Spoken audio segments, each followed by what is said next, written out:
The final side of the parade being marched on now. Final unarmed detachment making up the left half of the parade is the Barbados Ex-Cadets Association, and they're being led on by Daron King. When they start talking, we shall.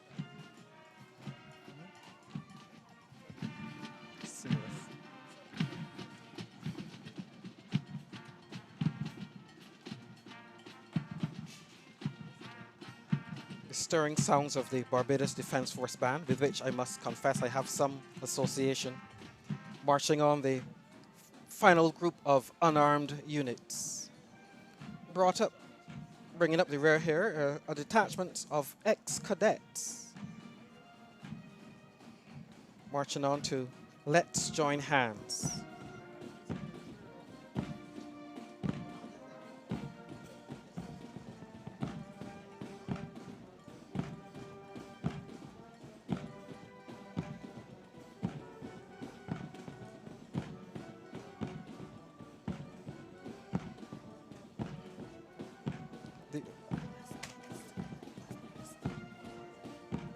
The reality of being on show is probably sinking into everybody on parade. It is one thing to rehearse. It is quite another to realize this is the moment. And given the high standards expected, everybody will be laser focused to make sure they do their very best.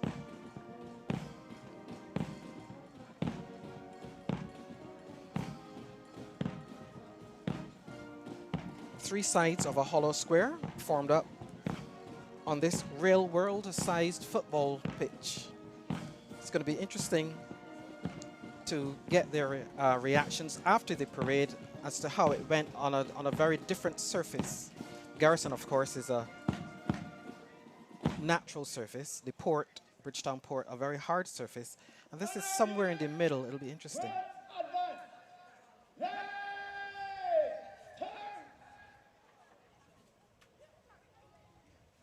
Parade Adjutant, Captain Desmond Grant, advancing the troops, making sure that all is in order.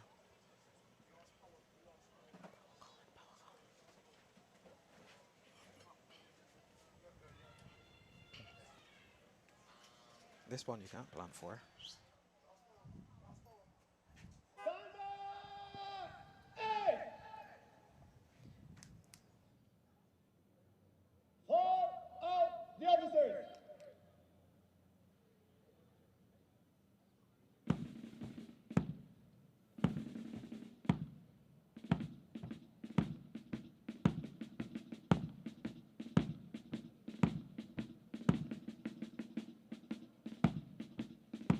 Lisa, the junior officers are marching off the parade to join their respective detachment second-in-command, detachment commanders, and flag parties in preparation for the march-on of officers and flag parties.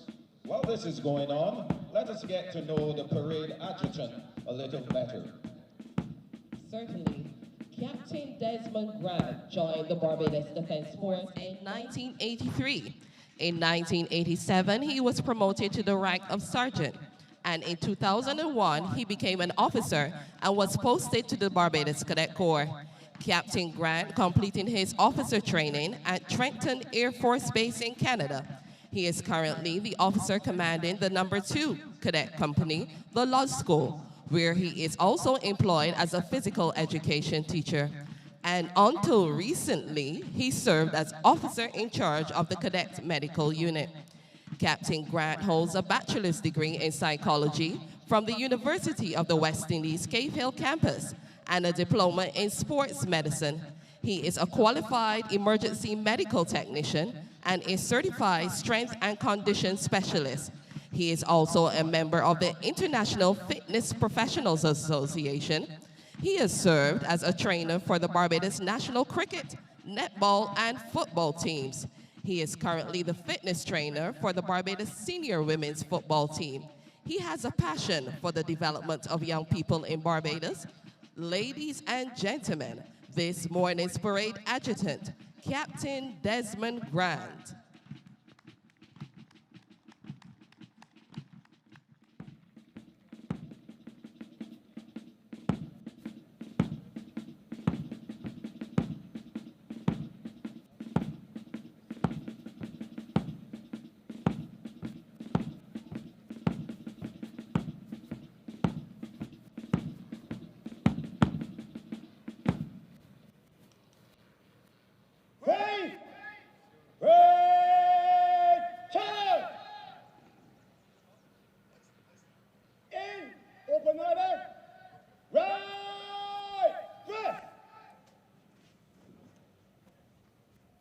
command in open order right dress is given. The front ranks and the rear ranks take 1 pace forward and backward respectively, while the center rank remains steady.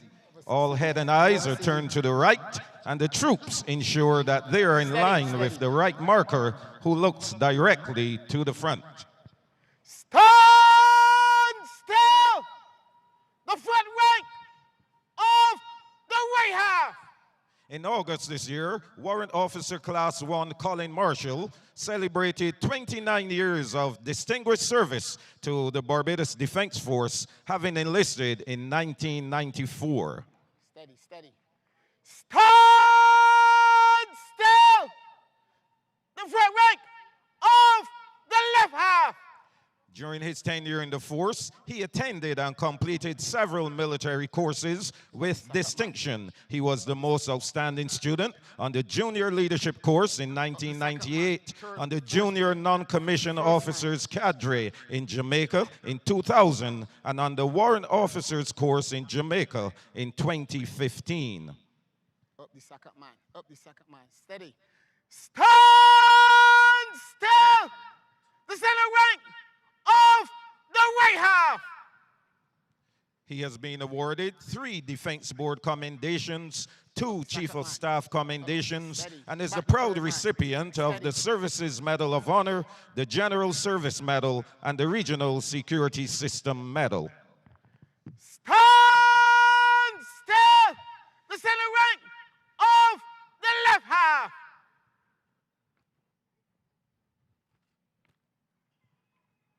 Back the third man. Steady. Up the first man. Steady. Stand still! The rear rank of the right half! He has been married for 20 years with 1 son, and presently is the Regimental Sergeant Major of the Barbados Regiment. Stand still! The rear rank of the left half! Ladies and gentlemen, the conducting Warrant Officer Class 1, Colin Marshall. Pride! Eyes front!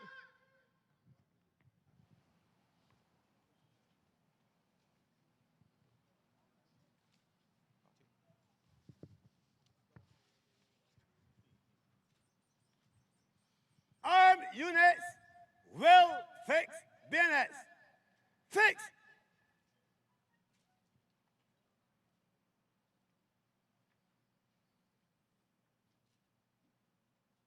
Bayonets!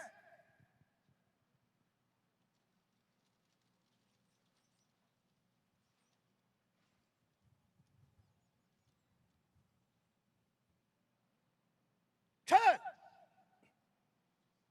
Three! Stand up! Ace! The Corps of Drums will now promenade along the passing line to alert the officers that they are to assemble.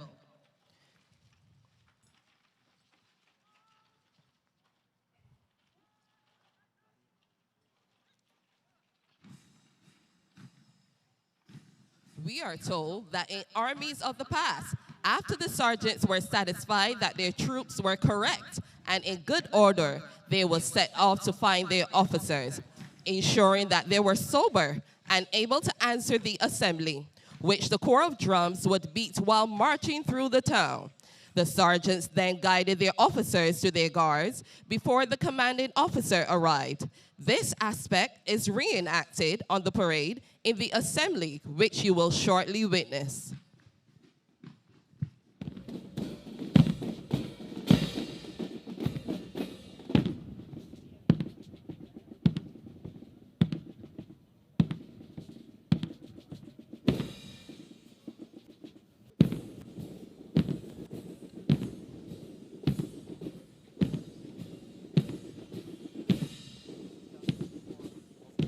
Massed band.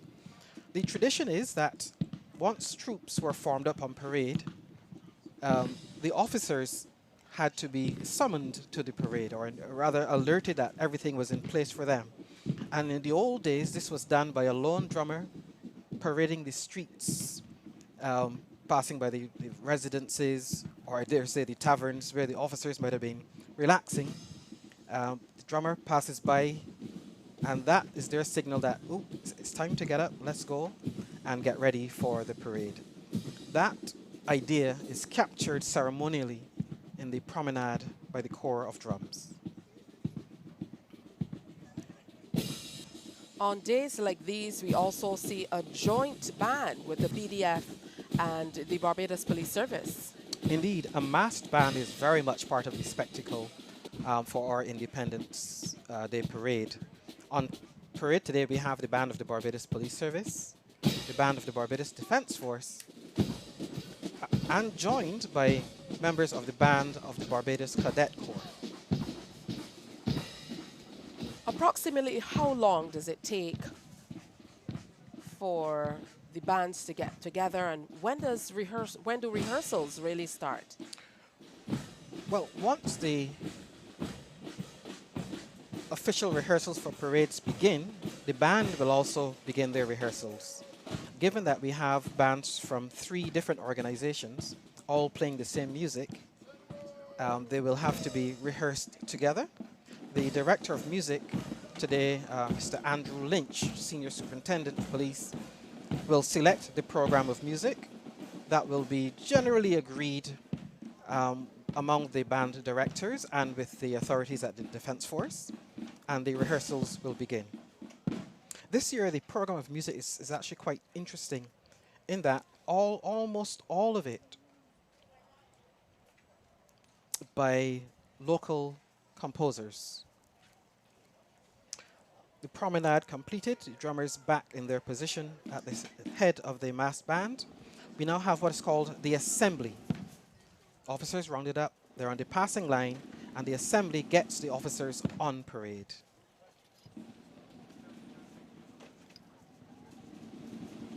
On that final flourish, the officers will come to attention and march on.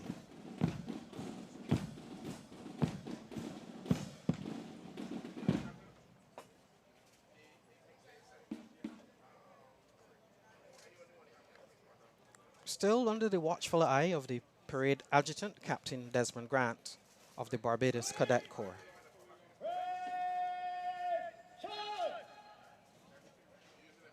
Officers formed up will be marched to their detachments by the parade adjutant.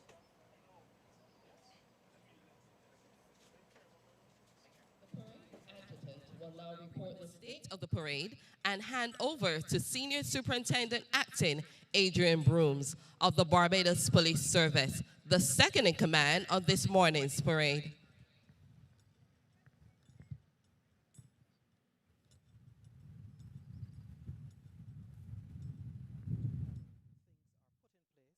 And then reported to the next level. Yes, sir? Troops are on parade. Good morning, sir. I am Captain Get the officers on parade, get everything in place for the parade commander. Celebrating 67 And years this is why the military of works Barbados so. independence. The parade comprises 100 officers and 960 other ranks, and is formed up at the open order, at the shoulder, awaiting the pleasure of your command, Sir Police. May I have permission to carry on?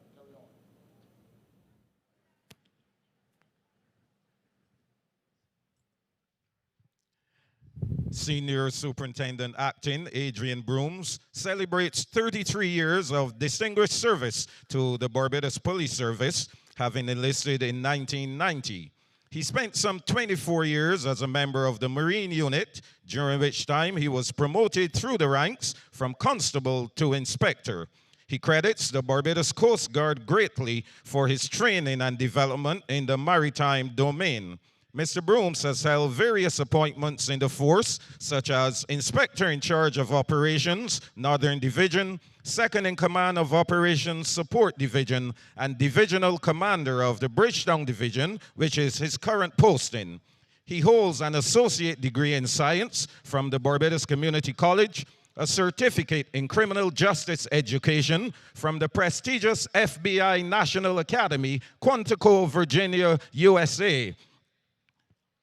He also holds an Executive Development Training Certificate from the Sagicor Cavehill School of Business and Management at the University of the West Indies. He's the recipient of the Barbados Services Medal of Honor and the Humanitarian Medal. Ladies and gentlemen, the parade second in command, Senior Superintendent Acting, Adrian Brooms.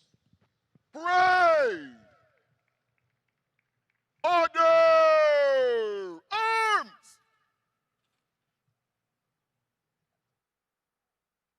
Stand up! Ease!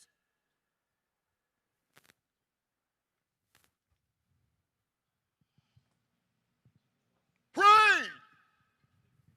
Parade! Chant!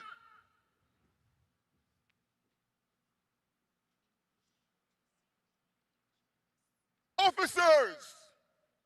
Outward! Turn!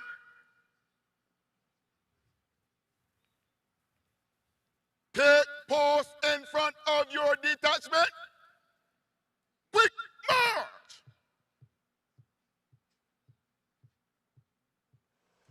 A member of the Officer Corps of the Barbados Cadet Corps, the parade second in command from the Barbados Police Service, and the parade commander from the Barbados Regiment. This was a decision taken some years ago to make it much more inclusive. Officers, to your detachments, quick march!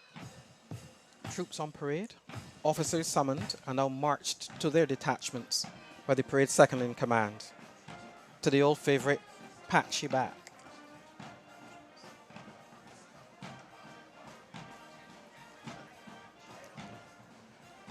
Many years ago, a decision was taken to always keep this part of the parade distinctly Barbadian.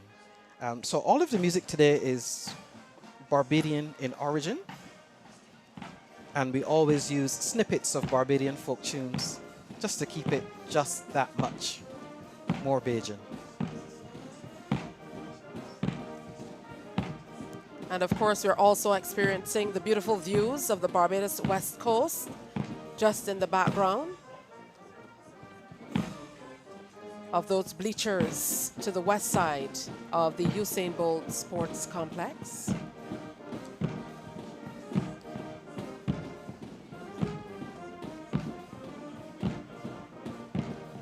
We're also going to have a number of firsts for today's parade. We're going to see some not so familiar faces leading various detachments as well.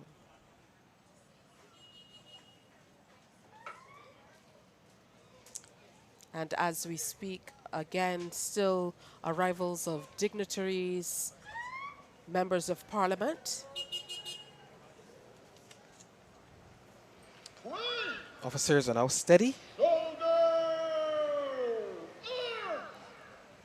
All satisfactory to the parade second in command, and he gets ready to continue his duty by marching on the various flags and banners.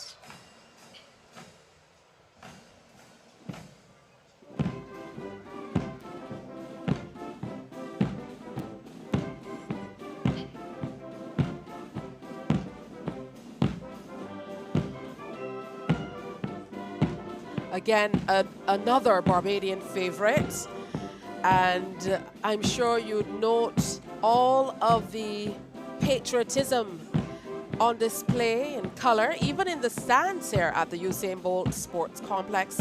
And although the Barbados flag is simple at first glance, it harbors plenty of meaning. In fact, it represents the nation's heritage and freedom. The royal blue blocks represent the sea and the sky, while the golden yellow block symbolizes the beautiful sand. All on display from this particular complex this morning. A first for this venue. And it's a very mild morning, temperature-wise, which the troops, I am sure, will be very happy about. Some cloud cover is also always welcome when you have these long sessions to go. Much pomp and pageantry, but we also look forward to all of the other elements that will make up today's presentation.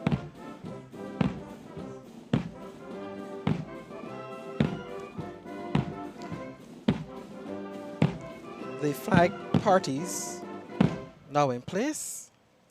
We get ready to move on to the next level, which is to receive the parade command. Order! Arms! Parade! Standard ease!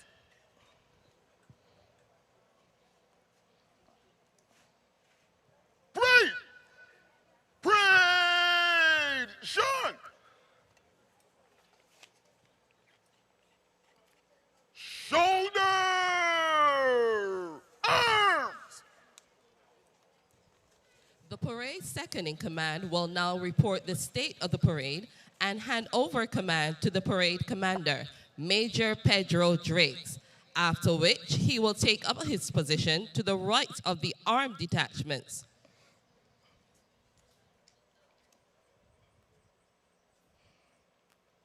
No, it requires a fair bit of memory to do these parts morning, of the sir. parade. I am Adrian Brooms. Because there are many little tiny details.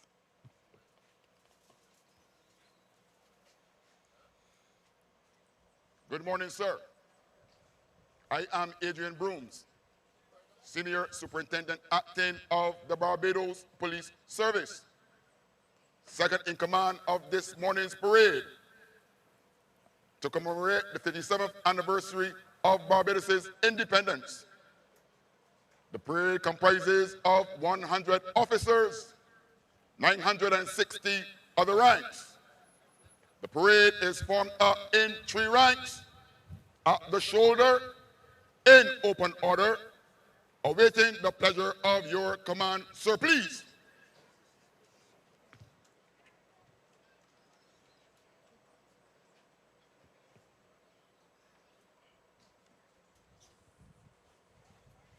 Handing over now to Major Pedro Drakes enlisted in the full-time element of the Barbados Defense Force in 1989. During his early military career, he held several positions, such as section commander, recruit training instructor, information technology administrator, and systems network administrator. He attended various military training courses locally and internationally, such as the Canadian Forces School of Electronics and Communication, specializing in information and communications technology. Throughout his military career, Major Drakes has held several notable appointments within the force. A few of note are Cadet Executive Officer, Human Resource Manager, President of the Mess Committee, and aide-de-camp to the former Prime Minister, the Honorable Frondell Stewart. Major Drakes holds an associate degree in computer science and a Bachelor of Science degree in psychology and management from the University of the West Indies, Cave Hill campus. Ladies and gentlemen, the parade commander, Major Pedro Drakes. Parade! Order! Arms!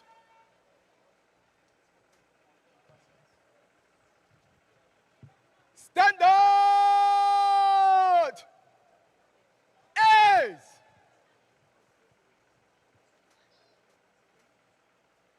Parade! Parade! Turn!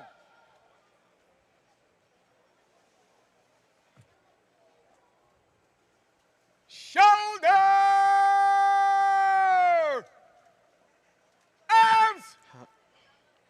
Having assumed March on the colors! Ladies and gentlemen, please stand as the colors are marched on. Present! Arms!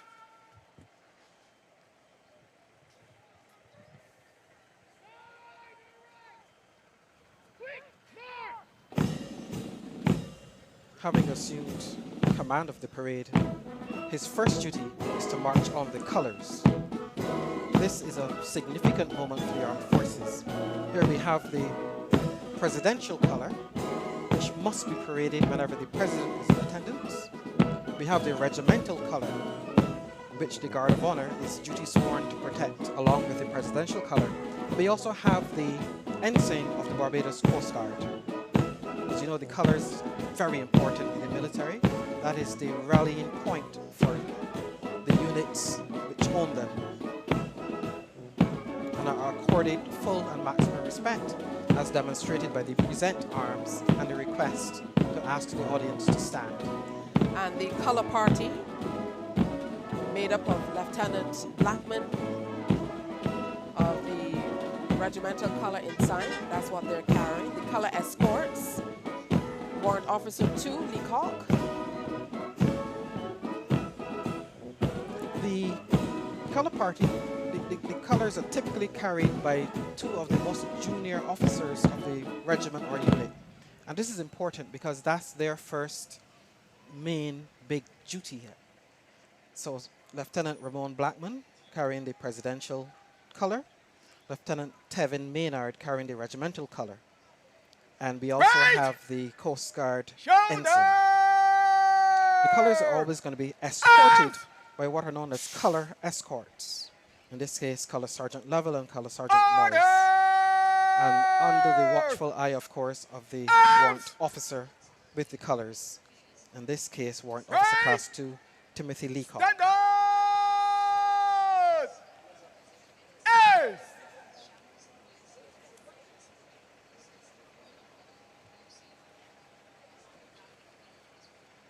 All detachments are now steady on parade, awaiting the arrival of the dignitaries, which will usher in the next phase of the parade.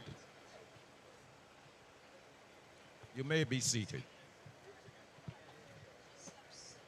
Even though we've been parading for some time, this is now the official start of the parade. This is the arrival of the dignitaries.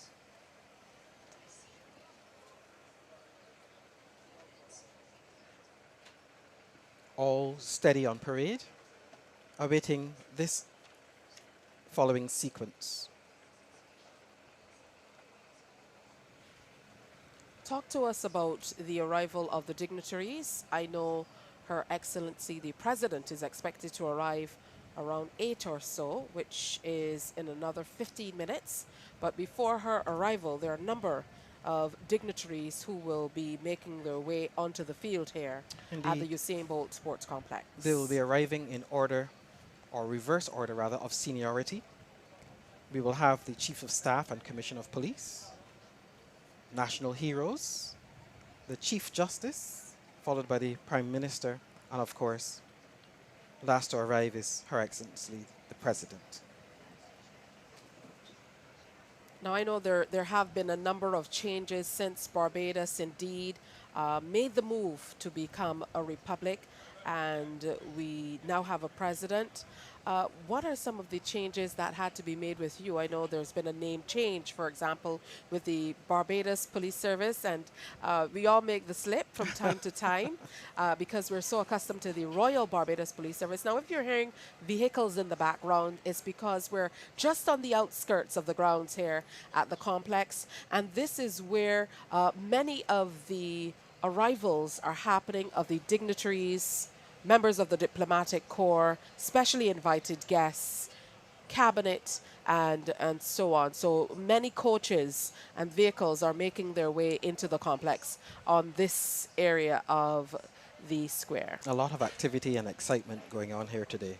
But for the troops on parade, they are focused and ready to do their duty, which is to execute an excellent parade.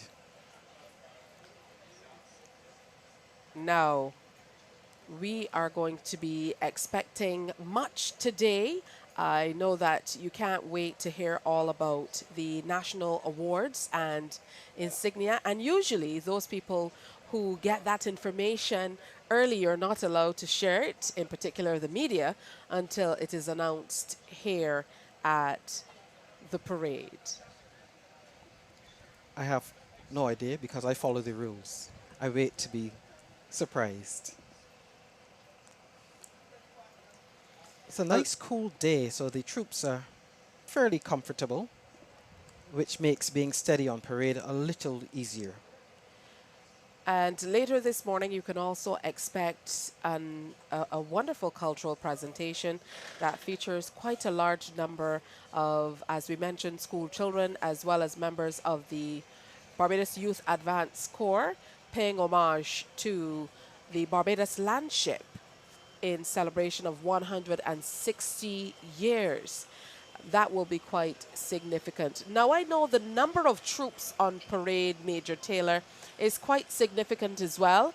And whether you switch location or not, there must be a certain amount of troops on show. Tell us all about that. Well, certainly the Guard of Honor is a fixed number, consisting of about 100 rounded up to include the various supernumerary officers, etc. We have detachments from the Barbados Coast Guard, the Corps of Women of the Barbados Defence Force, the Barbados Regiment Reserve, the Guard of Honor, of course, and we also have 3 detachments from the Barbados Cadet Corps. And from where we are, this vantage point, we can see that we are just having the first arrival of the dignitaries. The arrival of Commodore Errington Sherlin, Chief of Staff, Barbados Defence Force, and Mr. Richard Boyce, Commissioner of Police, the Barbados Police Service. Right on cue, the arrival of the Chief of Staff of the Barbados Defence Force and the Commissioner of Police. The Chief of Staff, Commodore Errington Sherlin, actually made a little history recently, and I'll tell you about that when I get a moment.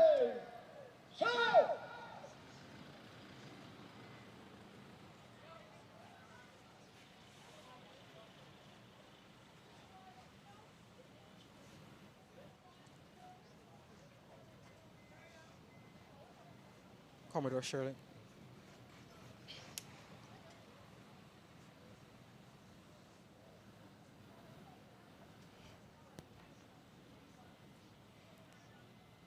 That bit of history making by our Chief of Staff, he's been inducted into the United States Command and General Staff College Hall of Fame. And that is a significant achievement.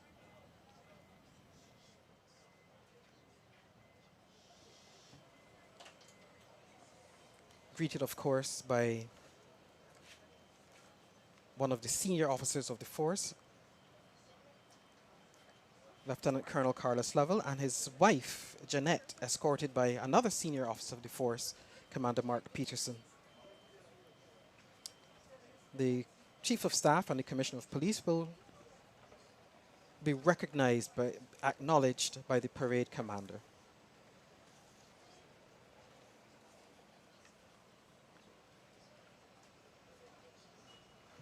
With his sword salute.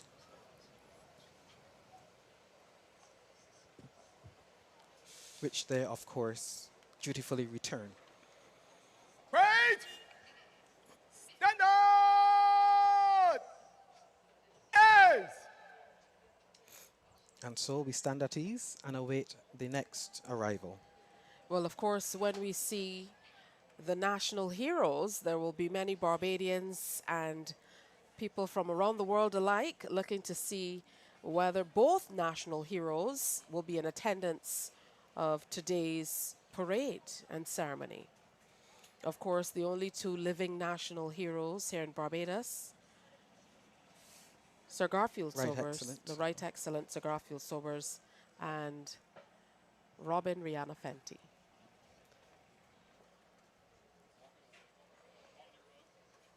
Once again, still much activity happening all around the grounds here as we continue to see scores of school children arrive to participate in this morning's presentation. And there are numerous agencies that have to come together in order for a presentation like this to take form. But this is a beautiful location, I must admit. One wishes one could lift this up and place it at the garrison. I know there was much public discourse about how the parade today would shape up at this new location, certainly seen as significantly smaller, but from where we sit, certainly our vantage point, it is certainly making the grade. I'm minded to think it'll make a very fine venue for a parade such as this. I have done several of these parades in my time, marching on the various surfaces. Please stand for the arrival of His Honor, Sir Patterson Cheltenham, Chief Justice of Barbados. Okay, so they've skipped the national heroes' arrival and moved on to the Chief Justice of Barbados. Parade brought to attention.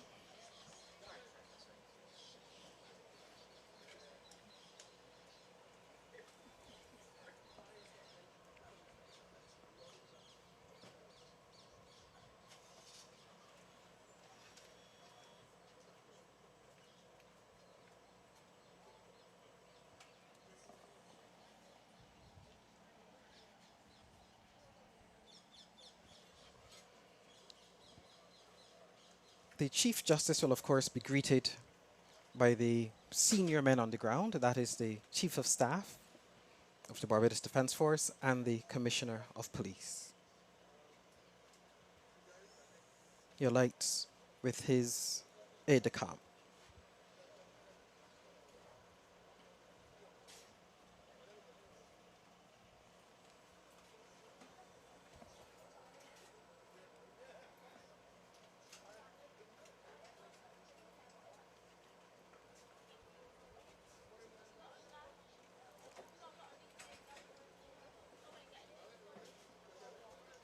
He will take his place on the saluting dais and receive his acknowledgement, also with a sword salute.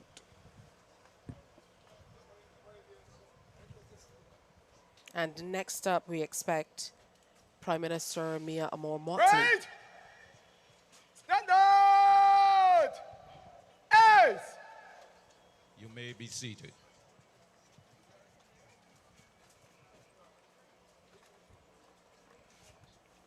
The troops on parade will be mindful that there is still some way to go in this parade. This is but one of the early phases. We still have to go through the usual inspection and the march pasts.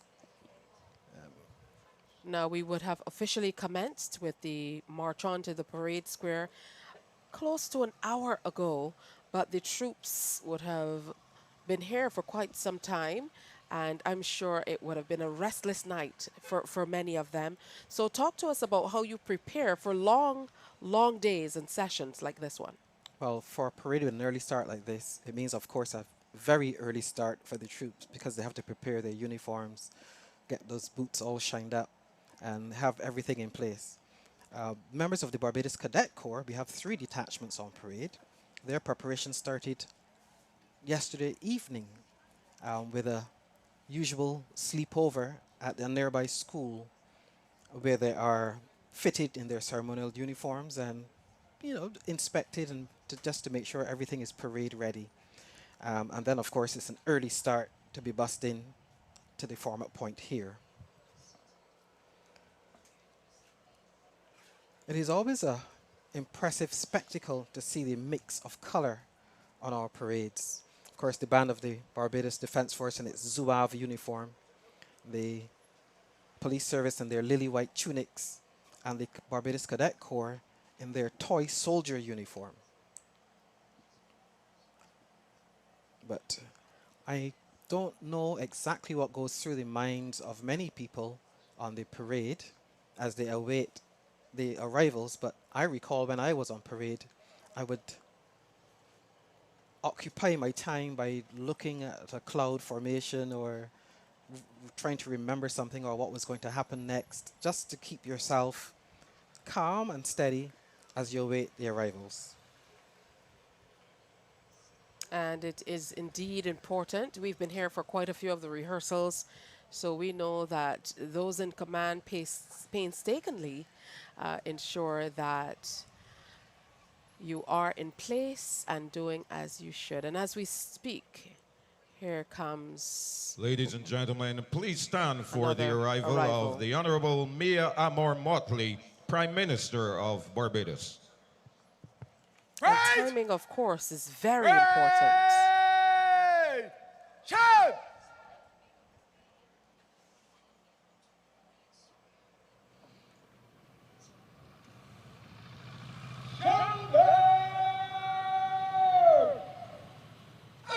Parade brought to attention, brought to the position of shoulder arms. You will, of course, expect that as we go up in precedence for the dignitaries, the level of salute accorded is also accordingly elevated. The Prime Minister will receive a general salute, accompanied by the usual fanfare from the massed band. And here we have the 8th Prime Minister of Barbados, has been Prime Minister of the country since 2018.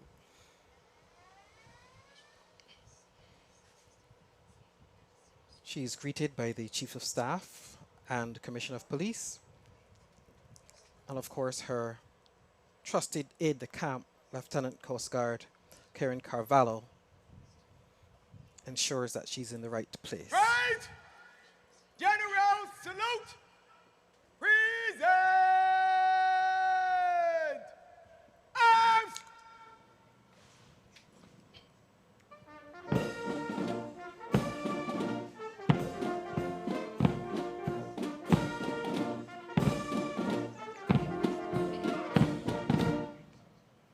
Right! Shoulder! Arms! And the PM, of course, Order! resplendent in her signature blue on a day like today, accented with whites, I would imagine, to keep back some of the heat. Arms! As you look around the parade square, you'd note there are a number of cooling devices as well in anticipation of a warm day today. Well, you You would may be expect the seated. military to be prepared for any eventuality. Coming up next, we'll have the arrival of Her Excellency, the President of Barbados.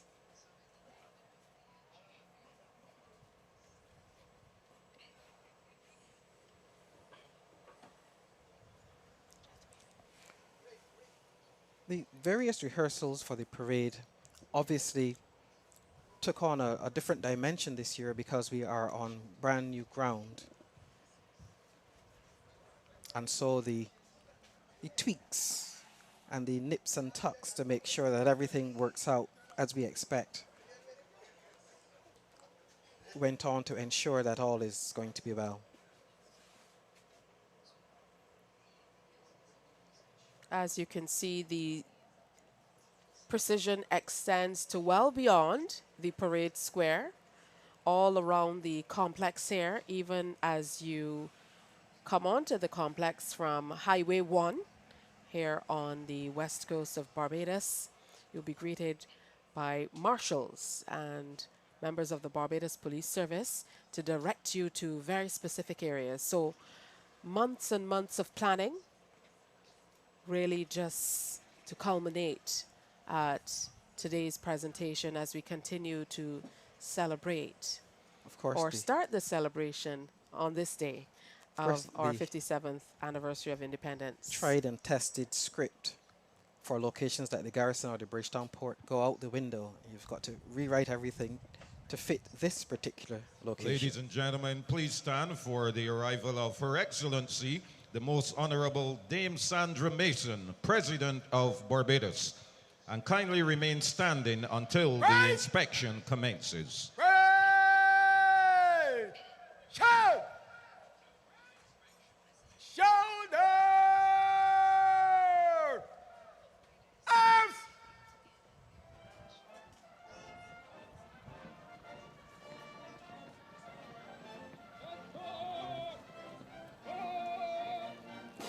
The arrival of Her Excellency being heralded by a fanfare from the massed band, escorted, as is customary, by the mounted troop of the Barbados Police Service.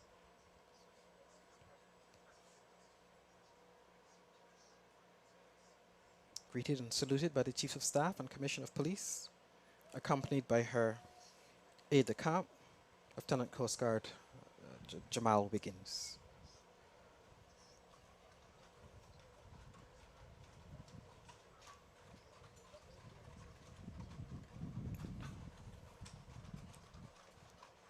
She will, of course, be given a presidential salute. Right! Presidential salute! Present! Arms!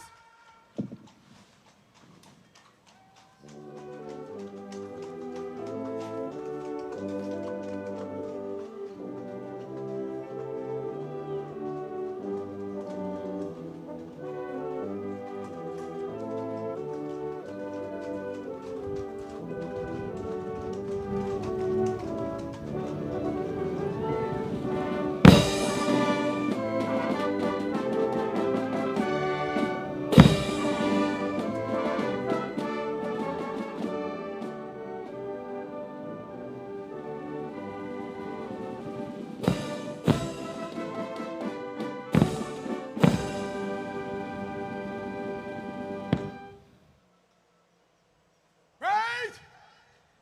Shoulder! Arms! Order! Arms! Parade commander will now march forward and report the state The of parade the parade. commander will now report the state of the parade to Her Excellency and invite her to inspect the detachments on parade.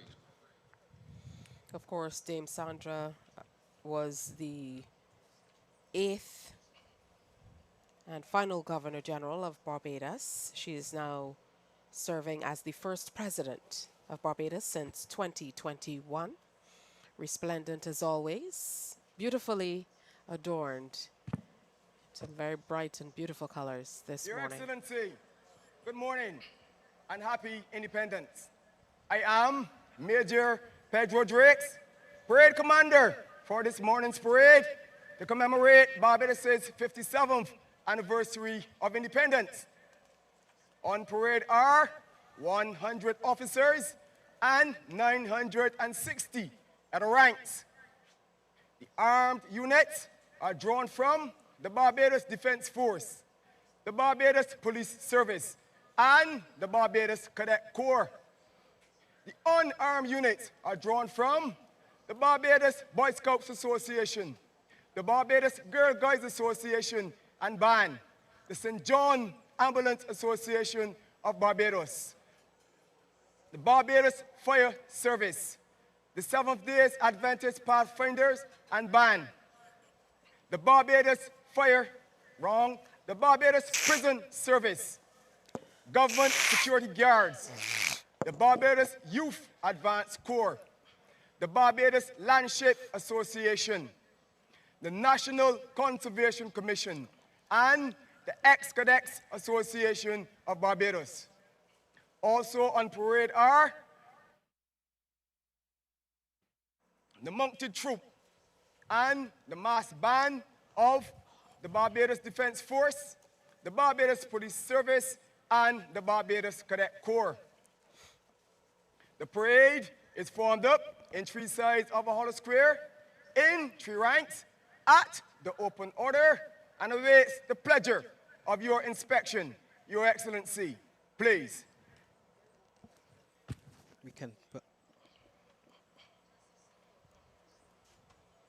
We can well imagine that the parade commander is under an immense amount of pressure, having to recall all of the details of who is on parade.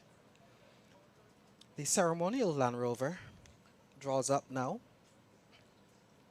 Used only on special occasions, of course. This specially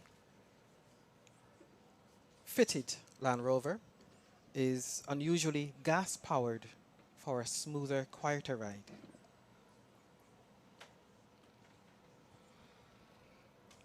Please be seated.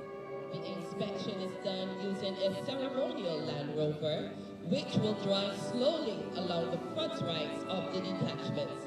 Her Excellency will be accompanied on the inspection by the Chief of Staff of the Barbados Defense Force, the Commissioner of Police of the Barbados Police Service, the Parade Commander, and her aide-de-camp. The musical piece for the inspection is Beautiful and Unspoiled by Cheryl Hackett and arranged by Jason Kaplan. Most appropriate. Most appropriate music for the inspection. Just to add a little Barbadian flavor to the occasion. What I like about parades in Barbados is that it is a very distinctive blend of tradition and doing things our own way. And this Beautiful and Unspoiled by Cheryl Hackett and arranged by Jason Kaplan, who is a member of the band of the Barbados Police Service, is just the right touch for the moment.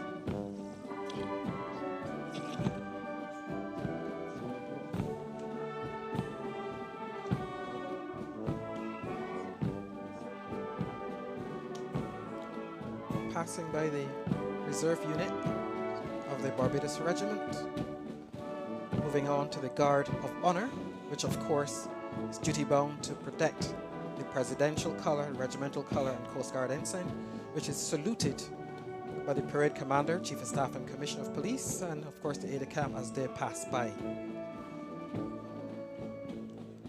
And once again, as we've come to know her, the President of Barbados, on this most momentous occasion of Independence Day, dons an exquisite and quite vibrant ensemble that truly radiates the spirit of our nation, all bedecked in a resplendent palette of brilliant hues. Her outfit really captures the essence, I think, of Barbadian pride. Indeed.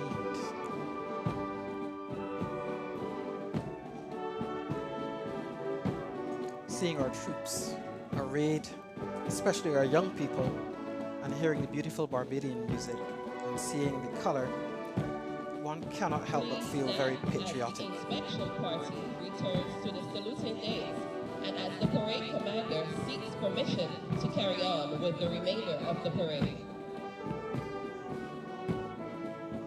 As Dame Sandra just has a brief word with the parade commander. Probably saying, well done, they look smart. They do indeed. And you'd note that the bleachers on this side, the eastern side of the parade square, are not filled. That's because with the tents installed just in front of it, it wouldn't have been a good vantage point for people to sit. Her Excellency now returning to the saluting dais. And we prepare for the next phase, as it were, of the parade, which will be the tribute to her by the various troops on parade. With the remainder of this morning's parade. Ma'am, please.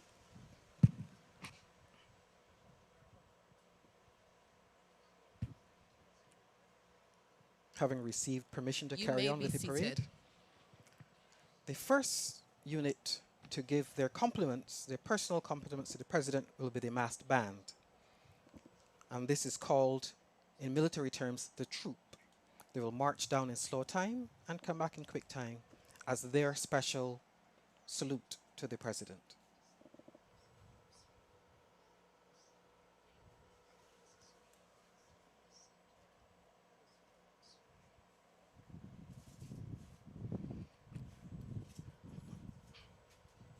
Parade!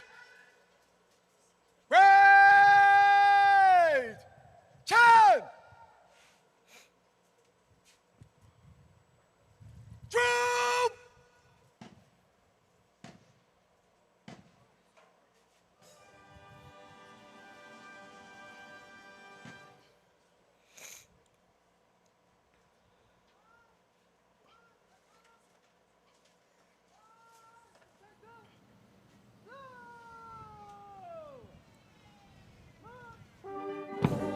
Stepping off in slow time.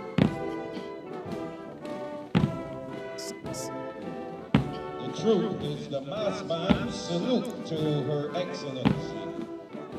slow time will be done to the tune A New Republic, composed by Sergeant Steve Sobers, and quick time to the tune Dame Sandra, composed by Ronald Cummings. Steve Sobers, the of mass course. bands comprise the Band of the Barbados Police Service, which is led by Director of Music, Senior Superintendent of Police, Andrew Lynch. Senior Superintendent Lynch joined the band of the then Royal Barbados Police Force on 1st July 1977 at the age of 14, 1 month before his 15th birthday. And during his 46 years of unbroken service, he has risen through the ranks from a band apprentice to his current post as Director of Music. Mr. Lynch has made a significant contribution to the musical development of Barbadian youth as a brass tutor at the primary, secondary, and tertiary levels. He has taught at a number of educational institutions. He's also the director of the Barbados Festival Band.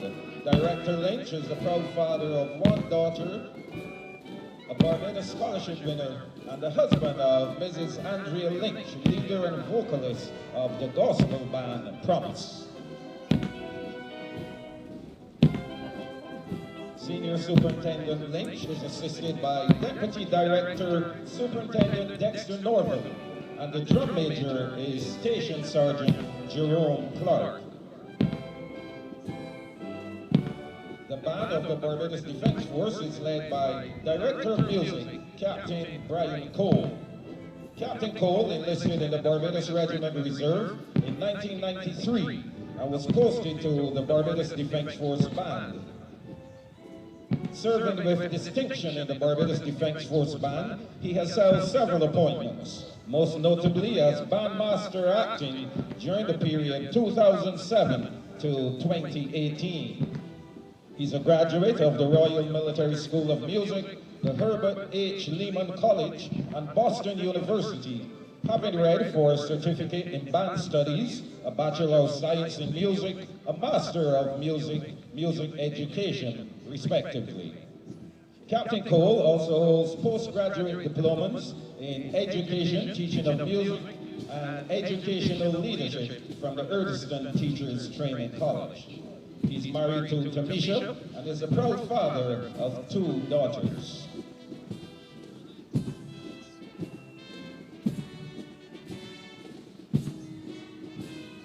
The senior drum major is Color Sergeant Charles Rouse, who will be retiring after this parade. He's been the drum major of the band for some 10 years and will be handing over to the other drum major you see on parade, Sergeant Shane Mears.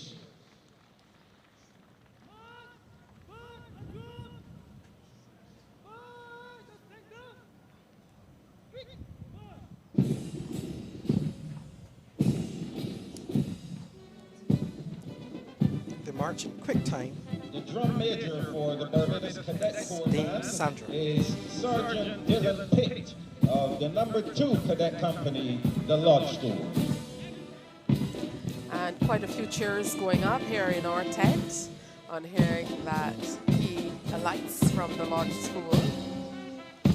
A collective hooey from some corners as well. But here the troops go marching in quick time, their boots not quite pounding the ground as we're accustomed to on this softer surface, as you mentioned it, but certainly in perfect synchronization. And of course, each soldier a pillar of strength and dedication, proudly holding their heads high and donning their immaculate uniforms. If it seems a little crowded at the front of the band, it's because we have 4 drum majors on parade.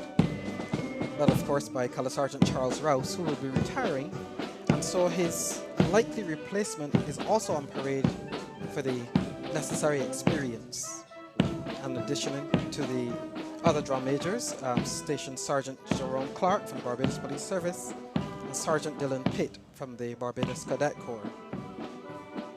Drum majors, of course, take great pride in the way they synchronize their movements.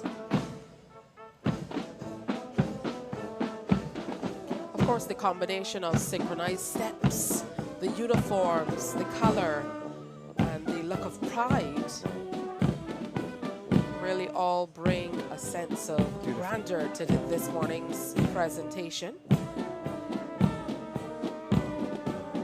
And I'm sure with every Barbadian watching, it will resonate with them in terms of power and pride. Ladies and gentlemen, how about a round of applause to the mass bands?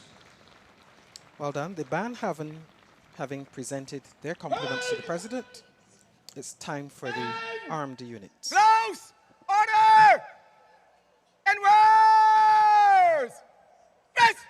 Because they have to be prepared for that, and they're given a chance to get their dressing, their alignment just right before they step off under the command of the various detachment commanders. Stand still! This is the moment that The the front rank authorities are of most the way half! nervous about, because you want to have those really straight lines as they come down the passing line and look the president square in the eye, as every soldier is instructed to do. The front rank of the left half! Pray! Eyes! Feet! The regimental sergeant major issuing the instructions to get that alignment just right in preparation for the marched past in Stand slow time. out! As! Stand fast! The unarmed units! Armed units! Armed units! Charge! The unarmed Armed units units! instructed to stand fast, Shoulder! Arms! and the armed units prepared to do the march past in slow time. Armed units will march past by detachments in slow and quick time. Number 1 detachment leading. Move to the right in trace. Right turn. As you mentioned, quite a bit to remember. The next phase of the parade will be the march past.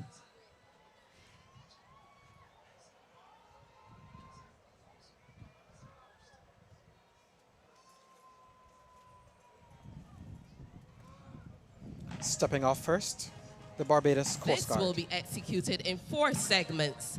First, the armed units will march past in slow and quick time, followed by the unarmed units marching past in quick time only. The Barbados Legion will march past, and finally the Barbados Police Service mounted troop will canter past and pay compliments to Her Excellency. The musical pieces for the march past in slow time are Our Anniversary, composed by Senior Superintendent Andrew Lynch; Barbados Our Homeland, composed by Sergeant Steve Sobers; Major Minor, composed by Captain Brian Cole; and Independence Day, composed by Carly Williams. These are for the most part Barbadian composers and arrangers. The band, of course, repositions itself to the center of the parade just to be more easily heard by the troops as they move along, and of course to make space for the Coast Guard to get themselves on the passing line. They're followed by the Corps of Women.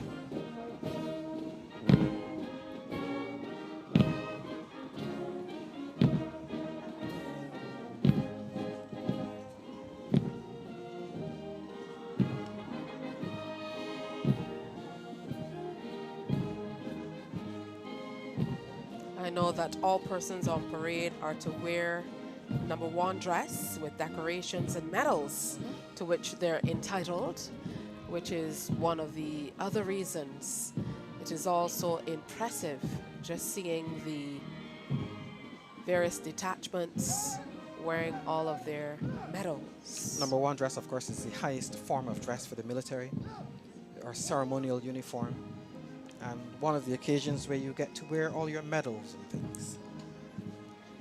You yourself, sir, Major Taylor, have quite a few medals on display today.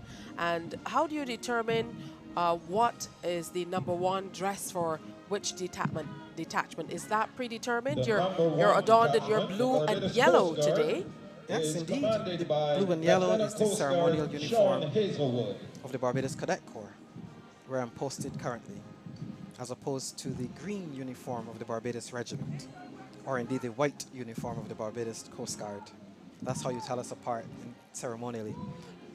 The medals, of course, are awarded over time based on various activities, whether that's military service in a difficult situation, or perhaps service for to pay compliments to her Excellency long and is the faithful Corps of commitment Women to of duty. the Barbados Defence Force. Indeed, the Queen Jubilee Medal was awarded some time back. And of course, the latest is the Humanitarian Medal. But here we are on the passing line, the moment of importance. They're commanded by Lieutenant Shimar Gollop.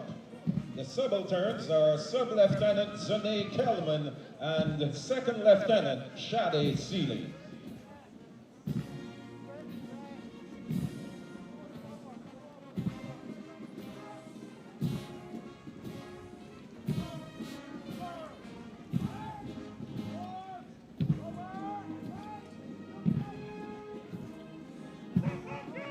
The 3rd Detachment, the Barbados Regiment Reserves, they're commanded by Captain Sean Brooms, and the subaltern is Lieutenant Roseanne Bennett. Makes his way to the front of the parade to give salute with the 1st Detachment, and then he will leave them to continue their journey.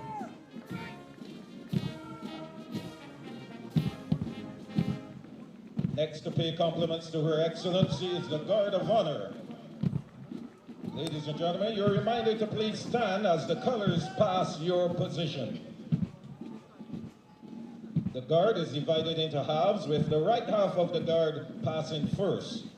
The Guard of Honor is commanded by Captain Shane Driggs. His second in command is Lieutenant Mark Jemmett. The color party is situated between the right and left half of the Guard of Honor, as they are charged with the responsibility of escorting and protecting the colors. The members of the color party: the Presidential Color Ensign, Lieutenant Ramon Blackman; the Regimental Color Ensign, Lieutenant Tevin Maynard; the Barbados Coast Guard Ensign, Sub-Lieutenant John Gollop. The escorts to the colors are Color Sergeants Marston Morris, Elvis Lovell, and Answar Streets. The escorting warrant officer is Warrant Officer Class 2, Timothy Leacock.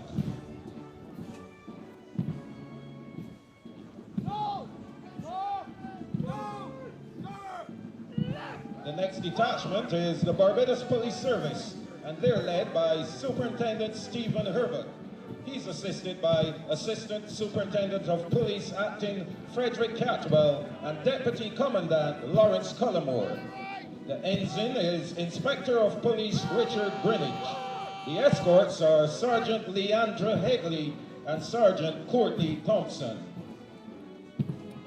The number 5 detachment is an infantry detachment of the Barbados Cadet Corps and is commanded by Captain Junior Ward. The subaltern is Second Lieutenant Shivani Ford. The Barbados Cadet Corps' banner party's ensign is Ensign Kimaya Walcott, and the escorts are Master Chief Petty Officer Marion Kirkendale and Chief Petty Officer Zaria Hinton. The escorting warrant officer is Master Chief Petty Officer Razia Nightingale.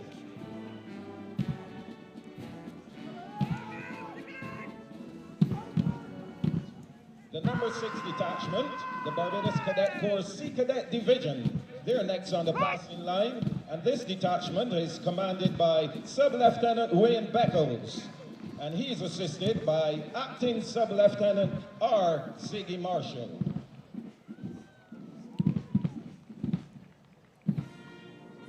Final detachment from the Army units to pay compliments to Her Excellency in slow time is the number 7 detachment, an infantry detachment commanded by Second Lieutenant Chris Grogan. and he's assisted by Cadet Under Officer Tyrese Rice Holder.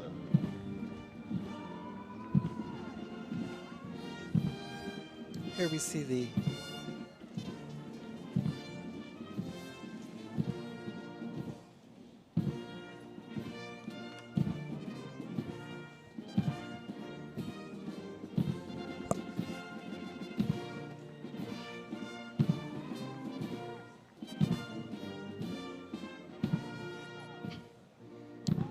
youngsters Bringing up the rear of the armed units, the parade adjutant, Captain Desmond Grant.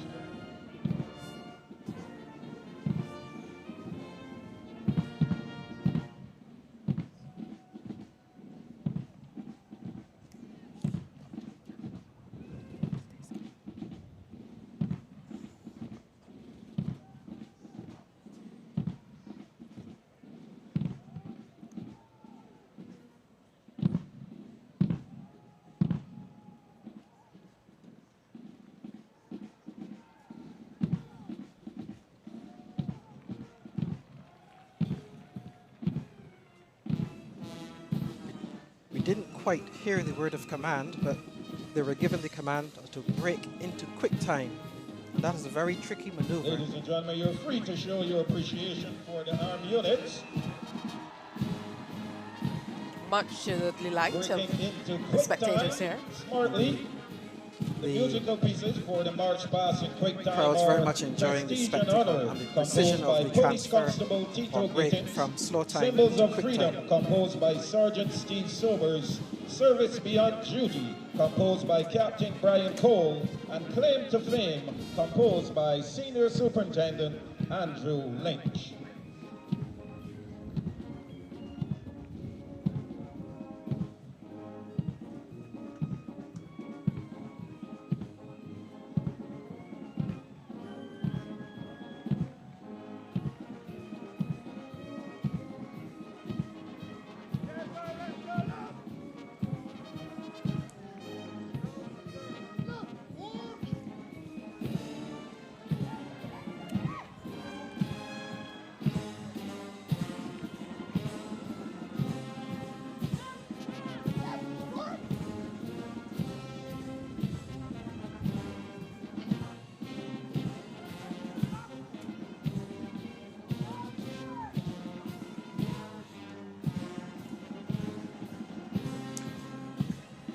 Troops have to perform a rather tricky maneuver we call a form, where they change direction without changing formation.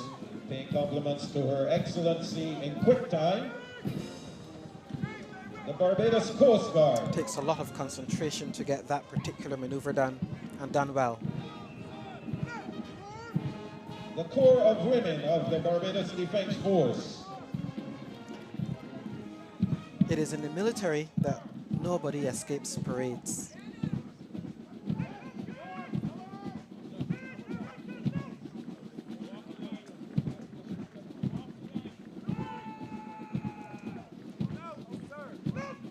Nobody escapes parades in the military.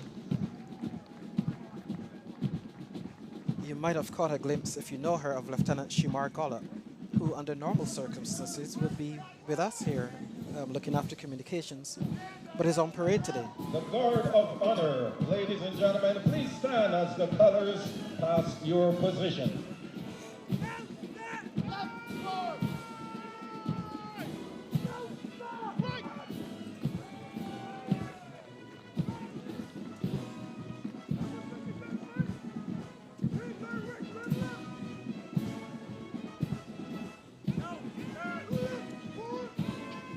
For those of vintage years who might be listening for the regimental march, the traditional hunting call, the Barbados Police Service. A new march has been composed called Symbols of Freedom by Sergeant Steve Sobers, which is used sometimes in place of the regimental march, particularly when we have the presidential color and the Coast Guard ensign on Infantry parade. Detachment, the Barbados Cadet Corps.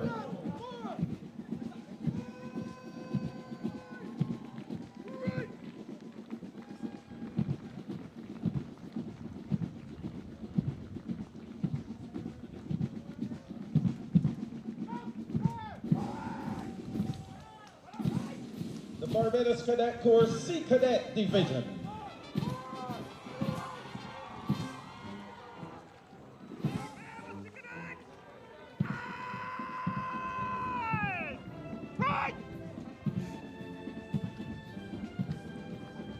It's worse. And the Barbados Cadet Corps Infantry Detachment. Ladies and gentlemen, as they come around, put your hands together and let's show our support to the armed units.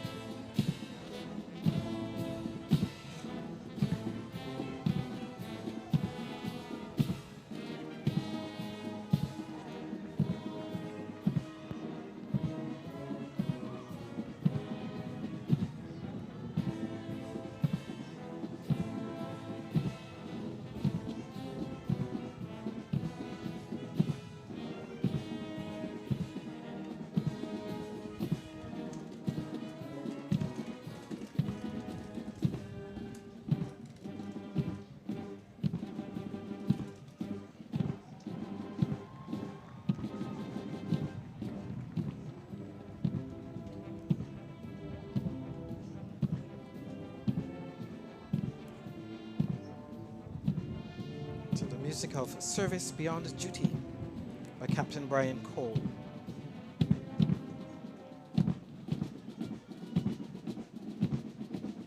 That completes the work of the armed units, who will halt in their original positions, and then it will be the turn of the unarmed units, who will march past in quick time only,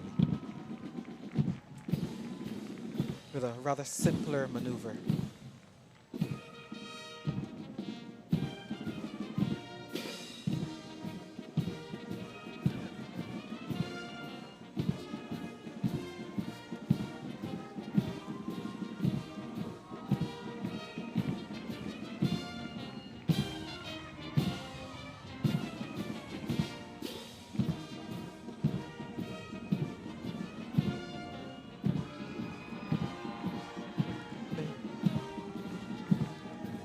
Last of the armed units halting to the music of Claim to Fame by Andrew Lynch, acknowledging the former directors of the Band of the Police Service: Cave, Lovell, Atherley, Moore, and Ellis, C-L-A-M-E.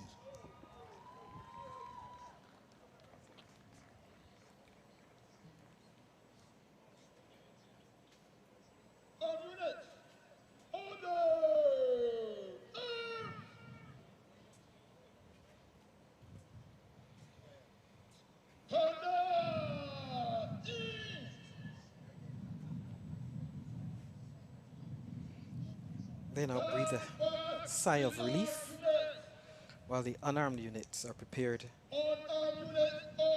to do their march past.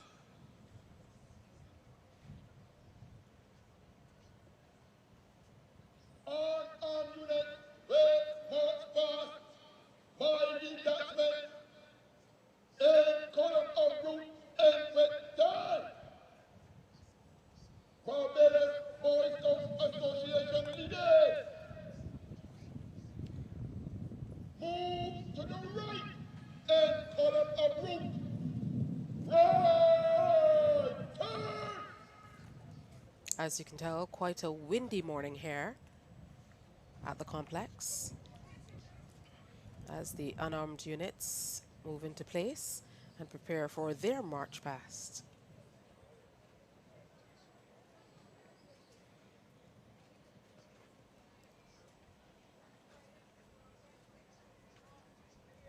And I must say, the spectators It is now the turn of the unarmed detachments to march past in quick time only and pay compliments to Her Excellency. The musical pieces for the march past in quick time are A Proud Occasion, composed by Jason Catlin, Blue and Gold, composed by Andrew Lynch, Guardians of the Ensign, composed by Steve Sobers, and Crown of Glory, composed by Captain Brian Cole.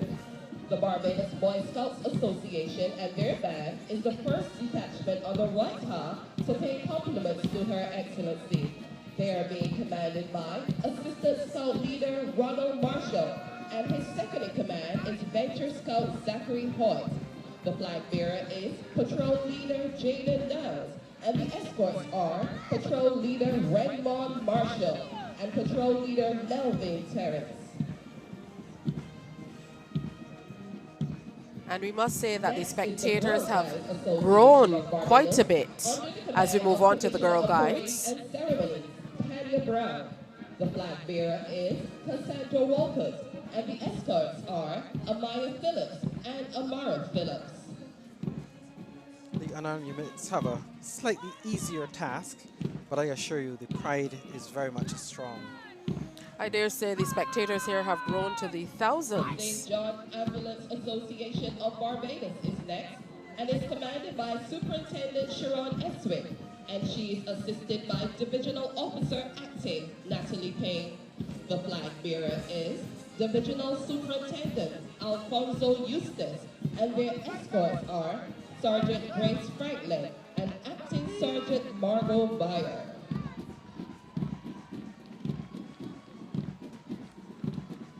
Of course, the spectators here at the Independence Parade are quite an electrifying force.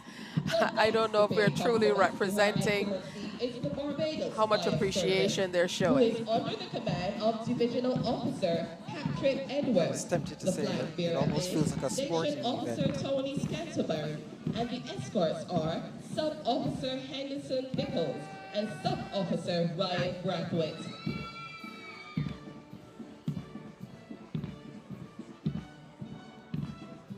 The next unarmed detachment of the White half is the Barbados Landship Association. They're being commanded by Commander Roland Jones. The flag bearer is Sonia Burgess, and the escorts are Aaliyah Burgess and Ashonda Payne.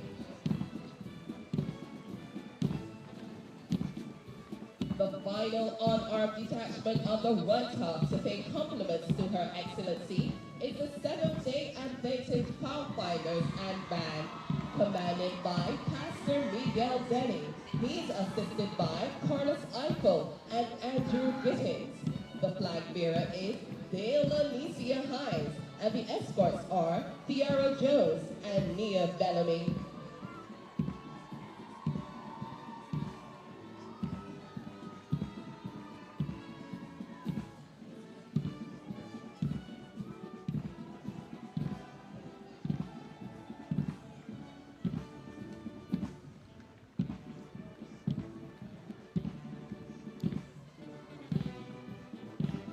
And of course, you would have seen the Barbados Landship cultural movement and organization here in Barbados, known for parades, performances, and dances. And they'll be celebrated in a special cultural presentation later this morning in observance of their 160th anniversary. Rangers Alfred Burnett. He is assisted by Rangers Warden Samuel Rowe and Clyde Morrow. The flag bearer is Vernon Haynes, and the escorts are Donna Payne and Pamela Phillips.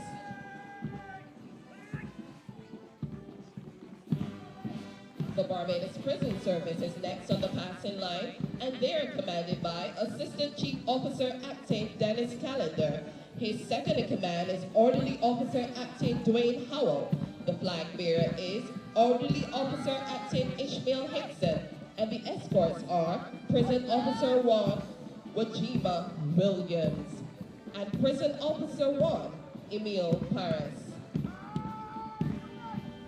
The Barbados Government Security Guards are next, and they're under the command of Security Officer Acting Alfred Holder. The second in command is Alicia Allen Webb. The flag bearer is Dexter Gibbs. The escorts are Yvette Rudder and Janine Pierre.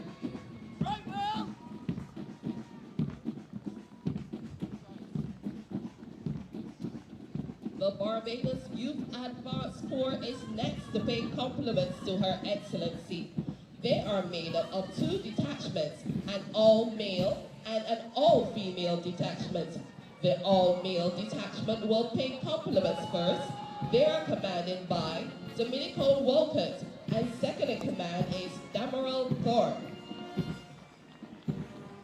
The female detachment is commanded by Giovanna Brathwaite Foster, and the second in command is Relisha Bernard Franklin. The flag bearer is Tijana St. Hill, and the escorts are Keon Wong and Norman Rutt.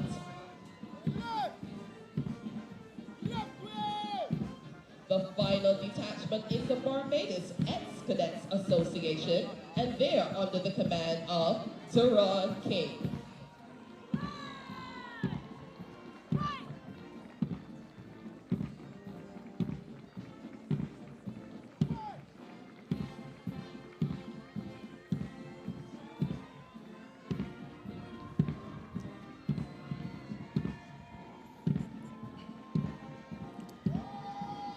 Also celebrating this year, the Girl Guides Association of Barbados, their 105th anniversary today, as a matter of fact, November 30th. So very special congratulations to all current and former Girl Guides. I don't know if you ever pass out of that association. Support the unarmed units.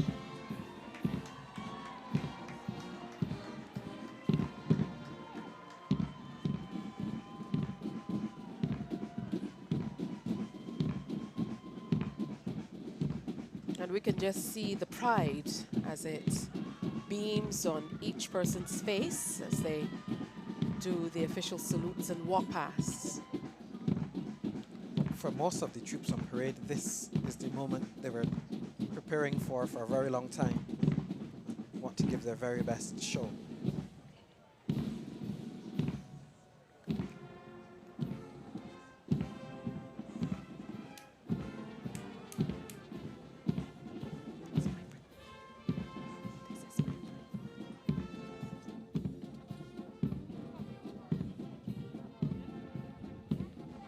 Captain Brian Cole.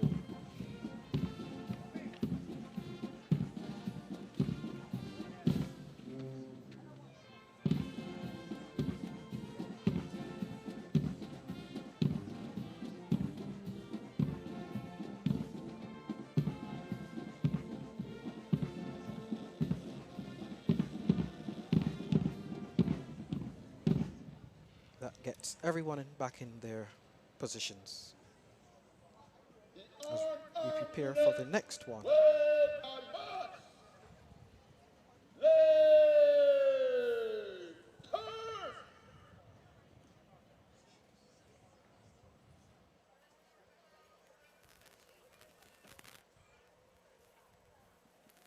Making an appearance will be the Barbados Legion.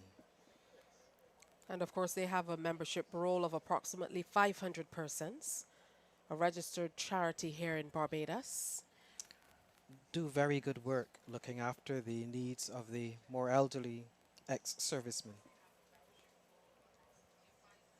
And of course, that includes widows of Including the ex-servicemen widows. as well. They're featured Unarmed more units. centrally on Remembrance Sunday. Ease.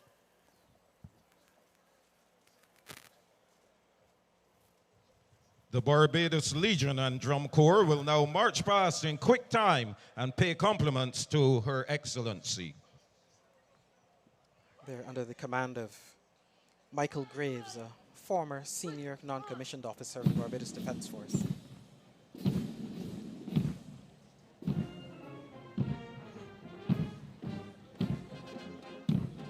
The Barbados Legion is under the command of Michael Graves, and his second in command is Lawrence Herbert.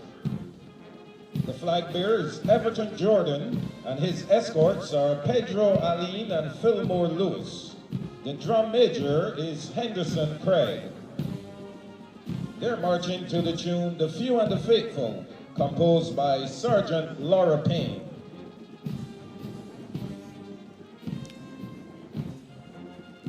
If ever you get a chance, We really need to recognize these gentlemen and ladies. They're certainly true patriots because Although they're retired, they brave the weather conditions annually to show their commitment to our cherished Barbados. Let's give a round of applause to the Barbados Legion. If ever you get a chance, you should check out the Legion as they do the changing of the sentry at the main guard. You may know it as the clock tower. Maintaining those old military traditions.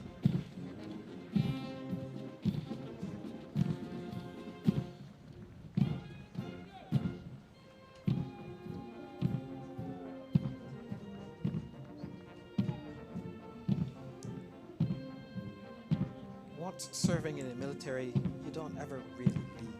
It stays with you, and every opportunity you get to continue service is generally taken. And on this shot, you see just the beauty of the area that we're in today. The beautiful Caribbean Sea, just a stone's throw away from this Usain Bolt complex, a part of the University of the West Indies Cape Hill campus here on the beautiful island of Barbados. And as we observe and celebrate our 57th anniversary of independence and second year of celebrating ourselves as a parliamentary republic. We are here at this location with thousands of Barbadians, it seems to be, looking on the spectacle, splendor, and beauty on display. The band continuing to play as they relocate to the original position on the parade, and they will also accompany the mounted troop who will do their compliments to the president.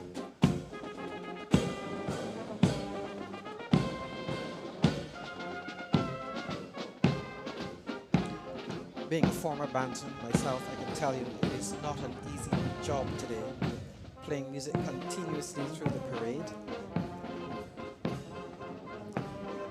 Dare I ask, what was your instrument? I used to play the clarinet.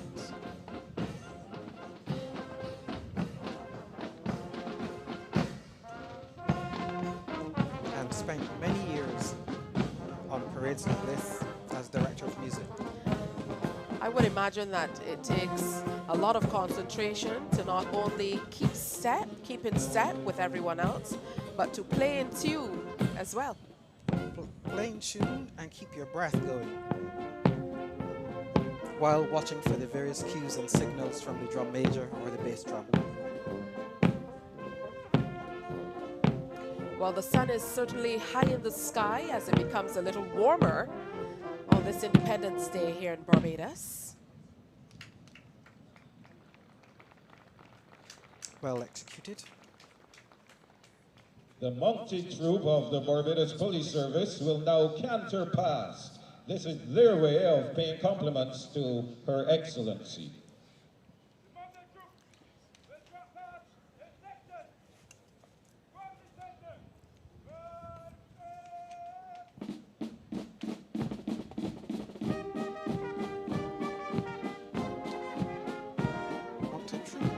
The mounted troop is being commanded by Station Sergeant Richard Walsh, and the second in command is Sergeant David King.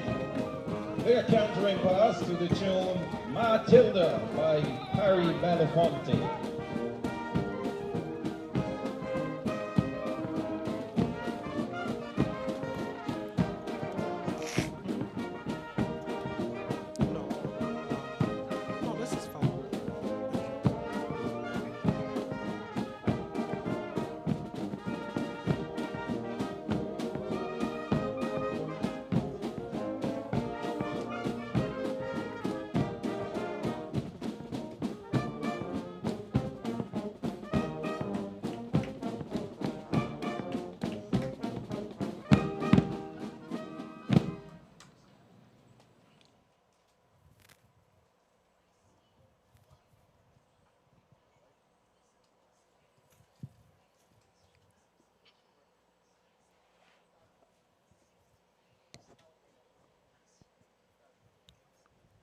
Compliments to their president.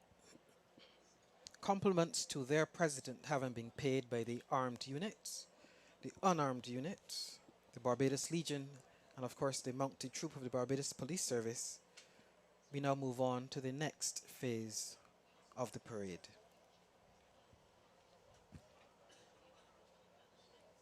And we have coming up that display by the Barbados Landship Association, who will be celebrating 160 years of existence. Show! In open order! In rows! Yes! And of course, because we must always look good in the military, they're dressed just one more time.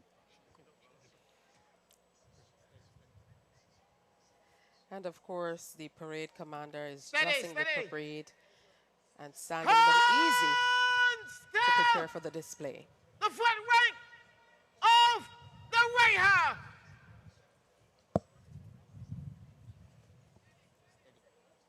Stand still the front rank of the left half.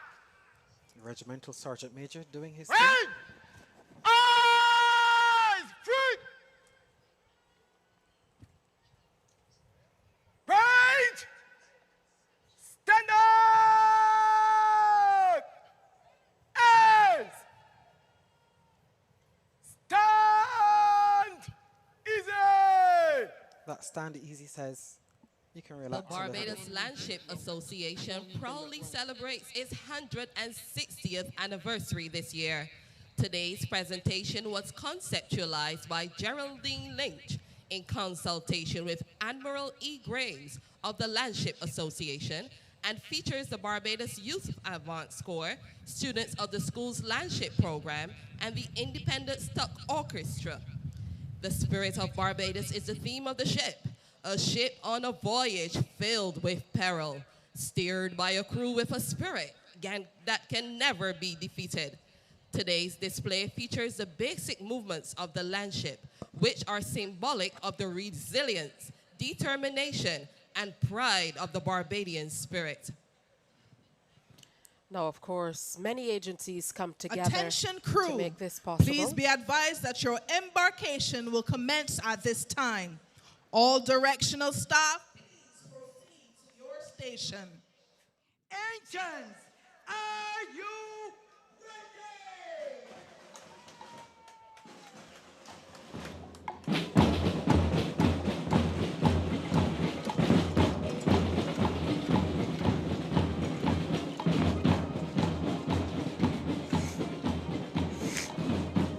BSL, Devon March!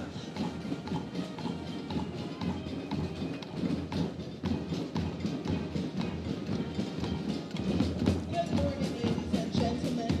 This is your onboard announcer speaking. Welcome to our beautiful ship, the Spirit of Barbados.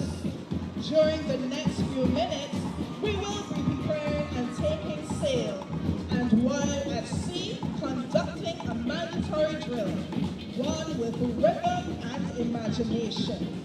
This Bajan landship will sail in compliance with the Division of Culture.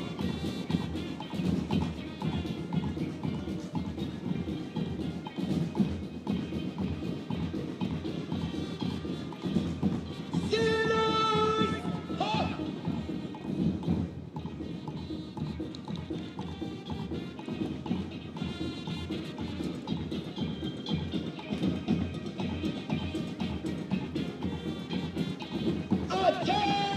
Attention! Roll call!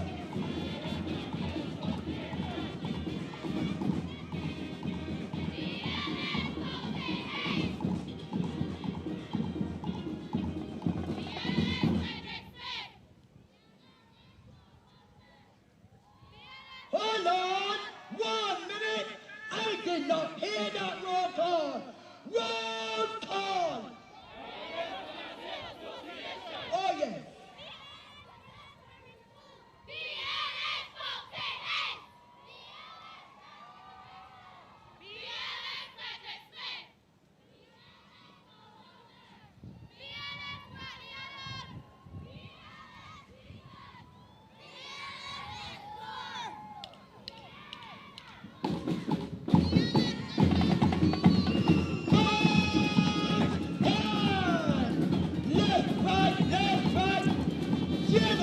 ladies, rising on your over.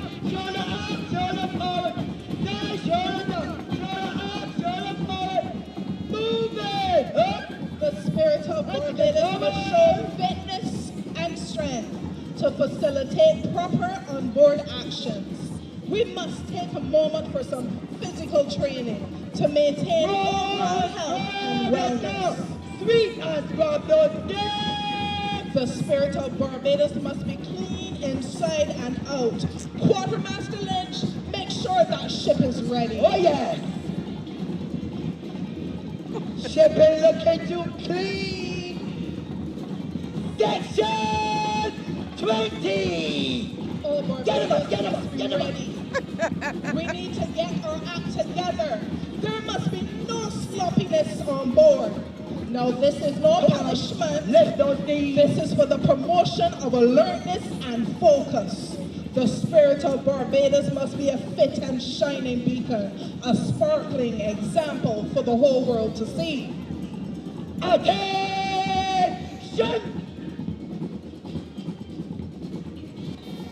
BSLS, roar of the sea! Come on! 160! Ladies and gentlemen, as we leave safe harbor from the warm Caribbean shores across the Atlantic, which once tore us asunder, no longer subdued, we prepare to sail the world. As a free, motivated crew of brave, loyal sons and daughters of 160 years, our beats and movements must be in symphony. Oh yes! Hold those sails! At times we will encounter some high winds, possible boulders, and rough seas, but our banner flies high, declaring strength and unity. There! High winds! Oh my gosh! Boulders! BSS! Take it down! Take it down! Come on, get it down! Take it to your right! Take it to your left! Take it center! Come on, get it out, get it out! Alright, you having fun? Almost got it! Left face one! Right leg! Left leg! Hips firm! Right angle low! Dear audience, when surrounded by the depths of uncertainty, the spirit of Barbados has almost found her way. Like an African dance, we will find our natural rhythm. Spread your legs!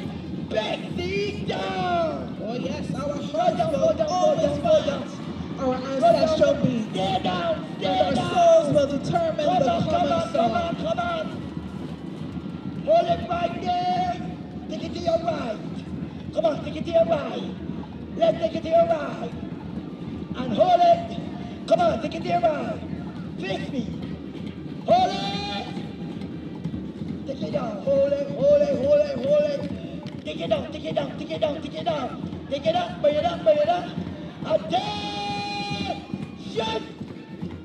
Salute! And down! Water turn to your right! Take it home! Follow me! Come on, follow me! Ladies and gentlemen, a round of applause for our nation's youth. We have arrived, and we will proceed to disembark at this time. Let this artistic expression serve as an inspiring example of not only the beauty of landscape, but also a story of resilience and triumph, our local heritage, and a gift from our ancestors to all of us. We also thank Abbott's and Company Limited for their sponsorship for outfitting the Barbados flagship. The spirit of Barbados will never die, but will always stay buoyant and adapt for her future endeavors.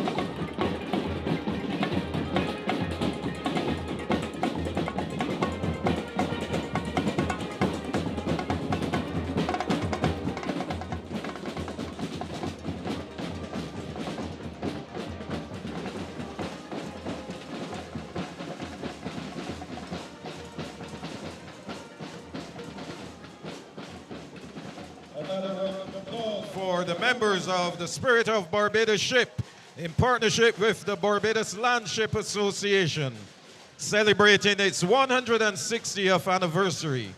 Today's contingent comprised members of the Barbados Youth Advanced Corps, students from the National Cultural Foundation Schools Landship Program, Deacons Primary, Grisette's Primary, Holy Innocents Primary, Mount Tabor Primary, St. Albans Primary, St. Mary's Primary, Wesley Hall Junior School, Ellerslie Secondary, Frederick Smith Secondary, Grantley Adams Memorial, and the Princess Margaret Secondary School, the Barbados Landship Ashanti Heaney, with 3 students of the Rennell Reeks Primary School being a part of their group.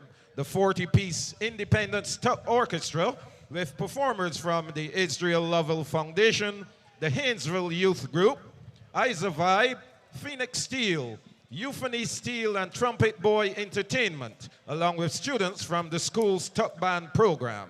The coordinators, Geraldine Williams, Kevin Moore, Danielle Fort, Shelley Small, Shamara Brooms, Shelley Durant, Keisha Dorridge, Rashida Burton, Jediah Lazar, Raheem Walren, Ryan Aline, David Headley, Robin Watson, and Juanita Clark. Let's give them another rousing round of applause.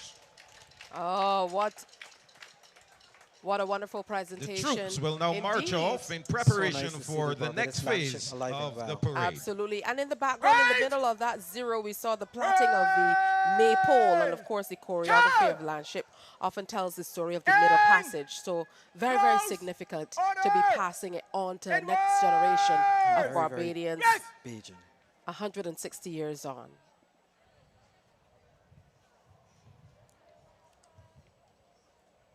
Well, coming up next, we're going to get ready to have the next segment of today's activities. The troops will march off while we prepare for the presentation of the awards. Still! The front rank! Leadership badges for the children and the other national awards, which some of us await eagerly.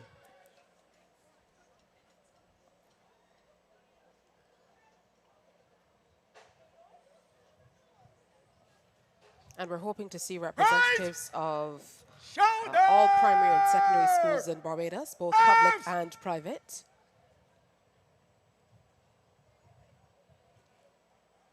That will be followed by Her Excellency the President presenting the National Independence Awards and insignia. And column of group by detachment. Barbados Boy Scouts leading. Move to the right in column of route. Right turn.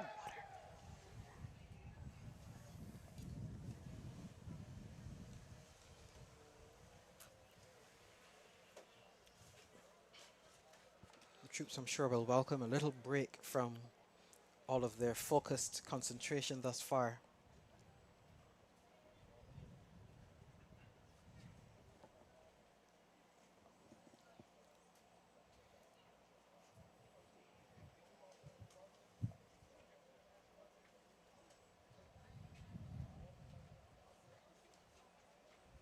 Now the presentation of leadership badges to the head boys and head girls of the schools across Barbados was instituted a few years ago. And as you mentioned, it has come to be one of those parts of the Independence Day presentation that is very well received and much looked forward to.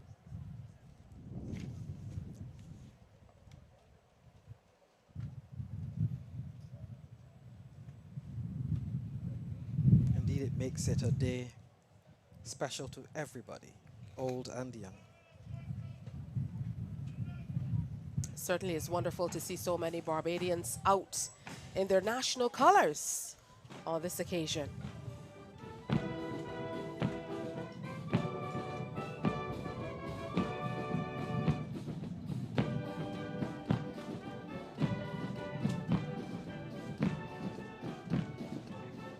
Mass band marching them off to God Bless Bim on Independence Day.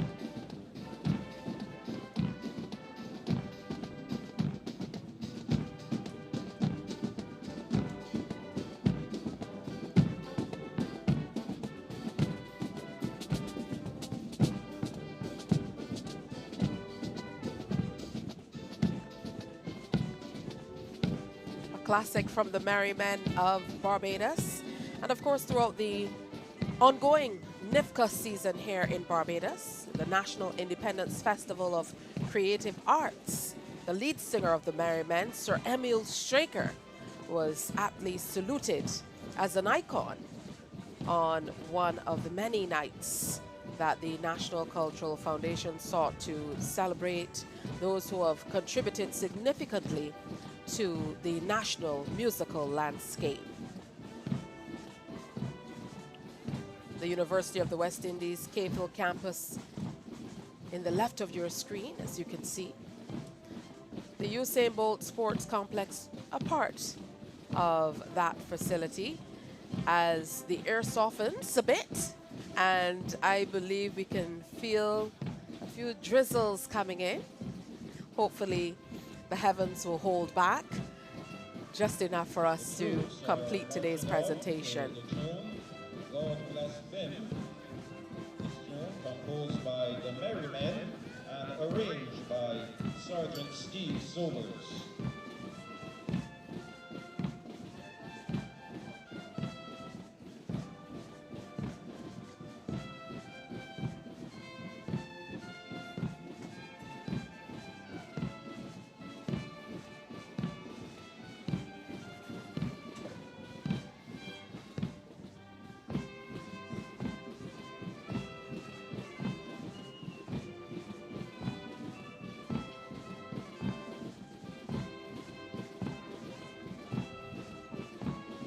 Nice to see the corps of women on parade. Women in the Barbados Defence Force perform a myriad duties, clerical, administrative, and even command.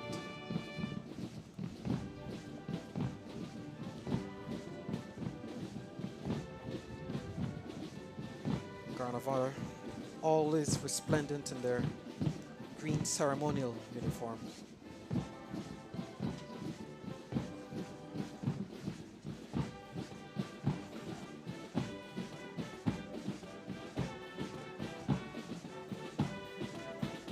Followed by the masked band.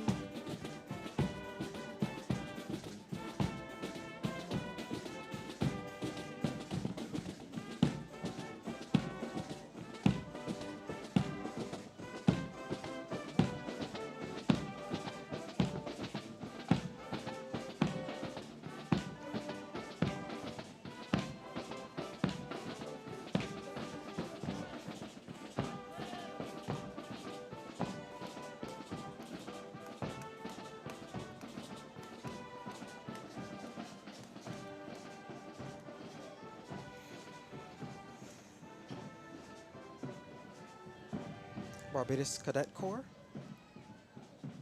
Barbados Youth Advance Corps. And it's wonderful to see that there are now so many young women as a part of the Barbados Youth Advance Corps that they now have their own detachment of sorts. Very interesting. And they look so smart.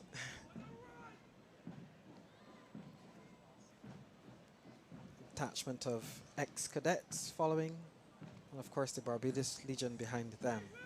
Can we talk a little bit about this toy soldier outfit that the detachment from the Barbados Cadet Corps is wearing? This third detachment is wearing a uniform we've nicknamed the Nutcracker, but of course it displays Barbados colors and is used as a display uniform.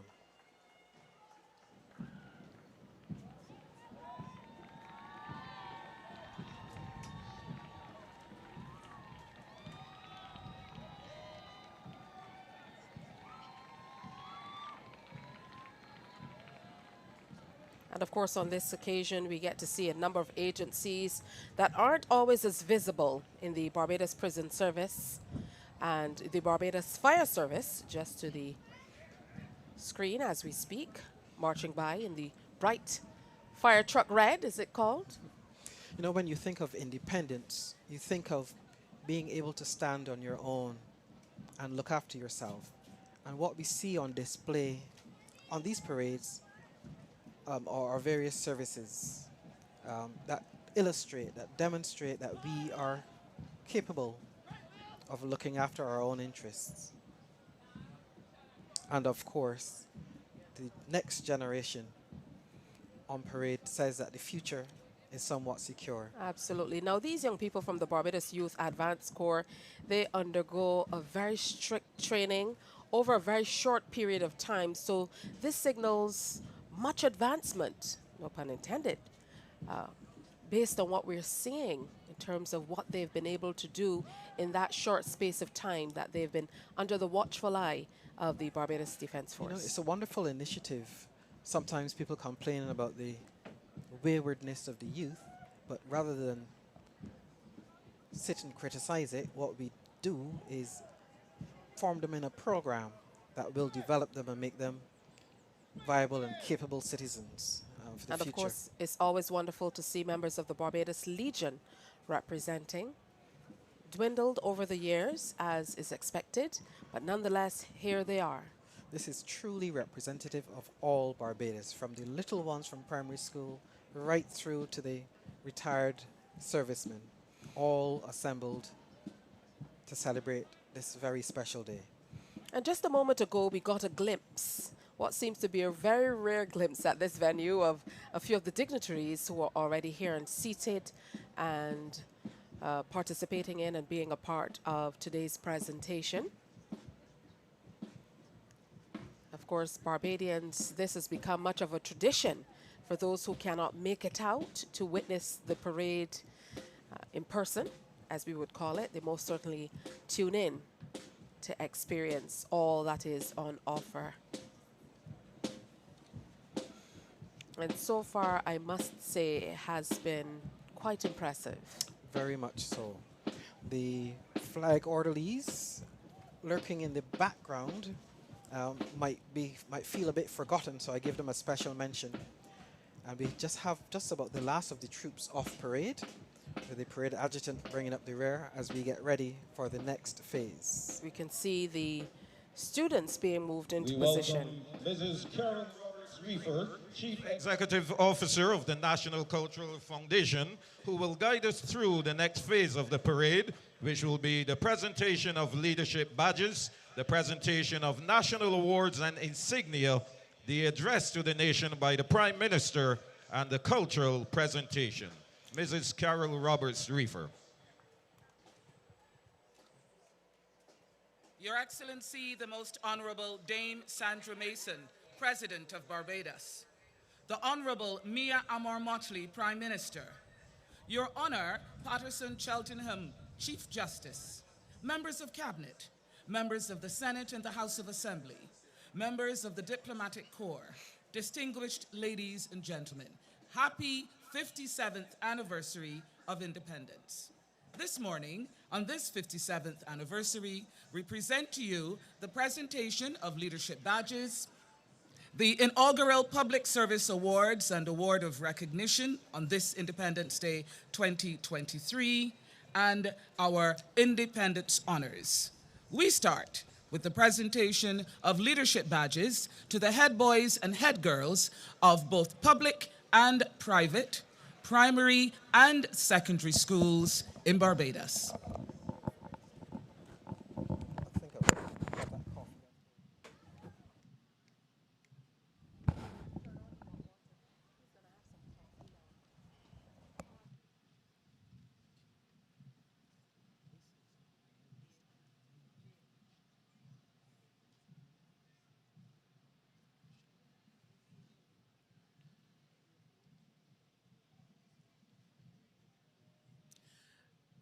Leadership badges will be presented by heads of government associations and the private sector partnership.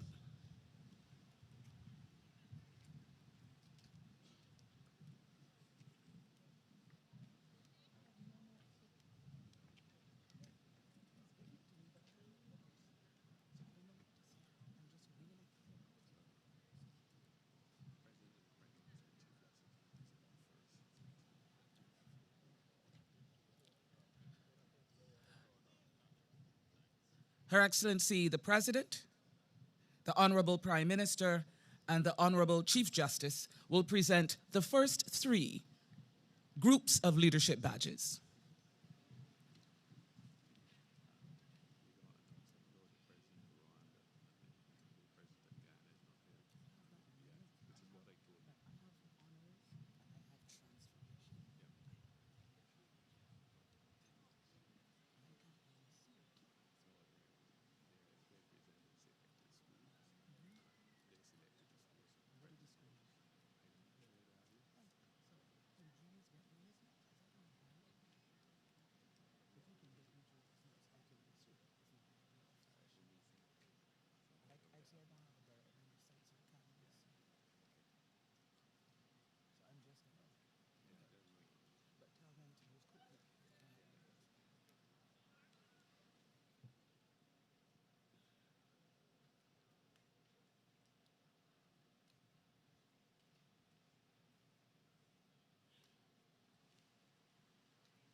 The students representing the primary and secondary schools.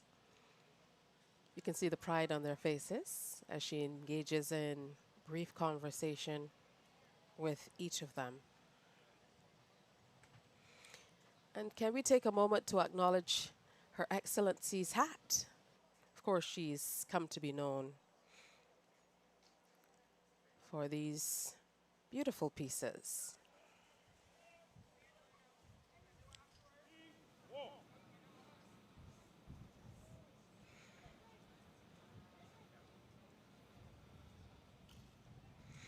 And this is a moment that these young people most certainly will never forget, or won't soon forget.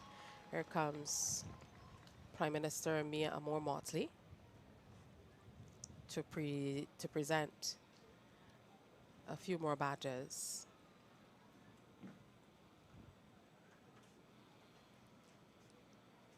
And she too engages in brief conversation with our young leaders, head boys and head girls of each school here on the island. And I think at this point, we're maybe at the halfway stage or just a little ways past. After this, we will move into a speech by the Prime Minister,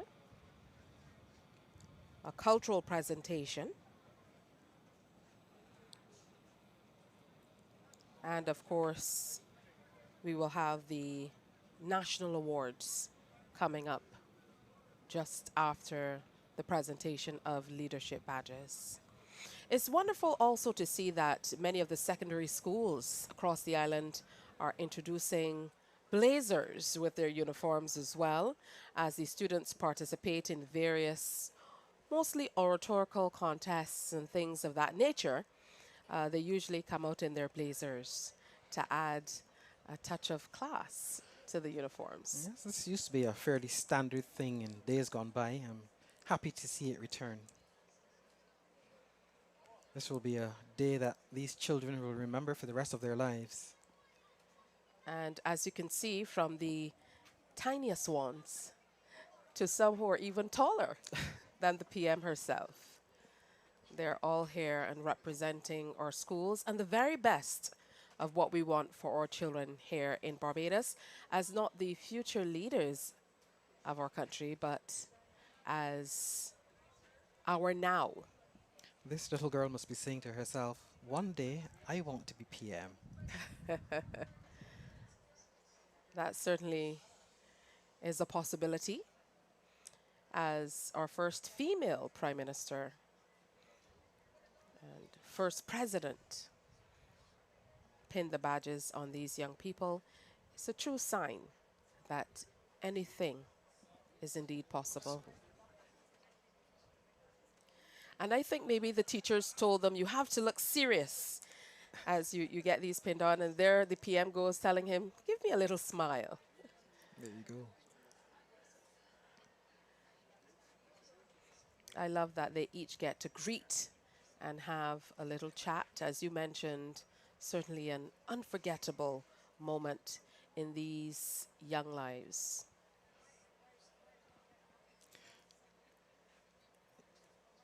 This young lady has a lot to tell the PM. There's no doubt that this is certainly a motivation for our children to stay focused, to aim high, knowing that there is likely to be a reward if you do the best you can. And I think initially there were some questions about whether it was suitable to have this done at this time before we move into the national awards and insignia. But what it does is it signals to these young people and the nation that they are of the utmost importance.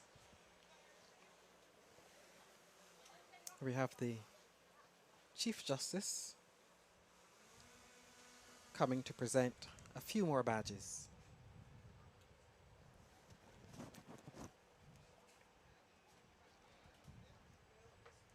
When it comes to ceremonial and having things done in an orderly fashion, you can expect to see the military guiding the process. Again, all of this is rehearsed. So no one shows up on the day without having gone through the paces. These young people are certainly not exempt and displaying their badges for the world to see as well.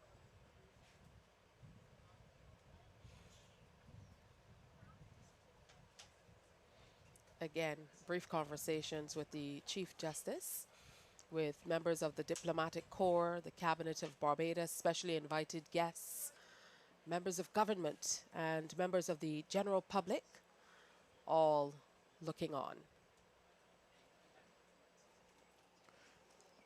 Isn't it wonderfully symbolic that the message is sent, even in this manner, that today is a day for everyone, from the youngest who have the future ahead of them to those who have already achieved and being recognized for this.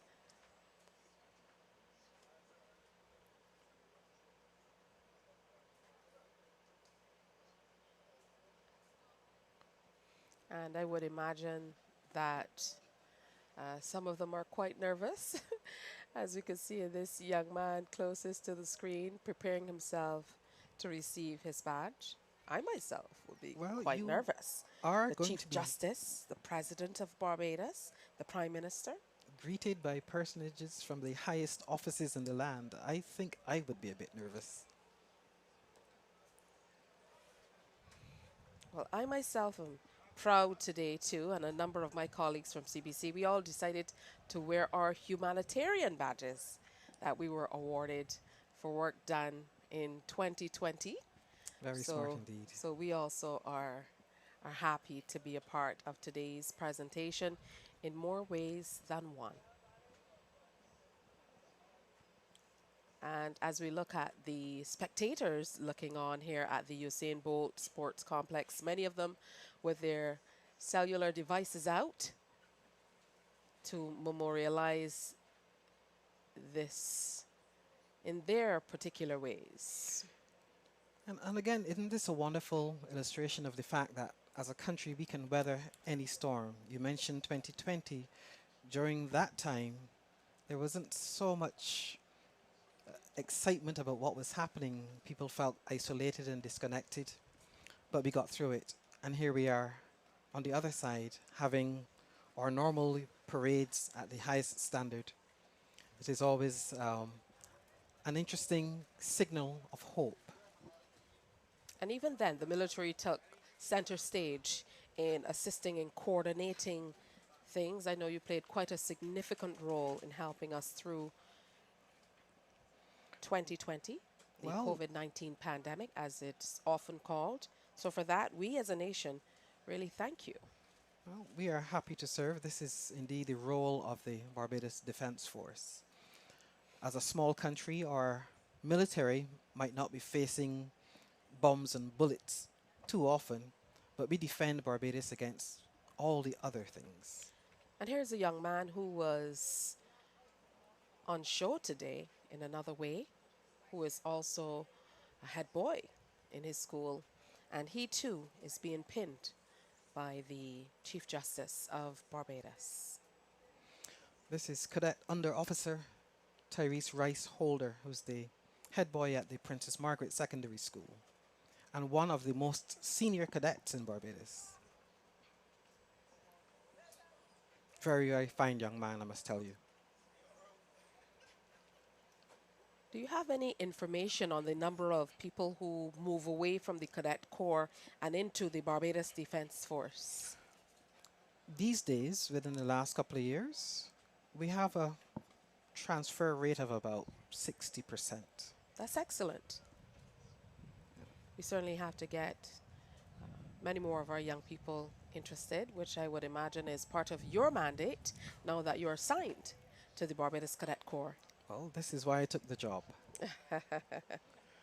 We have to say a special welcome and thanks for viewing to those of you down the region and across the world who are certainly checking in on our broadcast and sharing how delighted you are across the diaspora to be able to share in the celebration of our 57th anniversary of independence.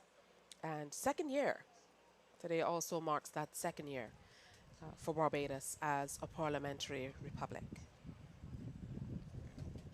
It must be said, Bajans the world over must be beaming with pride today as they observe a very fine parade, as they acknowledge that our youth are recognized, and a little later on we will have a recognition for a job well done to others.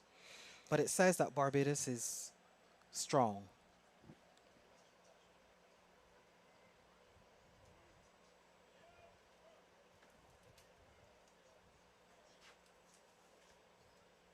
Now they all return to the field for a collective applause from the guests and spectators here at the Usain Bolt Sports Complex.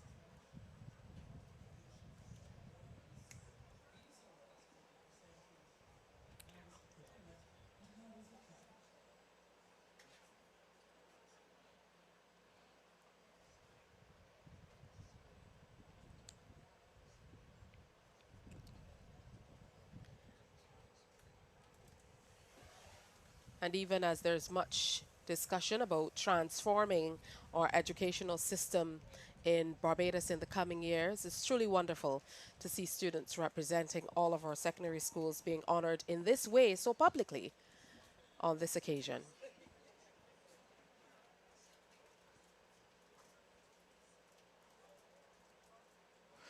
I think years from now they will look back at these old clips and think, wow, that was a really special day for me.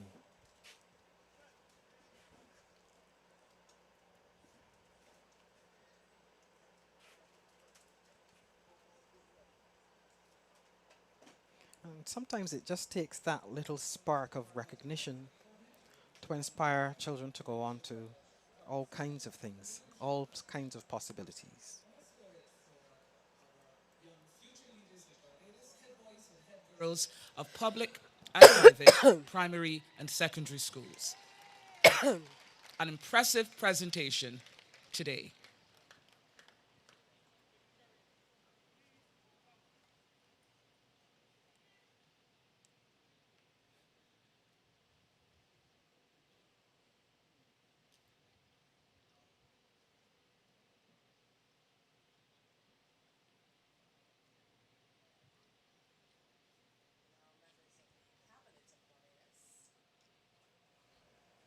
Are going to get their opportunity to meet these young boys and girls. And if you're thinking this is quite a long presentation, it signals to you the importance and the prominence that it holds in the entire day's presentation.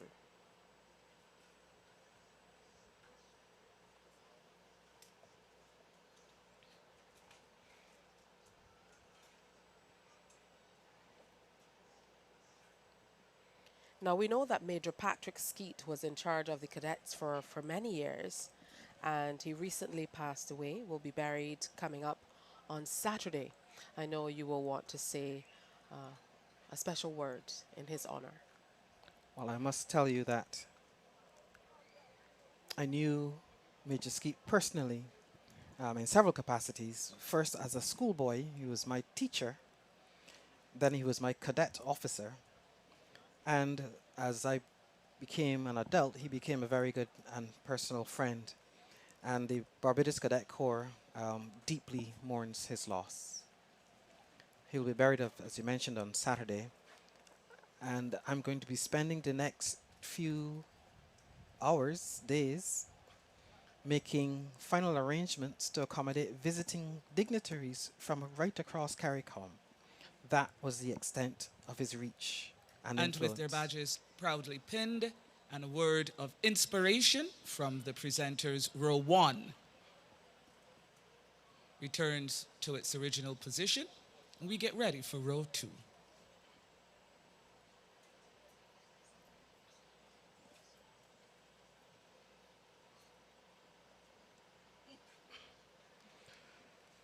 As I watch, I'm somehow beginning to become convinced in my mind that this is a much easier surface to work on, as opposed to the maybe slightly uneven surface of the Garrison or the blisteringly hot surface of the Bridgetown port. So maybe this is a good medium. And again, these intergenerational conversations that are much needed, not dating at all. The members of cabinet, permanent secretaries, and other specially invited persons who are greeting the students this morning. And the first presentation, the second presentation party, now joined connecting by with the youth members is something that of is vitally private important. sector leadership associations.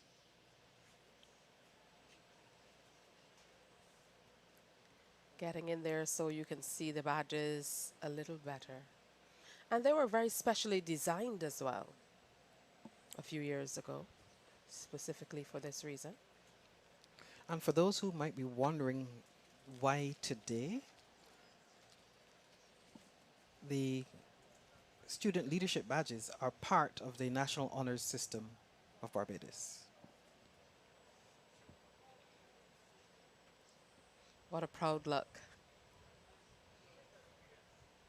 And I'm sure the members of cabinet and permanent secretaries and members of the private sector association and so on who are part of this particular presentation are equally as proud to be able to pin badges on our future, the future of Barbados, our youth.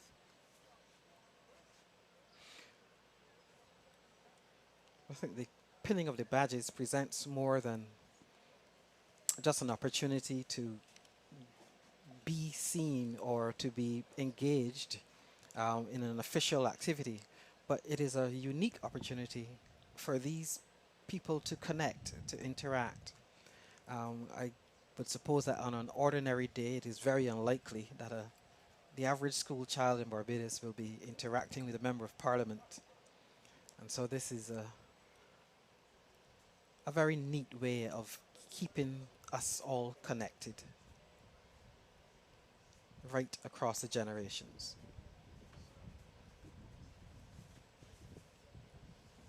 Now, what advice would you give to any young individual who might be considering a career in the military? You yourself started out with the Cadet Corps and you've transitioned into a most illustrious career over the last 24 years as a member of the Barbados Defence Force. So what advice would you have for any young person looking on?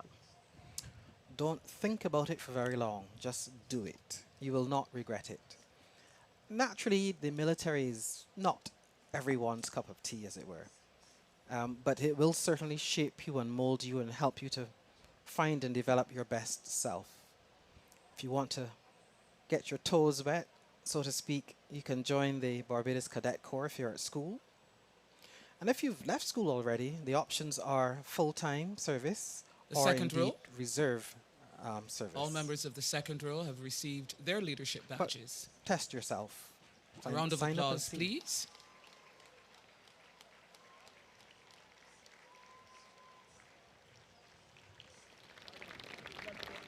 And the second row walks off to tremendous applause and cheers, as well deserved. And on this occasion, they're representing their entire schools, their communities. It's important for us to remember that as well. Must be some very proud teachers and parents. Even the placement of today's parade and what will follow after this part or this phase of the parade as we move on to the Lower Black Rock Road and march up to the Carlton cricket grounds. It really shows that we're still remaining at that grounded place in staying within the communities as we celebrate in this 57th year. I must confess that that part of the parade was always my favorite. That march, whether it's through Bridgetown or anywhere else, when the bands get to show off their latest calypsos and the troops get to strut their stuff, is always a fine spectacle. Certainly unity and pride will shine brighter than ever as we stand tall to celebrate the magic and pride and these unforgettable moments that really define our beloved nation. Just want to return briefly to career options in the Barbados Defence Force. Just to mention that just about every job that you could think of is covered in the Barbados Defence Force. So we're not just frontline soldiers, but there are cooks and engineers and drivers and medics, and a full range of skills will be available to you with pay and training. If And that doesn't speaking of excite training, I know the Barbados Defence Force, you certainly invest in your young people where they're interested in various fields. I know that they have opportunities to study locally and abroad as well. Indeed, the Barbados Defence Force will support any program that will, of course, be benefit to the Barbados Defence Force. Our commissioned officers are trained to the highest international standards, and our artisans or technicians or service personnel in the broadest possible sense are all trained internationally or locally, but always to the highest possible standards. On occasions like these, we hear words like patriotism a great deal. How has your membership in the, first of all, the Barbados Cadet Corps and your transition to the Barbados Defence Force shaped your view of patriotism? Well, anybody who lives in Barbados A round of applause just for magically row falls 3. in love with Barbados. And any opportunity to serve Barbados in whatever capacity is an exciting thing. And I hope you've I'd noticed, like the idea as I've of noticed, national pride. that these students I are like the idea quite of adept aiming for the at highest following possible orders standards for with yourself, precision. for your country. Their march on and off has been clean and crisp. And of course, you're hearing the voice of CEO of the National Cultural Foundation, Carol Roberts, who will be your commentator for this part of the presentation. Coming up next, national awards and insignia. Did you get a sneak peek, Science? Indeed. No further answers. But I'm sure Barbadians will be very, very pleased after hearing the names of the persons who will be honored on this occasion.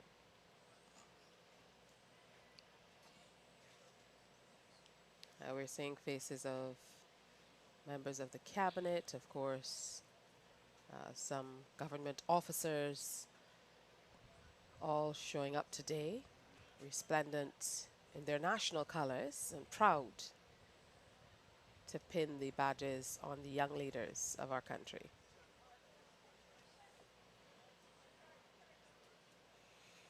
And being around the military almost makes everybody seem as though they have to be a little more regimental.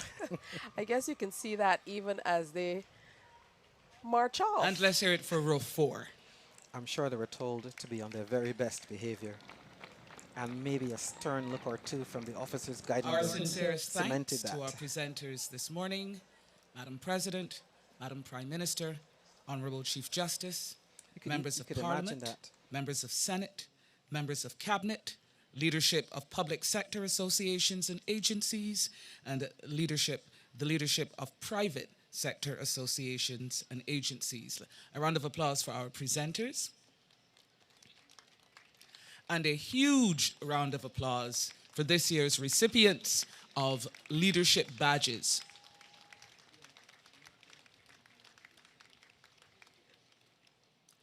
Today, we are pleased to introduce the inaugural Public Service Awards and Award of Recognition under the theme Public Service Transformation, Doing Things Differently.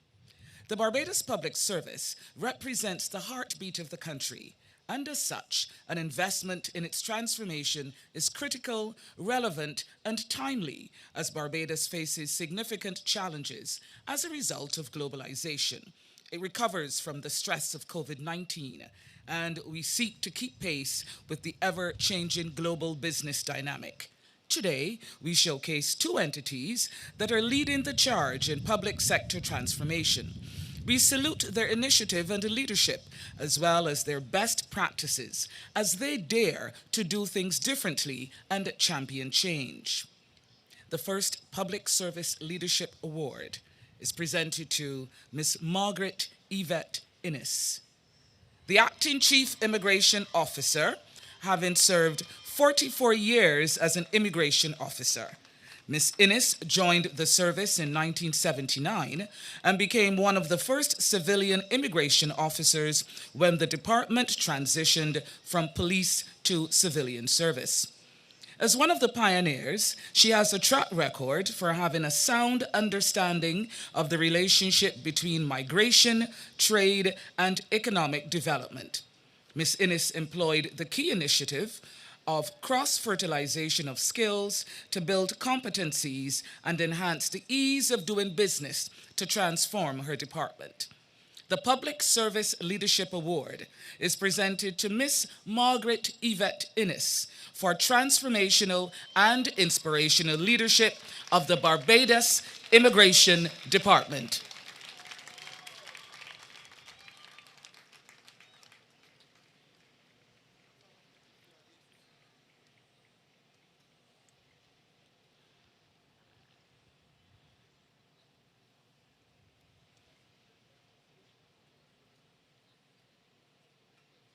The Public Service Awards and Awards of Recognition.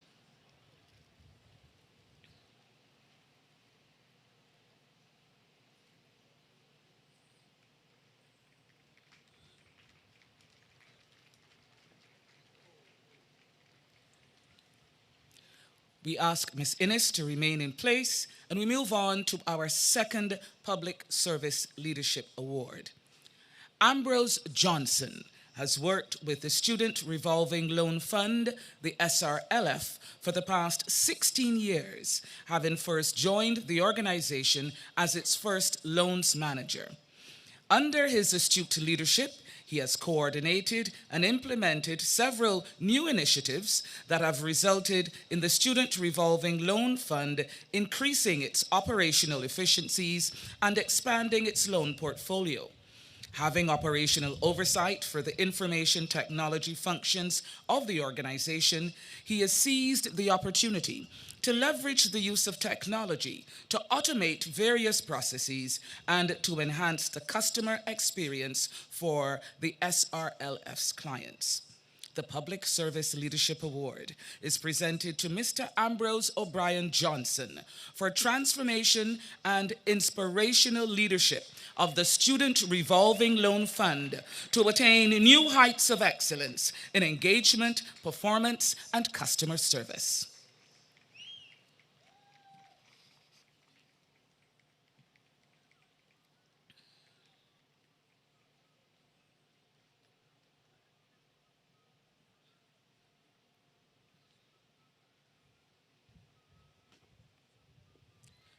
Mr. Johnson, I ask you to remain in place as well, and we now move on to the Agency Awards. And the first award is presented to the Barbados Immigration Department, a department that stands as a testament to exceptional leadership. With a resolute commitment to its mission, the organization embarked on a journey towards a new and improved image, setting the bar for excellence in the public service. The department's envisioned introduction of e-visas, online document facilitation, and the EDRMS system signifies its relentless pursuit of modernization and accessibility. These initiatives symbolize the future where technology seamlessly meets efficiency. As we honor the Barbados Immigration Department with the prestigious Public Service Excellence Award, we celebrate its transformative leadership, dedication to service excellence, and tireless pursuit of innovation.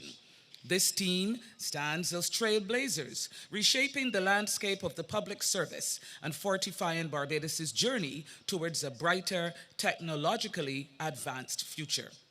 the Public Service Excellent Award is presented to the Barbados Immigration Department for outstanding achievements in redefining and modernizing its services, setting an exemplary standard for transformation in the public service. Accepting the award on behalf of the Immigration Department is earlier recipient, Ms. Margaret Innes, Chief Immigration Officer. But she is joined by Ms. Janice Robinson, Deputy Chief Immigration Officer, and Mr. Carlisle Murray, Senior Immigration Officer. They are joined by some of the team from the Immigration Department. I invite you to stand, the Immigration team, you already are, and be acknowledged. Congratulations and well done.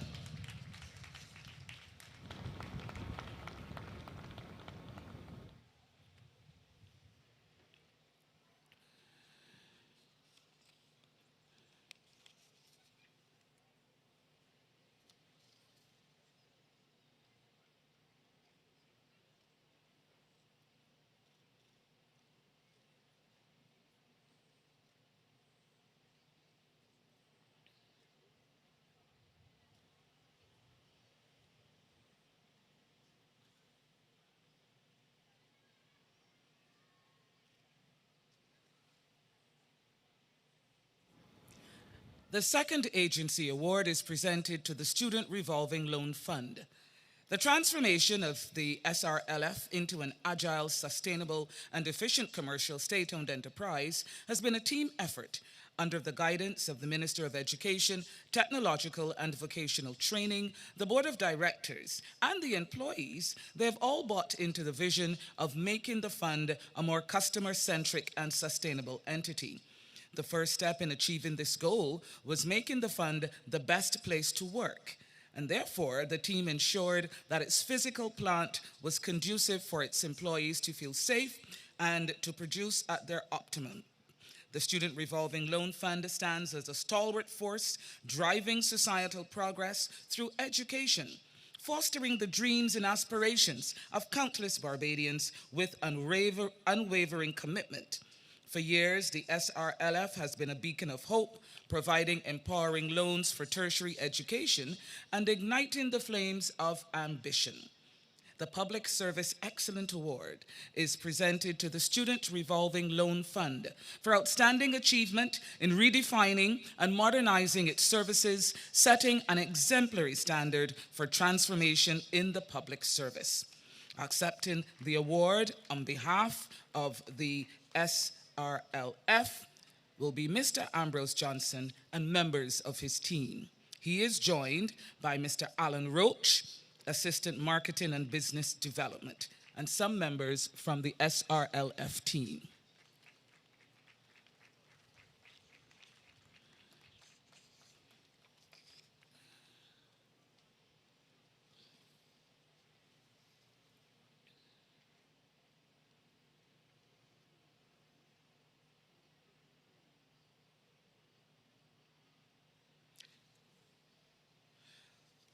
We move on now to the Award of Recognition. Founded in 1973 by Barbadian visionaries Harold Hoyt and Fred Gollop, later Sir Fred, and a team of pioneers, the Nation Publishing Company Limited stands proudly today as the leading publishing and media house in Barbados. This Black-owned business was built from humble beginnings in a modest rented softstone structure in St. Mary's Row. Here, the company began to develop and shape a product that solidified its place in this island's history. The Nation has built a reputation for the delivery of credible, accurate, and reliable news and information. In this era, when fake news abounds, it is clear that the source matters. The Nation has stood the test of time, moving from a weekly Friday newspaper, first published on November 23, 1973, to the introduction of the highly coveted family publication, The Sunday Sun, on June 3, 1979, and subsequently to daily publications as of March 1981. Today, the Nation boasts of the constant delivery of news 24/7 via print and digital platforms, with a portfolio of products catering to advertisers and readers alike that include the Nation newspaper, the Daily Nation, Midweek Nation, Weekend Nation, Sunday Sun, and Saturday Sun, the Barbados Business Authority, and a collection of glossy publications such as the Better Health, Smart Homes, and Fine Cuisine magazine. The Nation pioneered local investigative journalism, breaking many stories. Through The Nation, we learned of poor and ordinary Barbadians and young high achievers, of whose successes we would not otherwise have been aware. By reading the paper's pages, we became informed and connected with Bajans in the diaspora, and they remained as informed about home as if they were still living in local communities. For that work, it has become part of the national fabric, and today we pay homage to the service of the Nation newspaper, to this nation and its nationals at home and wherever they may roam. This award of recognition is presented to the Nation newspaper in appreciation of 50 years of outstanding achievements in print and digital journalism, serving Barbados, the region, and the Barbadian diaspora. Accepting the award on behalf of the Nation Publishing Company Limited is Mr. Noel Wood, Chief Executive Officer.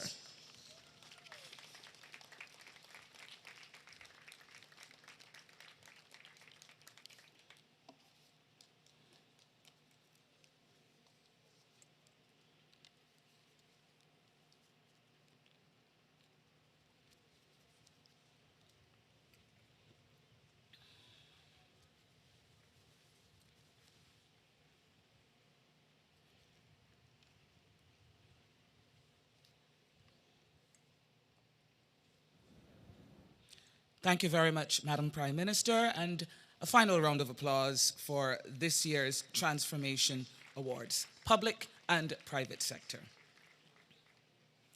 Your Excellency, this morning, on the 57th anniversary of our independence, 36 outstanding citizens, 31 of whom are present today, and who are awarded in this year's independence honors, will be acknowledged and presented in the warrants. This year's awards have been made in the following classes: the Order of Freedom of Barbados National Honor, constituted by the Order of Freedom of Barbados Act, August 15, 2019, the Order of the Republic, the Honorary Order of the Republic, the Gold Award of Achievement, the Gold Trident of Excellence, the Silver Trident of Excellence, the Barbados Service Star, the Barbados Service Medal, and the Barbados Bravery Medal. The Order of Freedom of Barbados, for distinguished and extraordinary service to Barbados, the Caribbean diaspora, or to humanity at large. Presented to Mr. Reginald Ricardo Farley, for his distinguished career as a policymaker, diplomat, leader of industry and accounting, his sterling contribution to national and business development, as well as the cohesion of the social partnership, and his exceptional leadership of the Honorable the Senate. The Order of Freedom of Barbados, Mr. Reginald Ricardo Farley.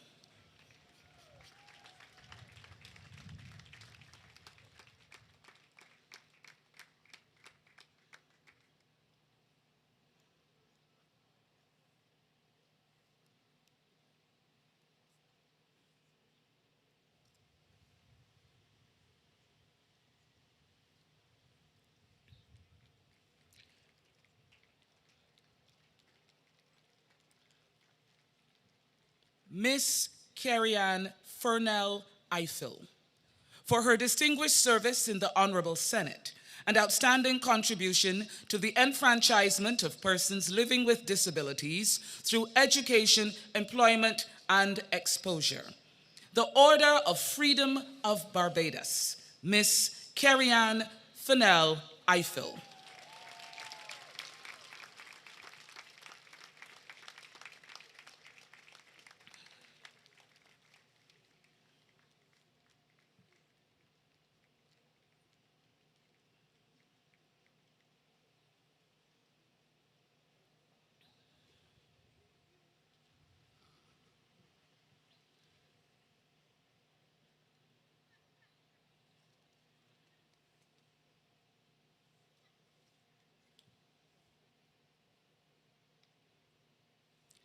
Mr. Doudridge Denton Miller, for his exceptional career in local and regional banking, Caribbean money management, and entrepreneurship, and his sterling contribution as a transformation and international financial leader.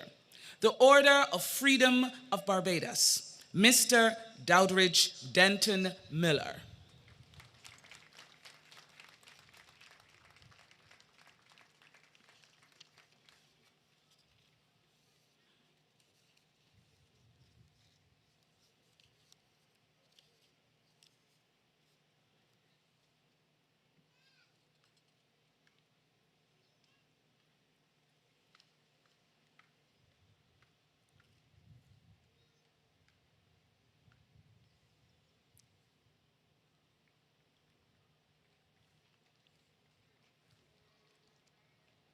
The Order of Freedom of Barbados Honorary Awards. A distinguished person who is not a citizen of Barbados may be conferred an honorary appointment to the Freedom of Barbados, where it is desirable that the person be so honored by Barbados. His Excellency Paul Kagame, not with us today, but awarded for his recognition of his influential and constructive role, unswerving commitment, and proactivity in the mission to foster collaboration, positive international relations, and to promote economic diplomacy through the Pan-African network between Africa and the Caribbean.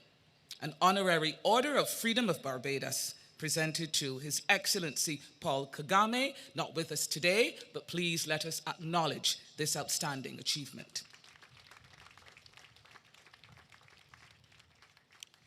The second Honorary Order of Freedom Award is conferred on His Excellency Mohammed Irfan Ali in recognition of his strong commitment to enhance cooperation and collaboration to achieve regional integration and to foster deeper social and economic partnerships, particularly in relation to food and nutrition security, and for the upliftment of the people of Barbados and the region. President Ali and President Kagame are at COP28 in Dubai and are unable to join us today to celebrate our anniversary of independence. But again, please acknowledge President Ali's outstanding achievement. The Order of the Republic for distinguished national achievement and merit, conferred on Alison Ermine Leacock for her sterling contribution to broadcasting, media relations, corporate communications, training, human resource development, and educational technology, and for her distinguished service to Barbados as head of the National Transformation Initiative, the NTI.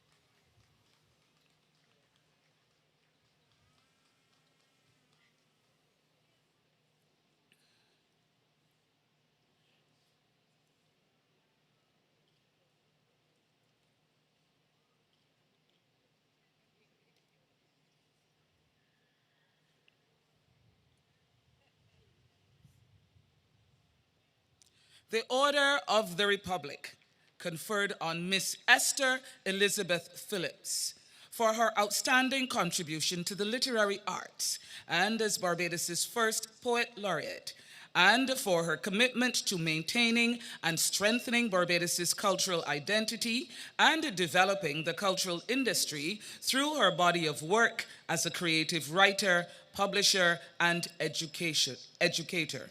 The Order of the Republic, Miss Esther Elizabeth Phillips.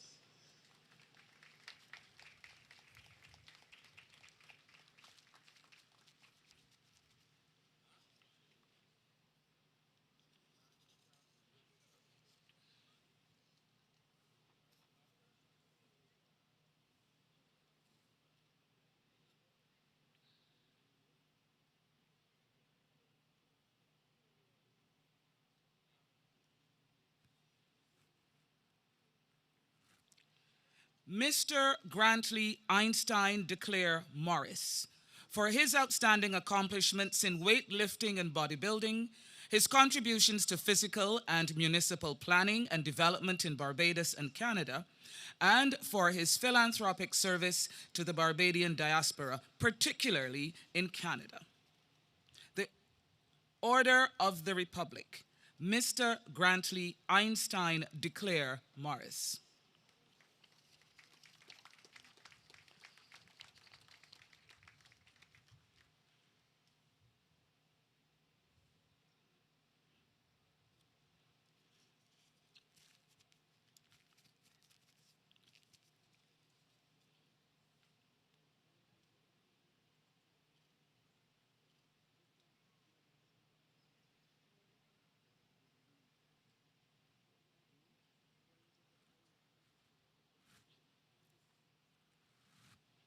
Miss Angela Mary Simpson. For over 3 decades, this devout member of the St. David's Anglican Church has given tireless to many individuals and causes. For her excellent and dedicated service in support of the Barbados Prison Fellowship and the Barbados Cancer Society, her work to assist the A Give Back QC charity, and her indefatigable contribution to the development of the sport of horse racing in Barbados and to the Barbados Turf Club. The Gold Award of Achievement, Miss Angela Mary Simpson.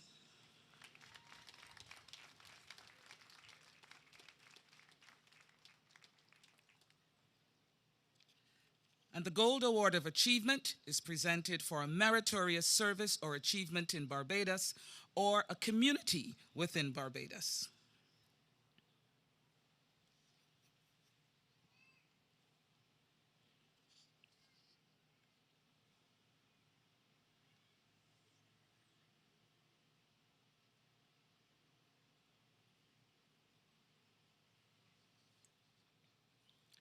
The Gold Trident of Excellence for highly meritorious service or achievement in science, the arts, literature, sport, civic duties, or any other endeavor worthy of national recognition. Mr. Winston Hudson Bailey, for his stellar service to the University of the West Indies and his commitment to improving the conditions of the Barbadian diaspora in Jamaica. The Gold Trident of Excellence, Mr. Winston Hudson Bailey.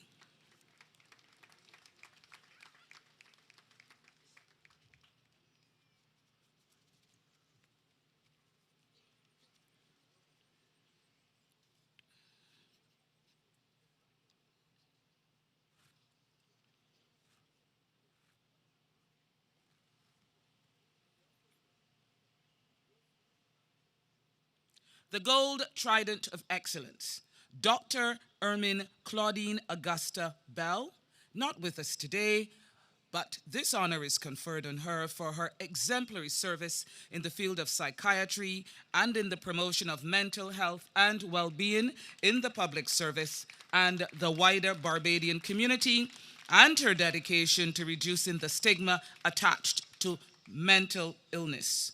The Gold Award Trident of Excellence, Dr. Ermine Claudine Augusta Bell. The Gold Trident of Excellence, Canon Curtis Stephen Roosevelt Goodridge, for his sterling service to the Anglican Church and Synod in Barbados, in particular the St. Lucy Parish Church, and his dedication to the spiritual development and improvement of the quality of life of persons in the northern communities of Barbados. The Gold Trident of Excellence, Canon Curtis Stephen Roosevelt Goodridge.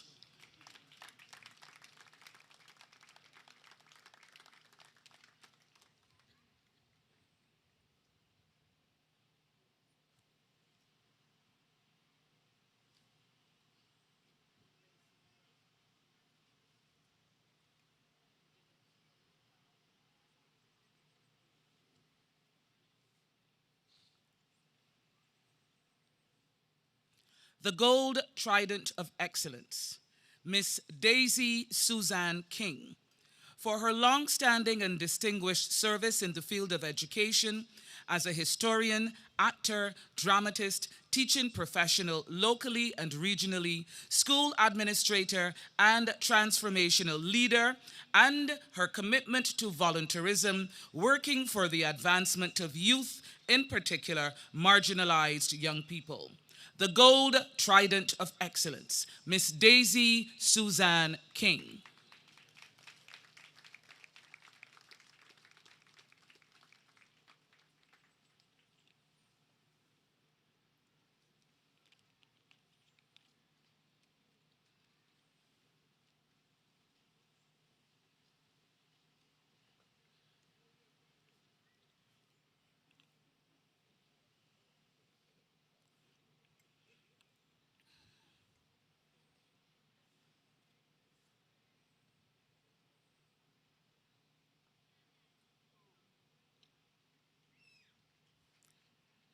The Gold Trident of Excellence, Miss Sade Amelia Winnell Williams. For her outstanding achievements as a world-class athlete, track and field in particular, and her unrelenting efforts to be in global and to bring global acclaim to Barbados. The Gold Trident of Excellence, Sade Amelia Winnell Williams.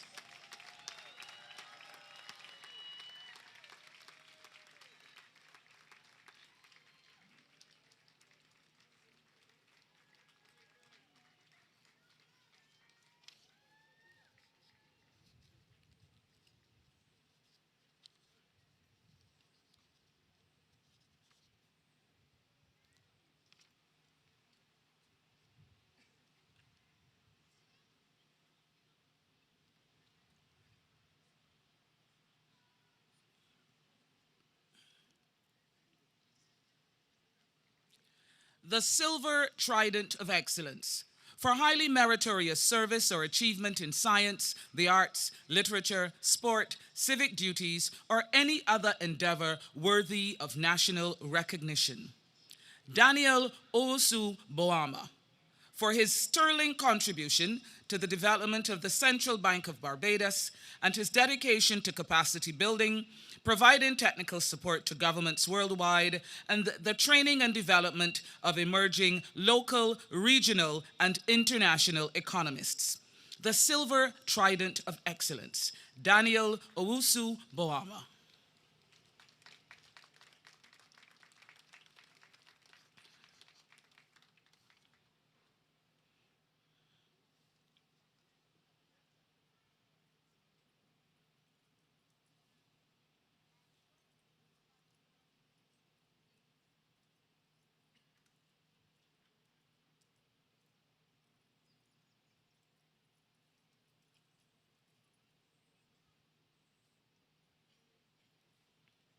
The Silver Trident of Excellence, Jacqueline Michelle King, for her stellar contribution as a practitioner in the field of sports medicine in Barbados, her commitment to providing therapeutic support for national sporting teams, and her pioneering role in the co-founding and development of associations for the advancement of sports medicine, physical and rehabilitation therapy all across Barbados. The Silver Trident of Excellence, Jacqueline Michelle King.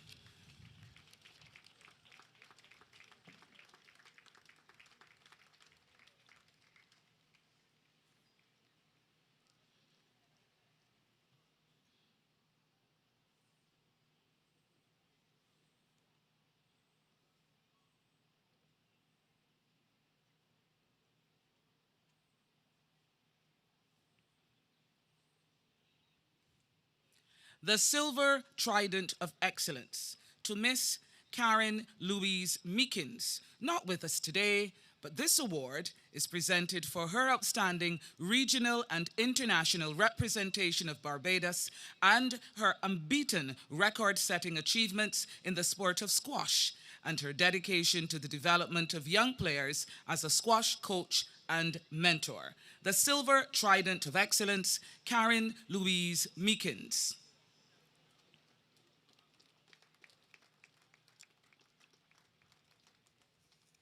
Mr. Mitchell Anderson Nichols, for his extraordinary work, research, and scholarly achievements in sociocultural history and the heraldic art and the design of academic and national insignia, including the Order of Freedom of Barbados in 2019, the Silver Trident of Excellence, Mr. Mitchell Anderson Nichols.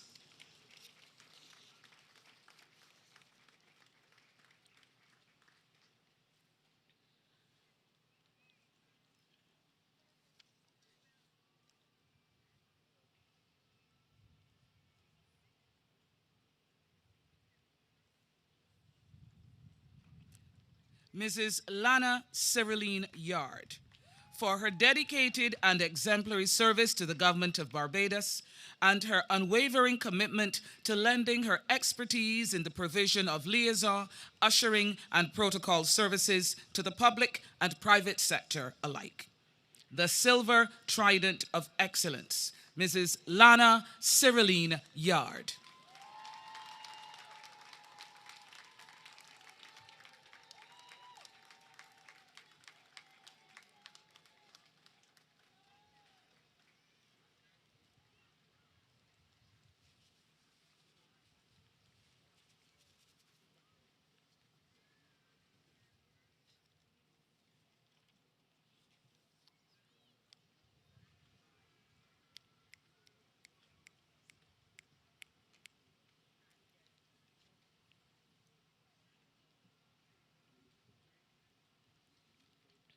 The Barbados Service Star, for meritorious work in the public, fire, military, police, prison, or other protective services, or in any other similar field of endeavor. The Barbados Service Star, Miss Pamelia Tersina Brereton, for her outstanding activism, education, and raising the awareness of Barbadians about Alzheimer's and dementia disorders, and her dedication to the building and strengthening of the Barbados Alzheimer's Association. The Barbados Service Star, Pamelia Tersina Brereton.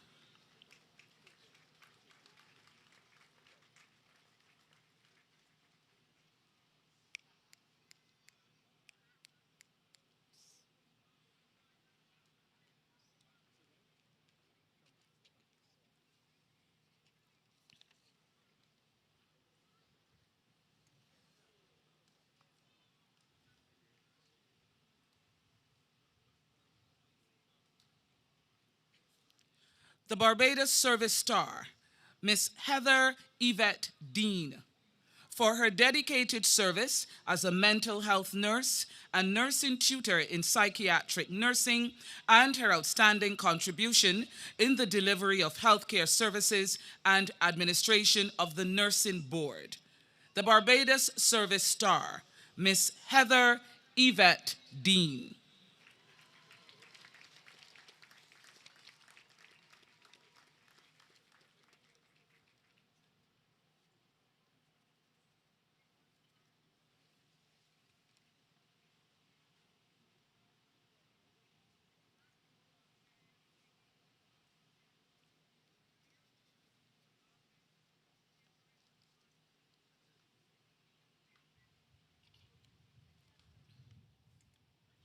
The Barbados Service Star, Lieutenant Commander Carl Alfonso Farley, for his meritorious service to the Barbados Cadet Corps and his dedication to youth and community empowerment through his work with the Sea Cadet Unit. The Barbados Service Star, Lieutenant Commander Carl Alfonso Farley.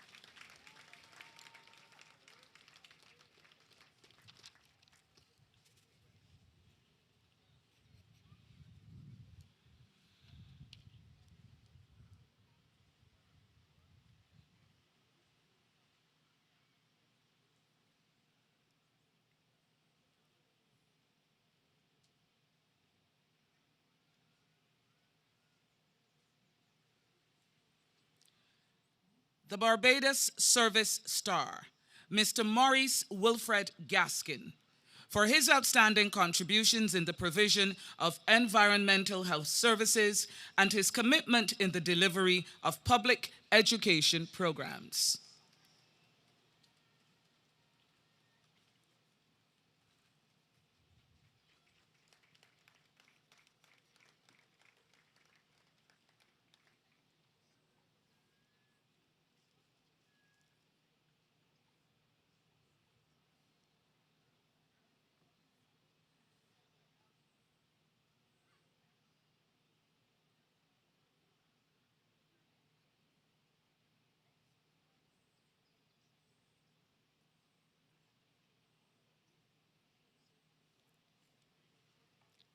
The Barbados Service Star, Reverend Stephen Anderson Lord, for his excellent contribution to the teaching profession and his dedicated service to the northern communities and the church in particular, the Seventh-day Adventist Church.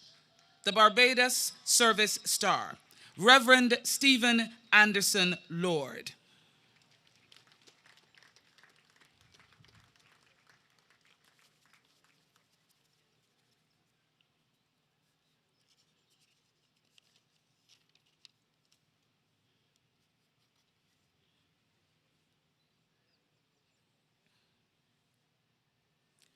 The Barbados Service Star, Miss Natalie Shermaine Murray, for her commitment to philanthropy and dedicated service to the growth and development of church and the rural communities in St. Andrew.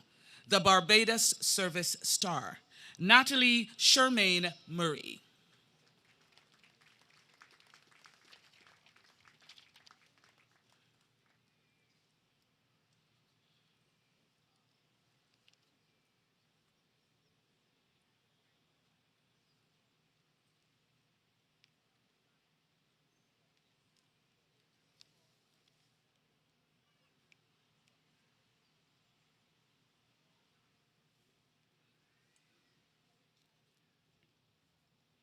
The Barbados Service Star, Mr. Kevin O'Neill Vaughan, for his meritorious service and dedication to the development of the sport of cricket locally and regionally as a coach, mentor, and administrator.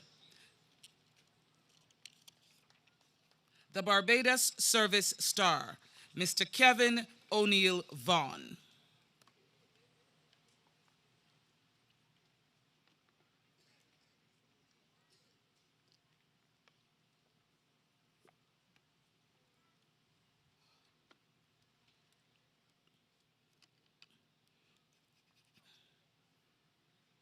The Barbados Service Medal, for meritorious work in the public, fire, military, police, prison, or other protective services, or in any other similar field of endeavor.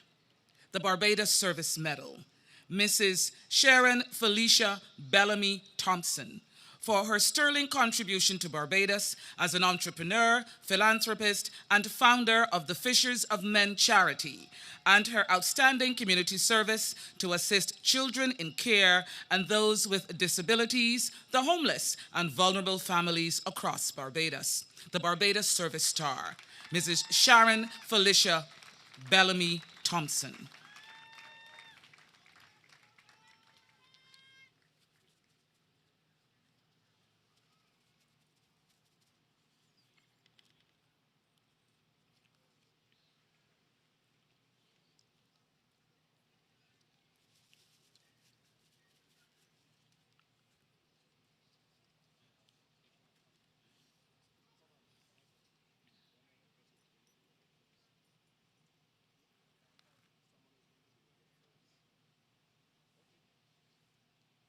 The Barbados Service Medal, Mr. Renford Mark Harper, not with us today, but an award conferred for his stellar career of service in the public sector as head of the Government Security Service, and outstanding contributions as a practitioner and administrator in the provision of national security services, Mr. Renford Mark Harper.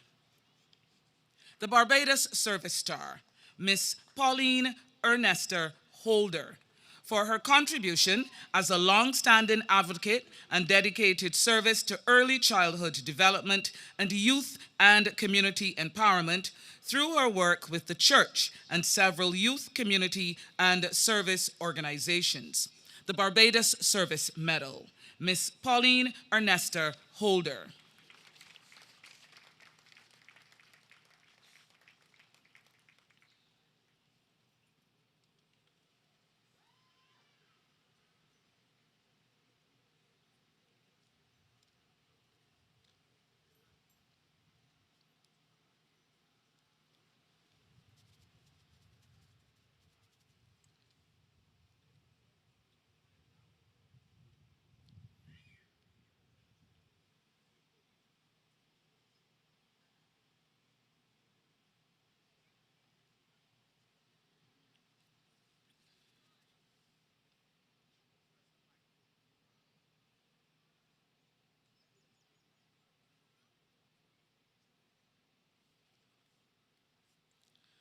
The Barbados Service Medal, Miss Betty Omega Waith, for her dedication to community services in care of children, the elderly, less fortunate persons, and those living with disabilities, and her commitment to volunteerism in support of the St. John Ambulance Brigade and the District Emergency Organization.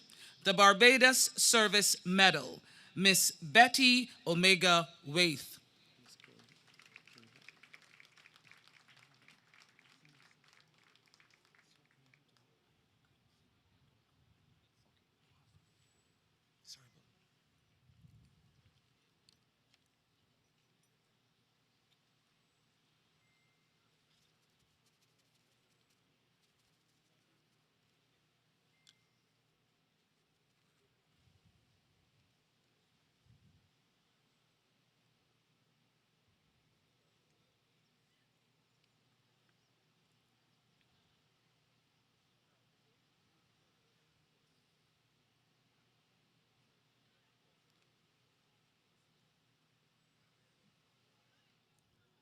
Miss Evelina Cecilia King Harper, for her dedicated community service and activism for the rights of those with learning disabilities, and her commitment to volunteerism in support of the Association for the Correction of Learning Disabilities, the Learning Center, and several service organizations. The Barbados Service Medal, Miss Evelina Cecilia King Harper.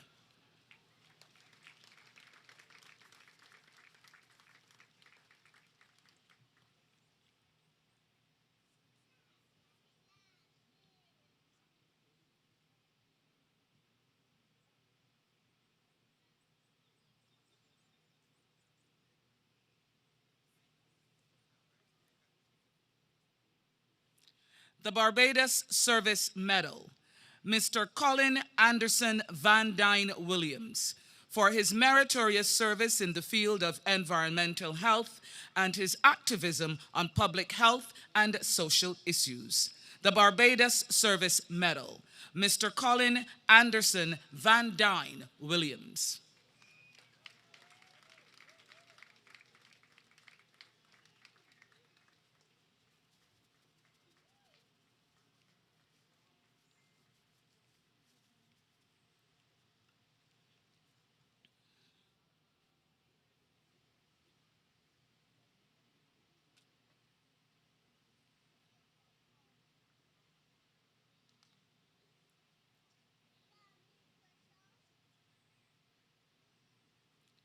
The Barbados Service Medal, Mr. Ivor Sinclair Worrell, for his meritorious service as a youth advocate and a social worker, and his sterling contributions to community empowerment and the development of the sport of bodybuilding in Barbados.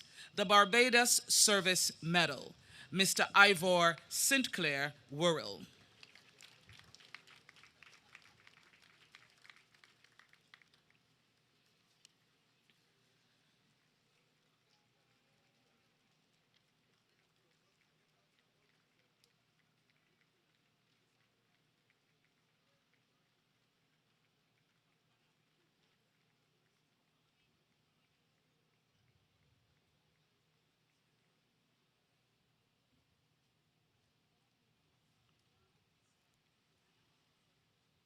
the Barbados Bravery Medal for acts of bravery in hazardous circumstances.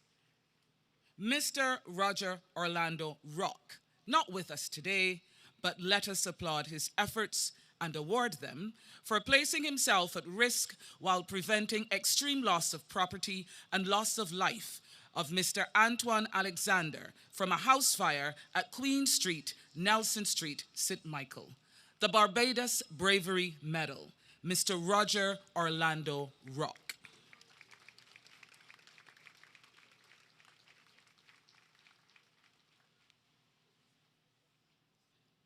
The Barbados Bravery Medal, Mr. Marlon Elrico Van Wyck Tempro, for placing himself at risk while preventing loss of property and also loss of life whilst under attack by persons with firearms during a robbery while plying the Oistins route in the early hours of the morning of July 16th, 2023.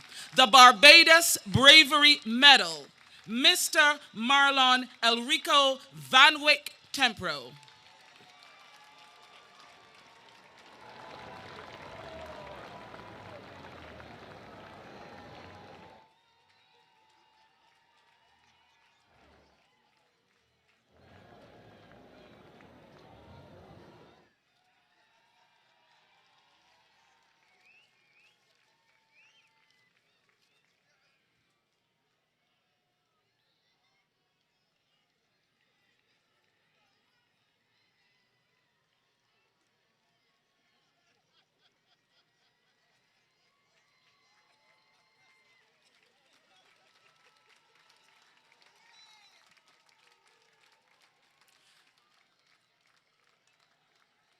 Ladies and gentlemen, under bright sunshine, on this, our 57th anniversary of independence, please let us all join in applauding this year's inaugural Public Service Awards and Award of Recognition and those who made it to the list of national honors and decorations. A round of applause for all awardees. I thank you.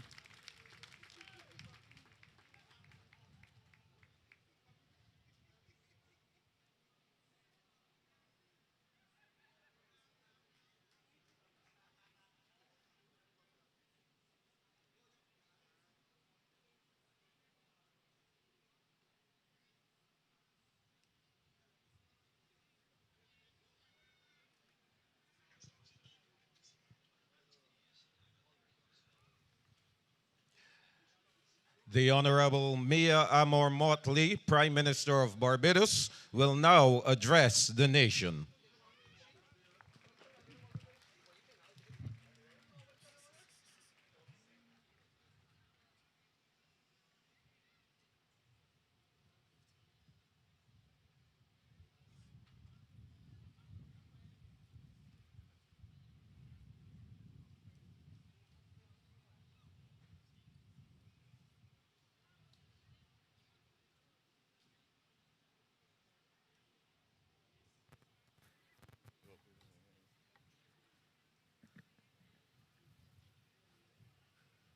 Madam President, the Most Honorable Dame Sandra Mason, President of the Republic of Barbados, distinguished members of Cabinet, the Executive, Parliament, the Judiciary, but above all else, Barbadians.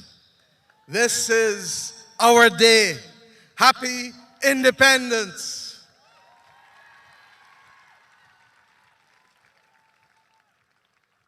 And we must give thanks because we haven't gotten here by accident, but we have weathered some of the most difficult times in the last few years.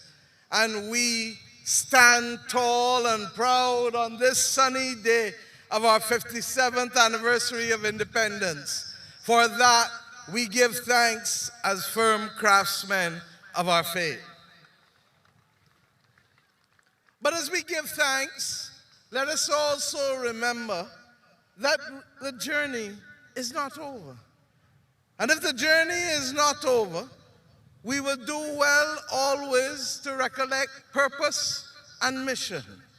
We would do well to remember the principles that hold and unite our nation together.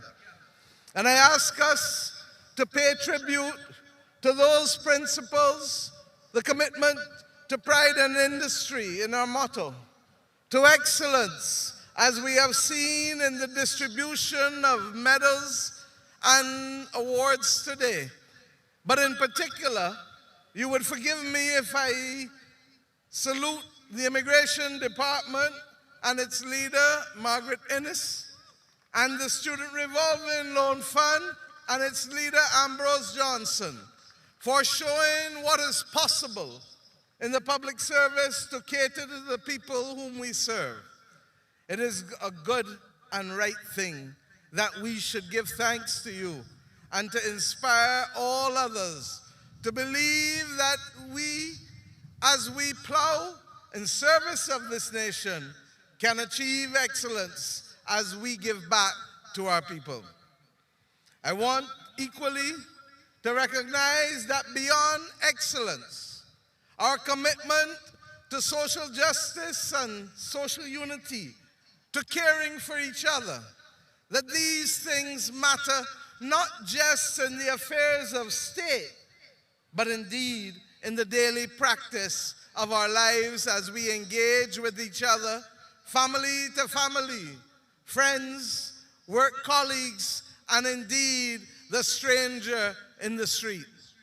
These are the principles that have sustained generations of Barbadians before us and must still do so today.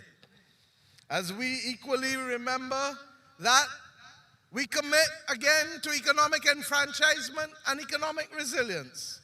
Because at this very time when the world is struggling with being able to allow people simply to live in peace and simply to live on a livable planet, it becomes more and more difficult for many to sustain themselves. And our pledge to each other that we should lift people out of poverty, but equally commit to wealth, not just the earning of cash, but the generation of assets and wealth that can be passed from generation to generation. That we equally recall that caring for each other and economic enfranchisement and resilience cannot be done in a vacuum, and that the sustainable environment in which we live matters. And for those who don't remember that, ask the residents of Six Bends who previously lived on the coast and who were forced to become migrants in their own land purely because of the extent to which the ocean claimed the land on which they were born and they lived. Similarly, we commit to cultural preservation because who we are says everything about us. This is the country that when I say "wah wah blow kill old cow," you don't have to wonder what I'm talking about. Or when we say "we is we," you don't have to ask where that come from. This is our sanctuary, and this is the place we should always find comfort. And as we do that, we remember that we don't live in this world alone. And diplomatic engagement, brotherly and sisterly relations will always be necessary as we live on this planet as part of humanity. I ask us, even as we meet today, to recognize that Barbados, despite its size, not only can be friends of all and satellites of none, but capable of providing leadership beyond our size to ensure that the world can become a better place. Indeed, as we speak here today at this ceremony, word has come from the UAE that the world's nations have finally not only settled on the loss and damage fund, but the capitalization of it has started this morning in earnest. And we thank the people of Barbados for playing the role that we have played in ensuring that this most essential item of justice can help level the playing field for those of us who have become victims of the climate crisis. Will we today or next week see the capitalization where we want it? No. But it is the beginning. And as we have learned, step by step, we can ensure that justice is delivered. But my friends, as we commit to this as a nation, many of you may be asking, but we keep going. We're tired. We're talking about this and we're talking about that.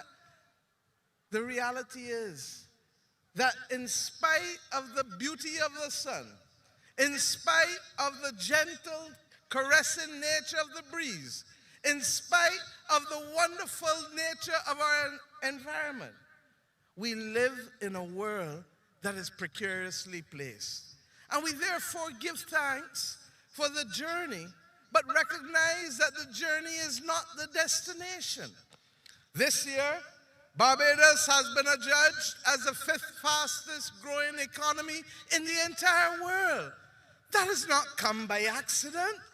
That has come by dint of the sacrifice and of the hard work and the commitment to industry and the commitment to inclusive growth that we have put. We have known what it is to do things that people say shouldn't be done. We introduced the minimum wage in the middle of a pandemic when others said you can't do it and you shouldn't do it. But we saw the people who needed the helping hand and who needed the protection at the time when the environment was at its most vicious. We have known what it is to be in an IMF program and still ensure that the public servants of Barbados can receive 2 salary increases in 5 years when others would have thought that this was impossible. We have completed many of our mission critical items, and we went to mission survival during the pandemic, and during the ash fall, and during the freak storm, and during Hurricane Elsa, and during the consequences of war. My friends, whether we can stay focused for the major mission of transformation is not going to be determined by the government alone, nor the public sector, nor the private sector, nor the labor movement, nor the households, nor the firms alone. It will be determined by all of us cooperating to commit to mission transformation. And it doesn't mean that there will not be times when mission critical will have to be refocused. But our eyes must be singularly focused on transforming a nation.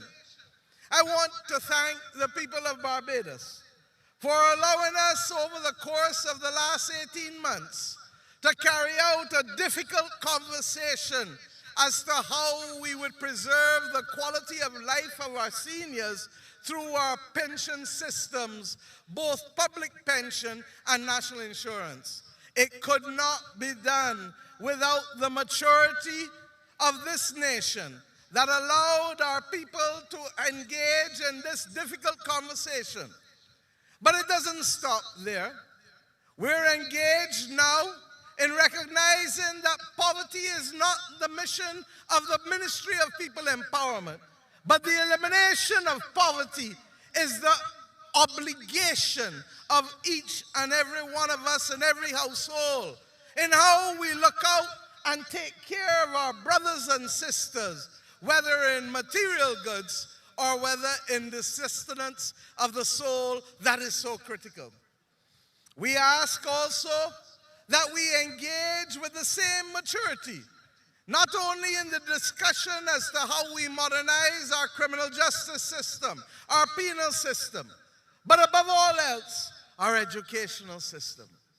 Our children have come into this world, and they did not ask to become victims of a system of educational apartheid. And if we continue to perpetuate it, believing that we should uplift 3 or 4 people and leave 5 or 6 behind, then we will be guilty of the greatest travesty that children of independence can be guilty of. We will not always agree on everything, but the essence of what we can do together to lay a pathway for our children is absolutely critical to the kind of society and the kind of inclusive growth that we can have as a people. So my friends, I understand that sometimes it's difficult, and that sometimes you may even be a little wary of the efforts that are necessary. But when you were a child and a teenager, there were things of which you tired too. But they were critical to your growth. They were critical to your sustenance. They were critical to give you the platform that could make you into adults, into a nation that would want to be inspired, exulting, free. Let us, therefore, understand that our lot, as I said in the last few years, is the lot to plant, to sow. And if we plant correctly, and if we nurture, others will come and reap.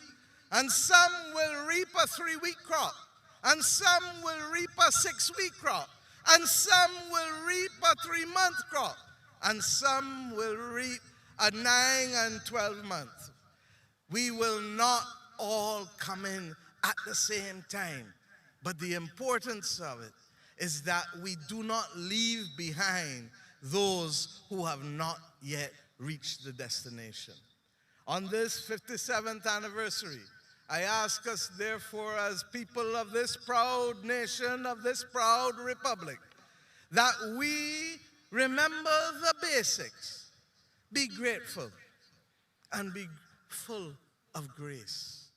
Be committed and be constant in our purpose, because through our purpose, we can settle the missions. Last year, we told you we were talking about them. This year, on the 1st of May, we signed and committed to them. And the journey of execution is not an overnight journey, but over the next 7 years, we will show ourselves and the world that we know what it is to preserve our blue and green, not just our blue, yellow, and black. That we know what it is to ensure that cleanliness is next to godliness, and that we can return to the old practices of taking care in front of us, because many hands do make light work. That we know what it is to look in the mirror and love who we see, because that is, even though the second mission, it is only second to the environment in which we live, but it is the essence of who we are. That you don't feel smaller because somebody want to look down on you, because nobody is better than you and you are better than nobody. That we know what it is to understand that without food and water, the sustenance that we need to build and to plant will not be there. That we understand that we must keep ourselves healthy, and we must keep our country and our communities safe. That we understand that the order that left those with little and few with much cannot be the horizon that our children see. That there must be fairness and opportunity for all. And that as we enfranchise and empower, we continue to do so conscious that it is individuals who make the difference to attaining the mission. And that finally, we use this. We ensure that we are in a position to be able to use technology for what it is worth as a tool, but never forget that the ethics of each and every one of us as a human being is stronger than any tool of technology that we use. My dear friends, this is our day, but we are conscious that it is not the world in which we want to live. And there are some things over which we have little control, and there are some that we have great control over. Let us as citizens of Barbados, therefore, commit to do the things we can and change the things we must, and be resilient to the things beyond our control.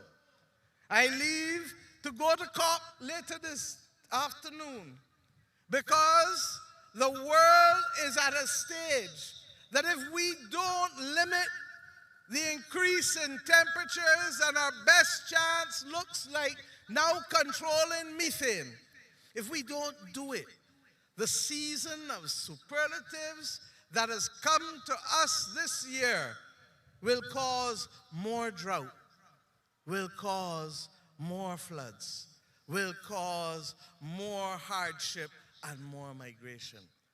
This is not what we want.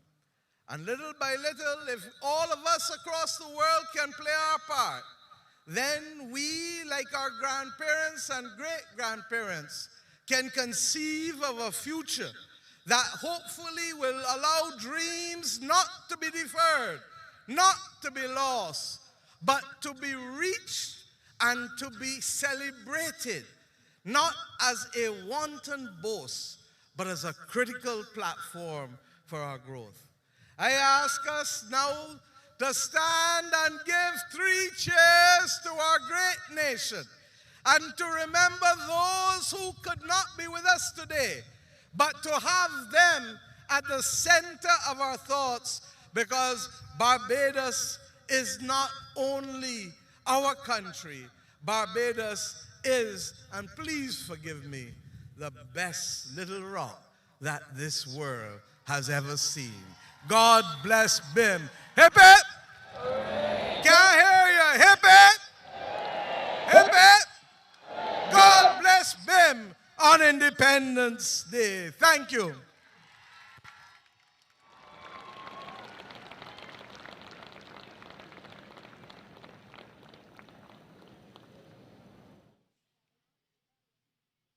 Mia Amor-Motley, of course, the Prime Minister of Barbados. Quite a stirring presentation there, Major Taylor. Yes, indeed. Stirring words. Of course, you talked much about what we're doing on the world stage and where we need to go. Ladies and gentlemen, please be seated.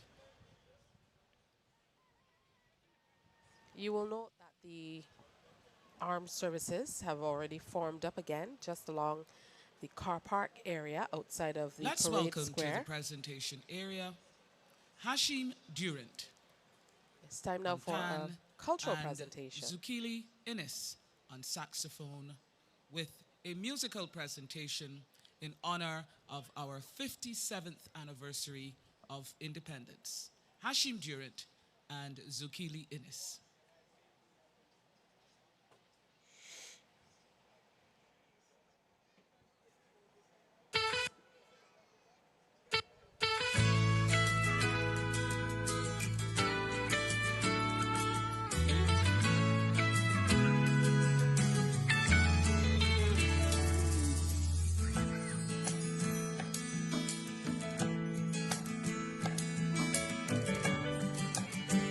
Come on, songman.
The parade commander will now march the troops back on in preparation for the next phase of the. This will include the advance in review order, the salute to the nation, national anthem, and 21-gun salute, praise for the nation, national pledge, final salute, and departures.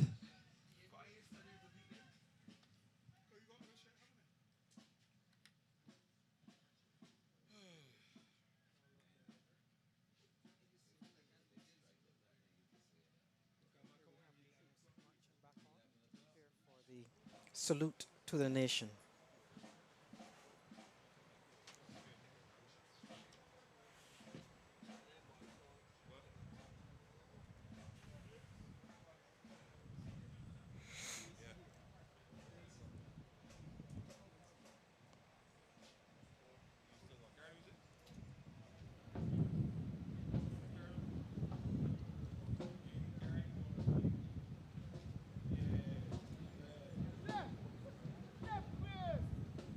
What can we expect in this segment of the presentation, or as you refer to it in the military or military terms, this next phase? Well, this is a return to the traditional parade format, where we'll have what is called the advance in review order. We'll have the 21-gun salute.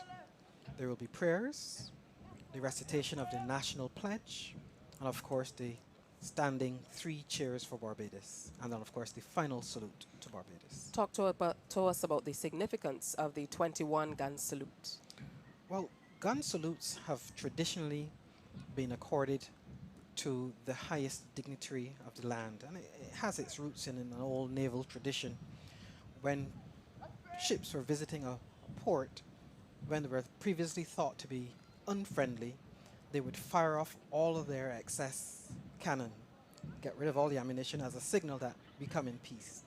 And that has kind of come down through tradition represented by a 21-gun salute, or indeed gun salutes of varying numbers depending on the level of salute.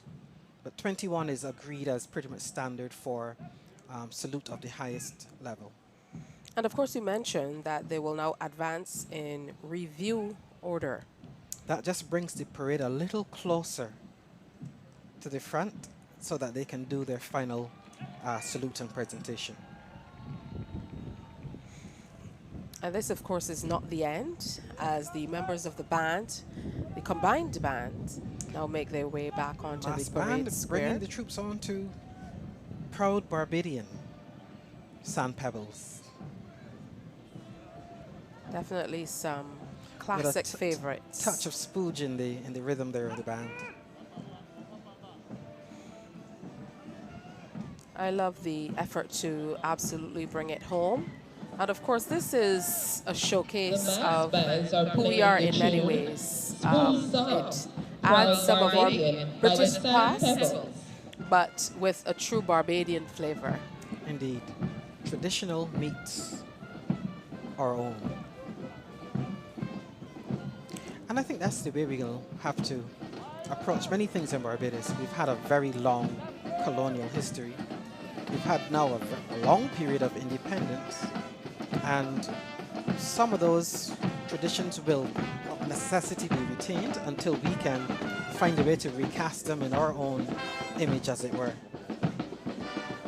But we can tell from the music today, you can tell from the colorful nature of the uniforms, that we are of age. We have a sense of what is Barbadian and how Barbadians do things without any sacrifice of the highest standard. Let's enjoy some of this now as the troops make their way back onto the parade square in review order. We are coming to you live from the Usain Bolt Sports Complex.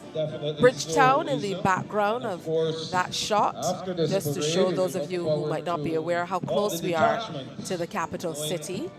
Making their way on Everything to in Barbados Carlton is Cricket closed, Ground, but the what a traditional gorgeous march. shot And we invite of the everyone, Usain if you Bolt can find Sports a Complex nice and the vantage surrounding point to give your environs. support to the troops as they march to Carlton.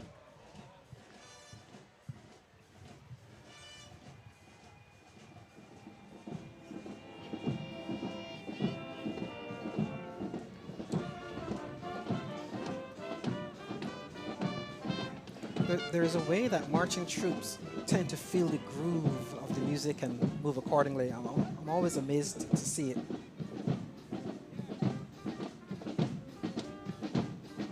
And of course, the traditional march to the fallout point, the bands typically crank it up a notch, which the troops have always enjoyed. Our troops definitely march with a swag to the beating, the music, the drum makes all the difference.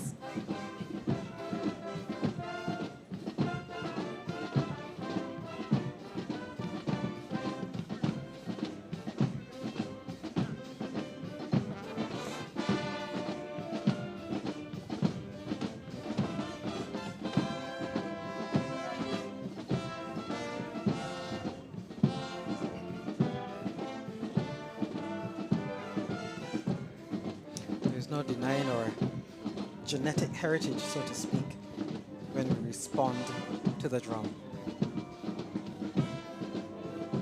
What a beautiful day in Barbados.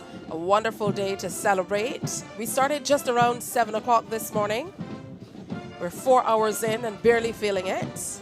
Started out with some cloud cover, now bright sunshine, but still thoroughly enjoying it.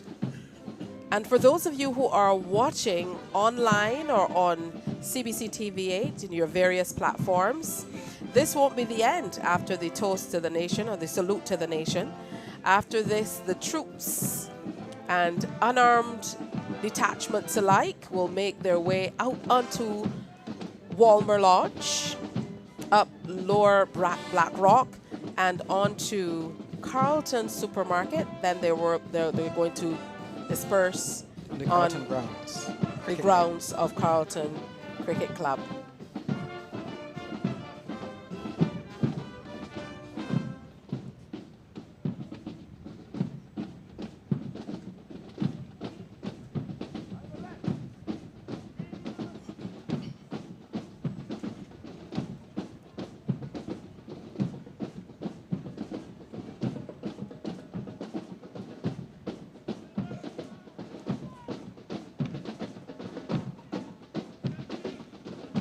Just watching it, I can almost hear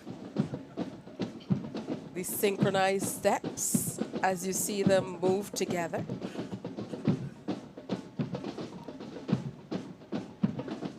And of course, that resonates with power and pride, echoing through the air here. And I can see people taking up at various vantage points from their galleries, and as we would say in Bajan parlance, to be able to capture a view of something that traditionally has been closed off from the public, bar if you are at the facility. So for example, Kensington Oval and other areas, not a lot of houses or residential areas around the garrison or the Port Authority, but certainly here at this facility, it is in the midst of our community, which is what we really want. Beautiful to see, and even more amazing to listen to the sweet sounds. We take it right through Barbados, the village. Parade with advance. Right turn.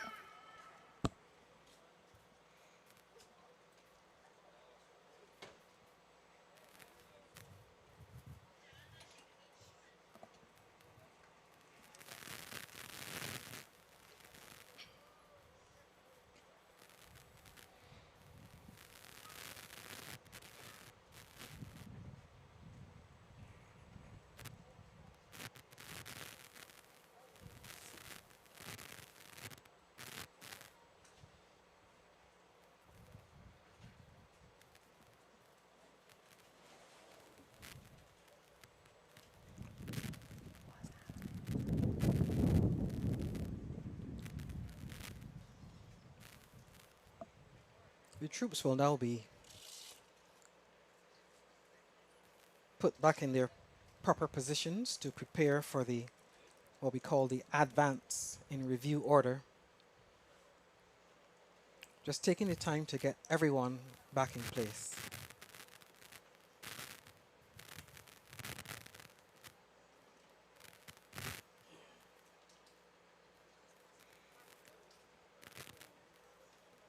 And then, of course, in all of this, we have the dressing of the troops as well, because, as you mentioned, precision is the order of the day. Those lines must be straight. Look at those faces. This is what we love to see. Pray! Order! Arms!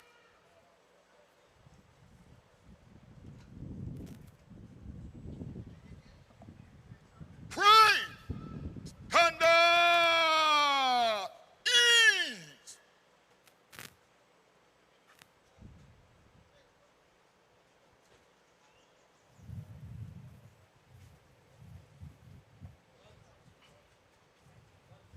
Parade second in command, getting it all ready.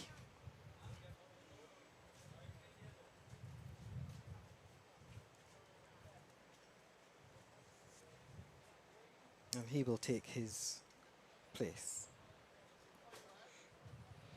Parade commander now returns to resume command and control of the parade.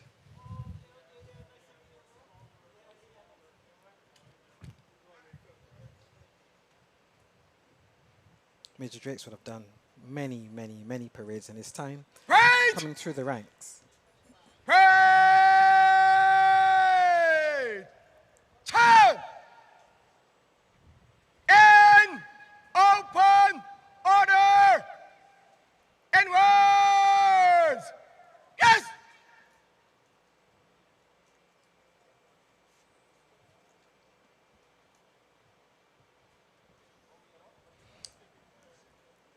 You see your military knowledge improving. You did predict that they would be dressed, and here it is.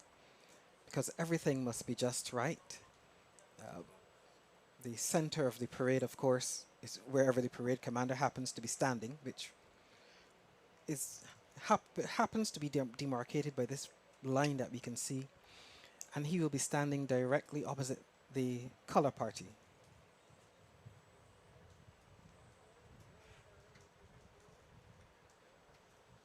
When the regimental sergeant major is satisfied that all is well, he will give the eyes front and we will carry on.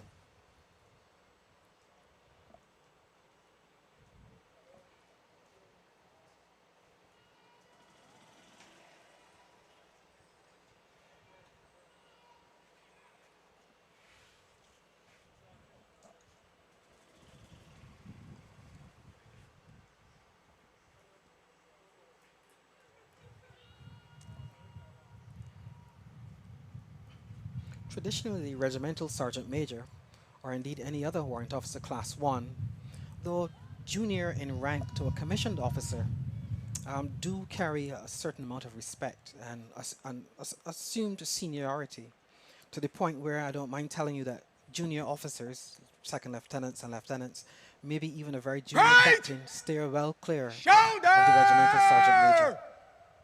Arms!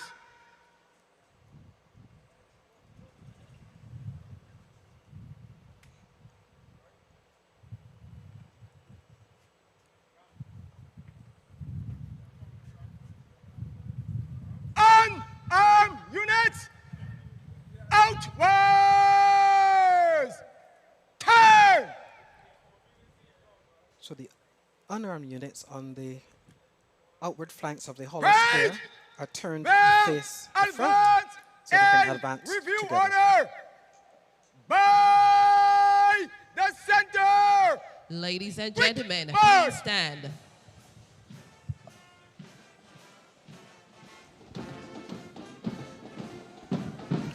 I'm bringing back memories of our childhood. And you can see my little brown girl. Which just happens to fit perfectly with the 14 paces taken in the advance in review order.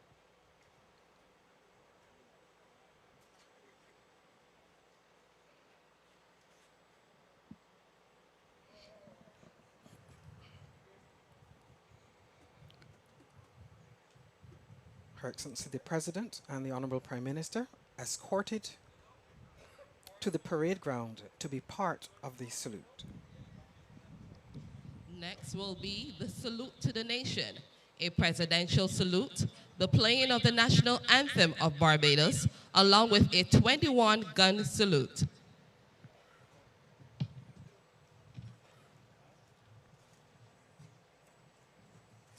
Praise! Salute to Barbados! Present! Arms!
Salute to the nation of Barbados.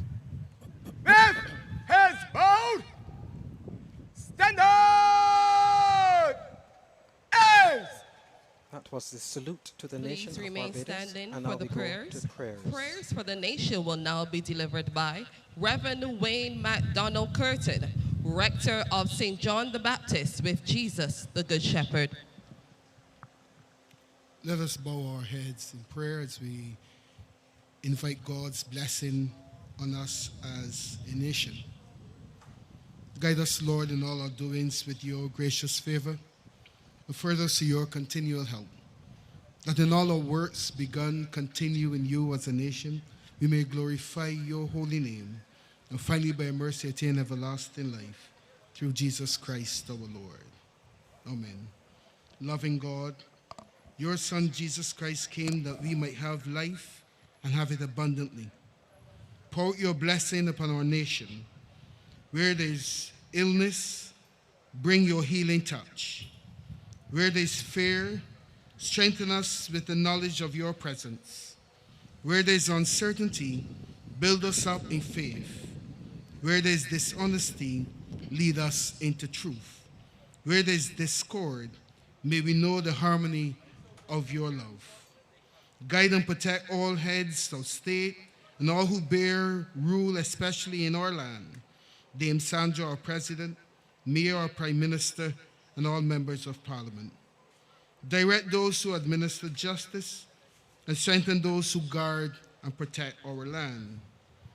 Enlighten with your spirit all places of education and learning. And Lord God Almighty, you have made all the peoples of the earth for your glory, to serve you in freedom and in peace. Give to the people of our nation a zeal for justice and the strength of forbearance, that we may use our liberty in accordance with your gracious will, through Jesus Christ our Lord, who lives and reigns with you in the Holy Spirit, one God, forever and ever. Amen. And together we say the Lord's Prayer. Our Father, who art in heaven, hallowed be thy name. Thy kingdom come, thy will be done on earth as it is in heaven. Give us this day our daily bread, And forgive us our trespasses, as we forgive those who trespass against us. And lead us not into temptation, but deliver us from evil. For thine is the kingdom, the power, and the glory, forever and ever. Amen. Thank you. The National Pledge will be guided by Dana Rose McLean and Roger Harris, head girl and head boy of the Good Shepherd Primary School. Please repeat after them. Right! Right! Turn!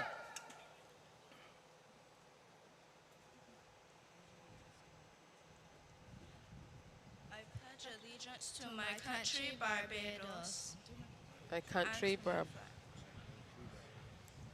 and to my flag, to uphold and defend their honor, and by my living, to do credit to my nation, wherever I go.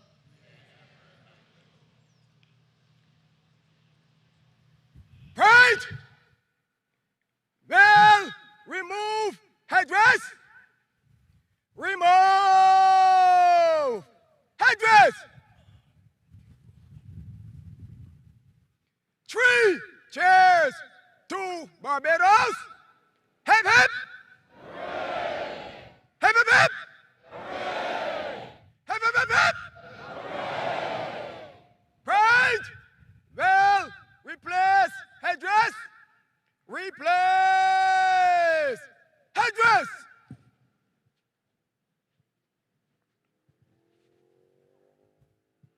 Shin.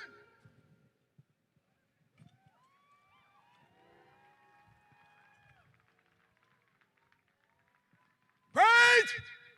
Salute to Barbados. Present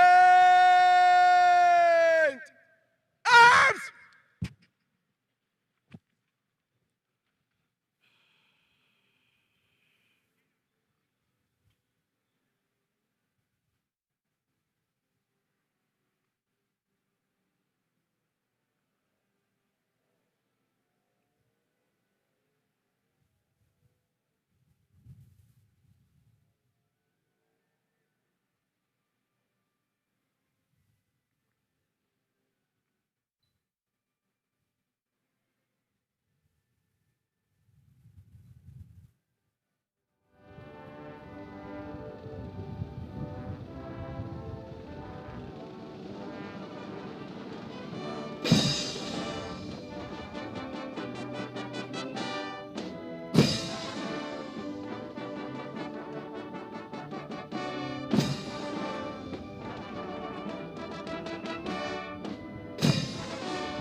Raise.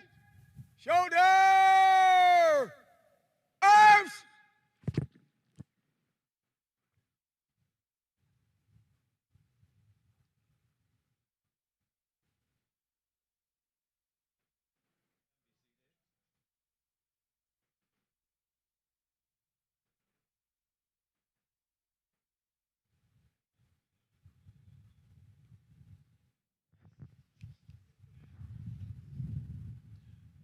Ladies and gentlemen, kindly remain standing as we move into the final phase, the departure of dignitaries. Right.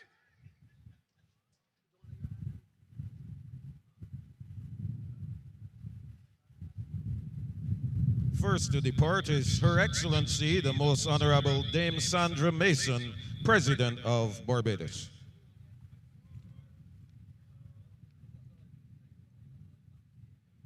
Presidential salute. Present arms.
please continue to stand for the departure of the Honorable Mia Amor Motley, Prime Minister of Barbados.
We ask you to remain standing for the departure of His Honor, Sir Patterson Cheltenham, Chief Justice of Barbados.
Thank you. You may be seated.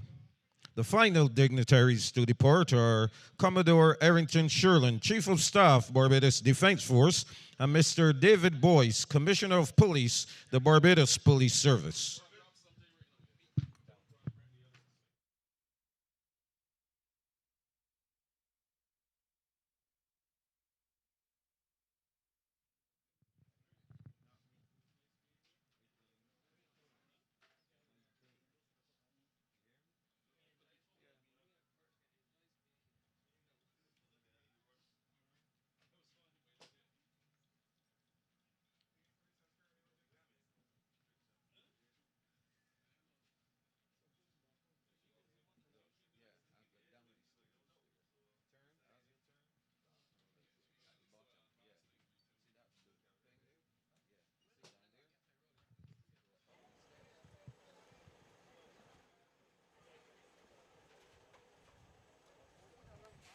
Chief of Staff and Commissioner of Police make their way out. They will be joining the Prime Minister at the saluting point. Arms!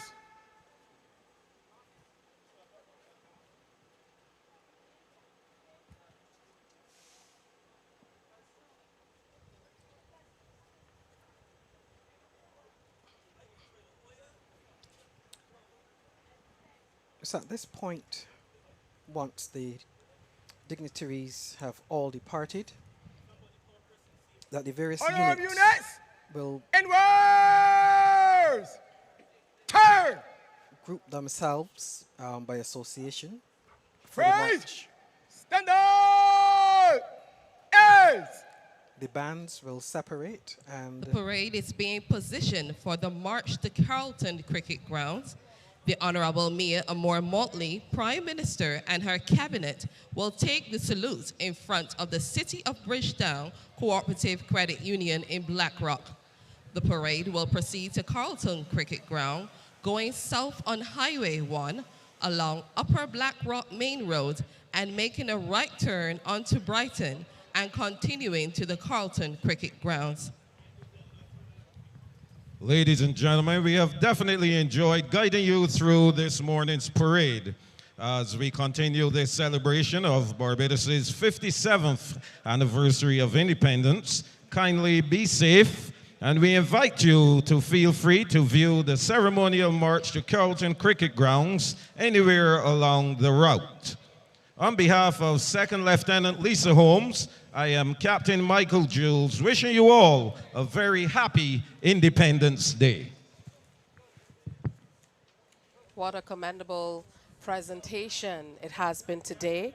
And as the parade commentators make their way out, so too do all of the technical crew who are here positioned and getting ready for that march up Black Rock, because it doesn't all end here. It continues along the route, and I feel that there will be much energy as we move through the Black Rock community. There are lots of people already lying in wait just to get a glimpse of the passing parade. Yes, I think we've had a very successful parade. All the elements of it well executed. And this is, in my view, the fun part about to happen. And words! Yes! Now, you mentioned that for many years you were a part of parades like these, being on the field, playing your clarinet as a member of the band. What would you be feeling at this stage where the bulk of it is past you, but now you get to show off what you've been doing and really practicing for after all these months? Absolute relief that the hard part is done and the fun part is about to begin. And of course, we saw what Barbadians love to do on holidays like this just a moment ago as we took that big shot of this beautiful location. A little bit of sailing. I know lots of Barbadians will be heading out to the beach and various picnic spots and so on later on as we acknowledge the 57th anniversary of the independence of our beloved country. Lots to do and see. Some might opt to rest, but whatever you're doing, we'd of course love to thank you for tuning in and sharing with us over the last few hours. I expect the roads along Black Rock will be lined with onlookers, and some lucky people may get to view the parade from the comfort of their home. I can guarantee you they will, having grown up in the Black Rock area. Lots of amazing vantage points along the way, but I must tell you that water looks truly divine, and that is what Barbados is made of. If you're watching online, I know lots of people from across the diaspora usually tune in as well. This is what we enjoy every single day. And as we make our way up to Carlton, I'm sure that you're going to see some other amazing sights and people all along the way. This is Barbados. The sea, the green. All of our services are representatives thereof lined up, formed up, demonstrating that we are solid. We are a good people. And there we go as the band strikes up. Usually there was a famous broadcaster who would say, strike up the band, we're going home. Strike up the band, we're heading up Black Rock. So that's where we're going. If you are close by, come out and show our troops, as well as the unarmed detachments, your love and appreciation for all of the work they do for us and with us throughout the year, and that they will continue to do even after this. See the Guard of Honor from the Barbados Regiment, first out of the blocks, as it were.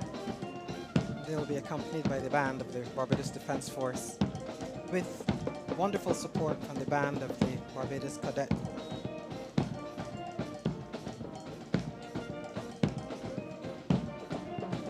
Can you now share any memorable experiences or stories from past Independence Day parades that you would have been a part of?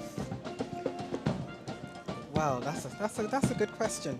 Of course, I did independence parades in the band from as early as maybe 13 or 14 years old.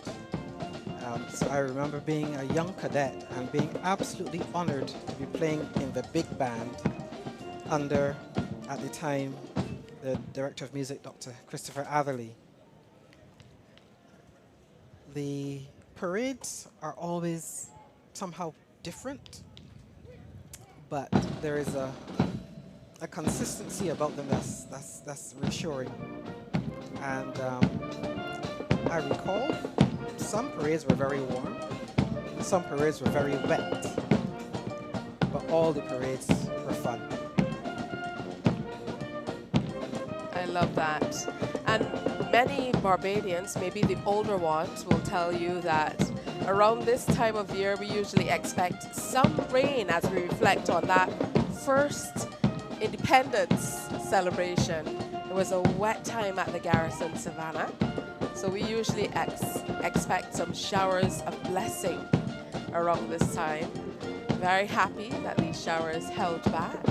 As we mentioned, a few clouds in the sky, but smiling on us all day today. All part of the story to be told. Absolutely. And look at that engaging and gorgeous view with the University of the West Indies campus at Cave Hill in the background. Of course, the ground here at the Usain Bolt complex in the foreground, as the troops prepare to make their way onto Walmer Lodge, up past the roundabout at the bottom of University Drive and onto Blackrock Main Road for a short trek over to the Carlton complex, where the dignitaries will be waiting for them. The president, however, does not join at that place. I'm sure the president will have returned to State House, and the salute will be taken by the Honorable Prime Minister.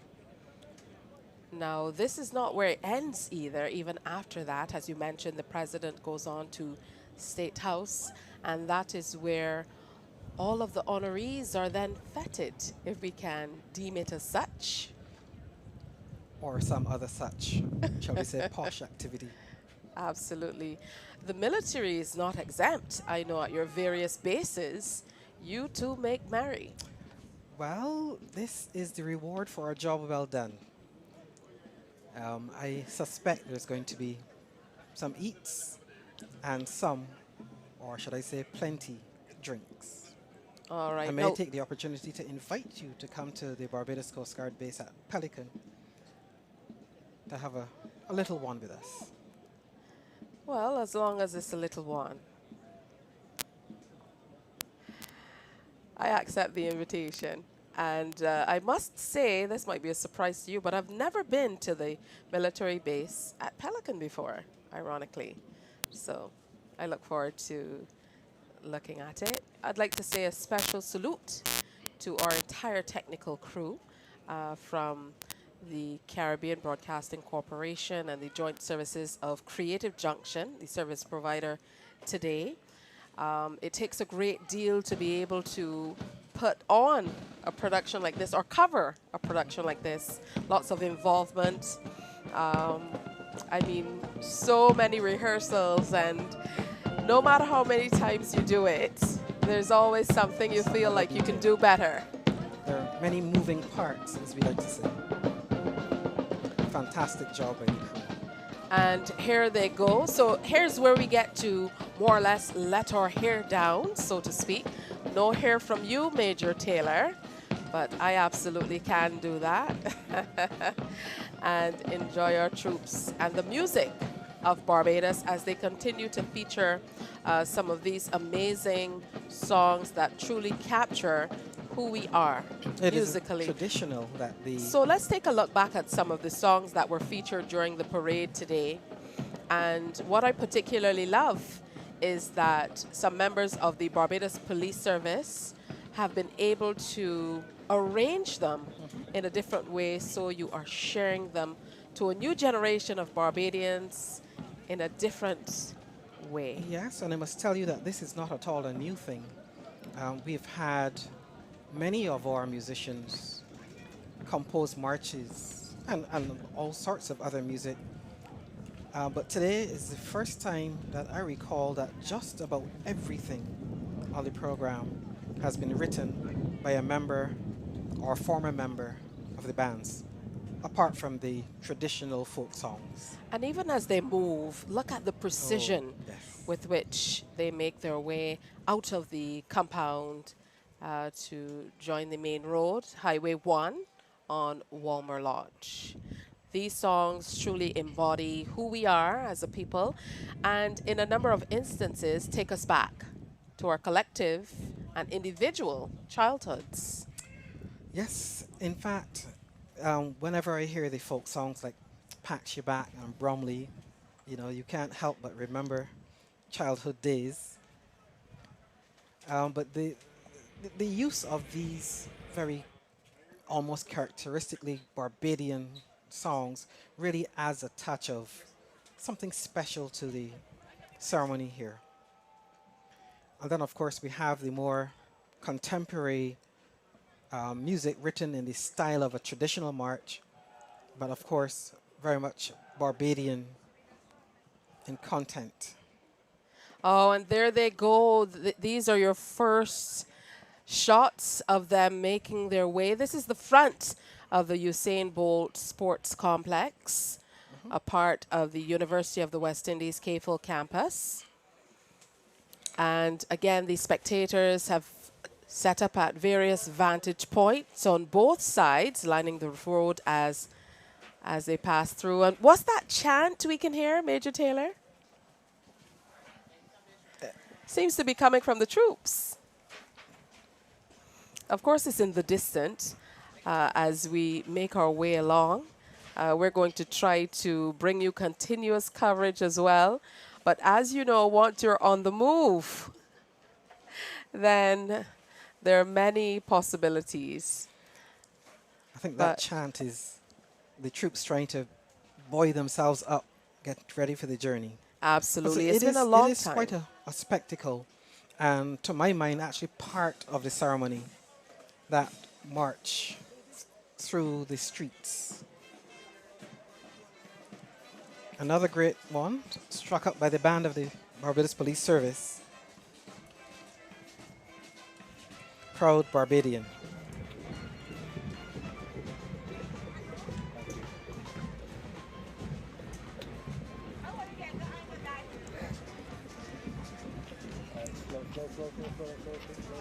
And it's going to be like this for the entire route. Calypso after calypso after calypso. Do the troops have a hand in selecting the songs that are played? Is it out for a vote or is it decided? Well, yes and no. The director of music will generally choose the program. But if the troops don't like it, it's not played again. So, you know, you gauge the feedback of the troops. And I've heard it said, in fact said to me directly, that I didn't like that one so much, but that one really made me feel like going. So it is a real motivation for the troops, and that's one of the important duties of the band, not just on parade, but also it's the heartbeat. It's the heartbeat of the troops. Absolutely. You know what they say? They say music is the heartbeat of dance, but dance at its core is about movement. So they all tie together. Yeah, the other interesting thing is that most of the calypsos, and sometimes the very latest ones, are all arranged by members of the band or former members of the band. And it's always beautiful to get a vantage point of areas that we often drive by, whether in public or private transport, and don't take that much note of. But in instances like this, where we have cameras and people making their way along, you tend to see things that you probably wouldn't on an average day zooming by the area. As you can see, the area just outside the facility already closed off to vehicular traffic. So if you're heading out, you might want to plan an alternate route. We are taking over Black Rock Main Road. What an interesting view with the mounted troop of the Barbados Police Service out front, leading the procession, as it were. And of course, these two Coast Guard men at the front of the parade. They are there because they know the route, and the parade commander will follow them. All right. So talk to us about these guys, because we saw them for the arrival of the dignitaries as well. You know, they're usually strategically placed, seemingly to guide. Well, they function as car door openers for the dignitaries. And this is another duty that they will perform, which is actually leading the procession. They're typically members of the military police. But what an impressive spectacle, and colorful. And sometimes we forget, even in urban Barbados, how pristine, how green it is around our communities. Of course, green space is very, very important to our livelihood in more ways than one. The rather impressive looking Guard of Honor leading, followed by the band of the Barbados Defense Force and the Barbados Cadet Corps. And they'll be followed by the Barbados Coast Guard and of course the Barbados Cadet Corps. And that is representative of the three distinct elements of the Barbados Defense Force. That is the Barbados Regiment, the Land Forces, the Barbados Coast Guard, Naval Maritime Forces, and the Barbados Cadet Corps, the Youth Wing. All each with their own distinct command, falling under the overarching command of the force headquarters. And this area in and of itself bears so much significance in Barbados history, just outside the Lazaretto here in St. James. Much history tied to our past. So if you don't know the history, now's the time to go look it up. But this area is very significant for more reasons than one. And for people like me who can't quite comprehend what it takes to march hands inclusive and at this steady pace for such a distance, talk to us about what the troops are feeling at this time. I know you said the music helps to drive them. Well, but for members of the armed forces, this is a pretty easy one. This is a fairly easy march at a pretty steady pace. But of course, these same smart-looking soldiers are the same soldiers who, when they don their combat gear, can put on a heavy backpack and run with a rifle for several miles. It is an interesting life of a soldier because the ceremonial duties are one responsibility, but of course you have your everyday job, and then there are times when the work is a little harder. So what accounted for that change that we just saw with the stick under the arms? Is that just a movement along the parade square? Well, the Guard of Honor, they're marching with their SLRs, the self-loading rifles, and they're not light. And every period they will change arms, given a specific command, just to keep things in balance. Now you would have heard a band strike up just behind us. Those are the unarmed detachments that are just leaving the complex following the departure of the armed. Yeah, one or two of the unarmed units, the Scouts and the Girl Guides, etc., have their own bands or corps of drum these days. And they take great pride in marching their own troops to their own drums. And that, of course, was the band of the Girl Guides Association. As I told you, they're celebrating something major today as well. So on this day, they absolutely have lots to celebrate along with Barbados. So they will be looking forward to you spreading some love as they make their way It was all started on November 30th, 1918. The first guide meeting was held at the Governor's House at Queen's Park.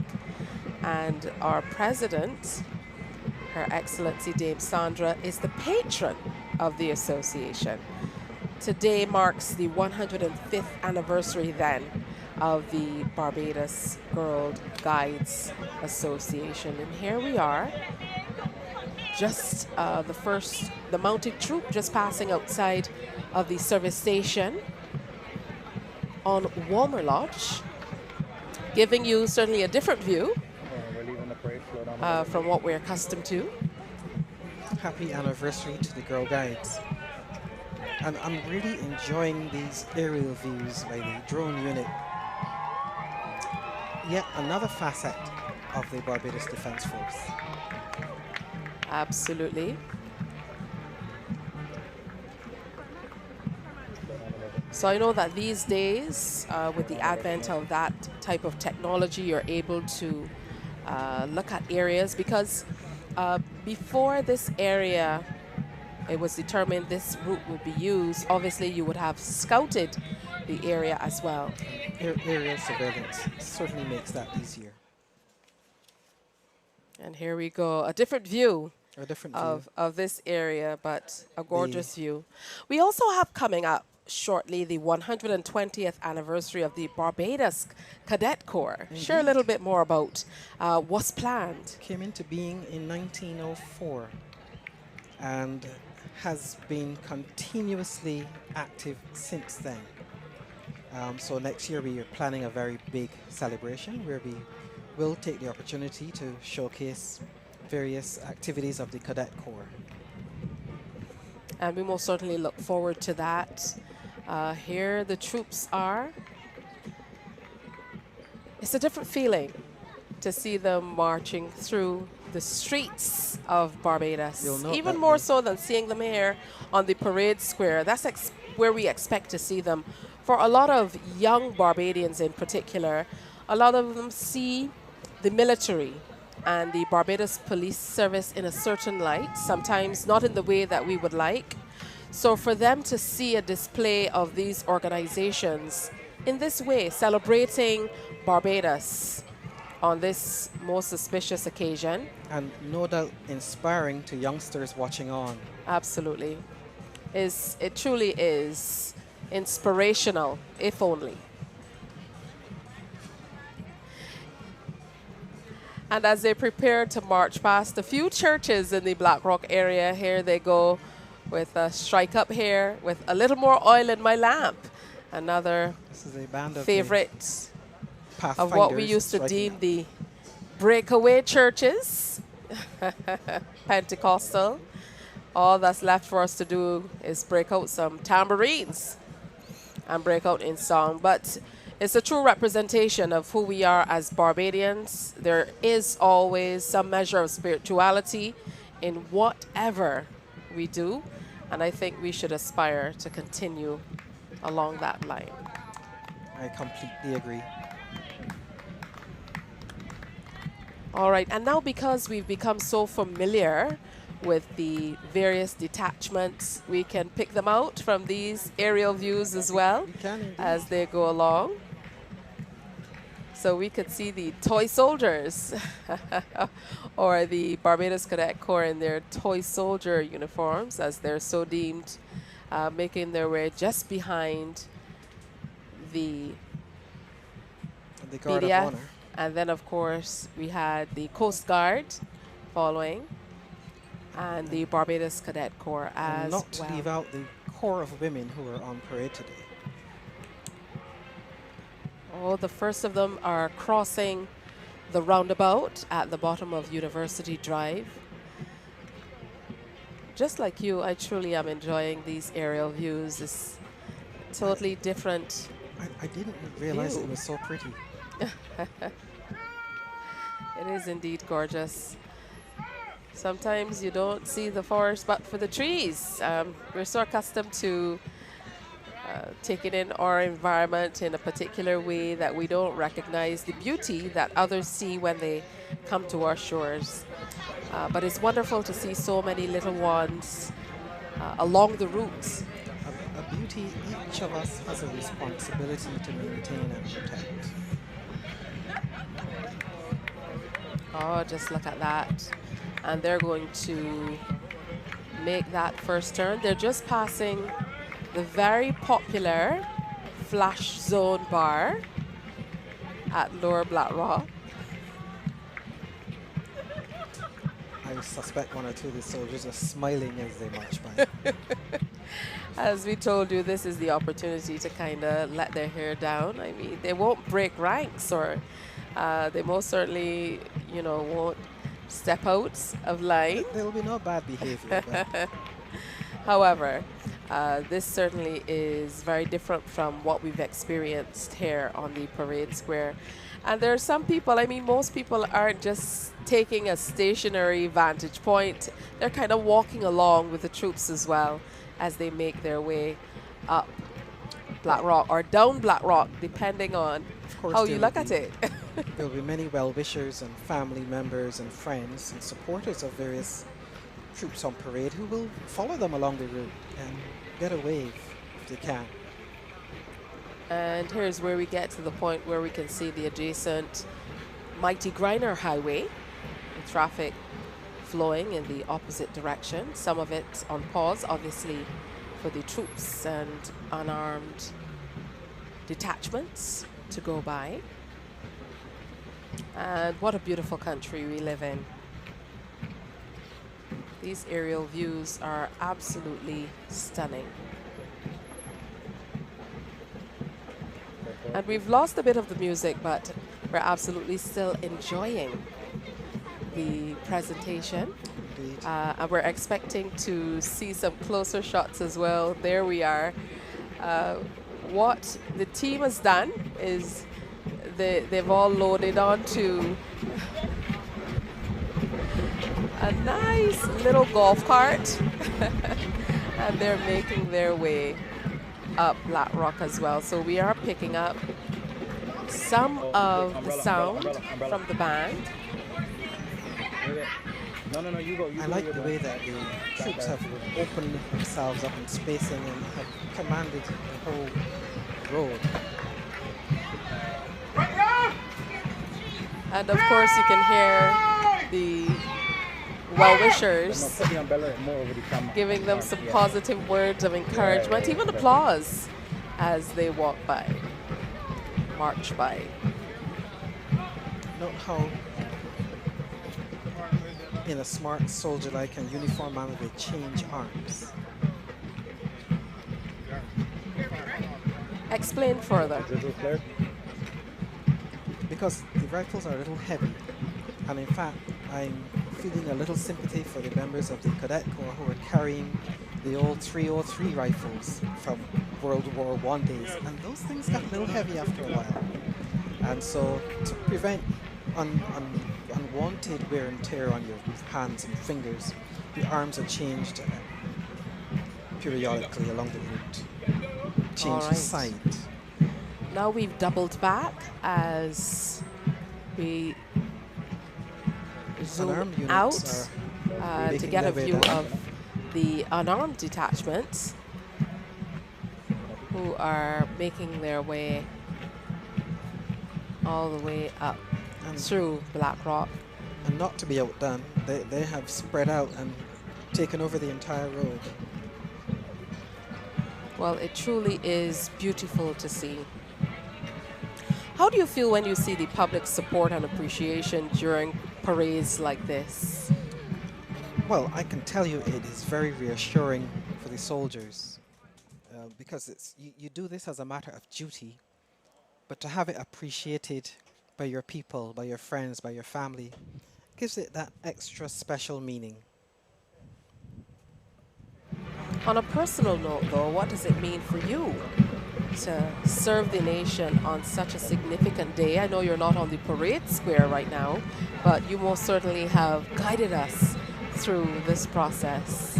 Well, I have spent the vast majority of my life in uniform in the Barbados Cadet Corps, as a member of the Barbados Regiment Reserve, as a member of the Barbados Defense Force full-time element, And I vowed that I would not be wearing any uniform after age 50. That didn't work out very well. And here I am, still in uniform, and having the honor to be part of the administration of the Barbados Cadet Corps, so that the next generation can have the benefit of what I experienced and make my contribution at that point. How would you say your engagement with the Barbados Cadet Corps at this stage, having experienced such a long and illustrious career with the Barbados Defense Force? Talk to us about the subtle and stark differences.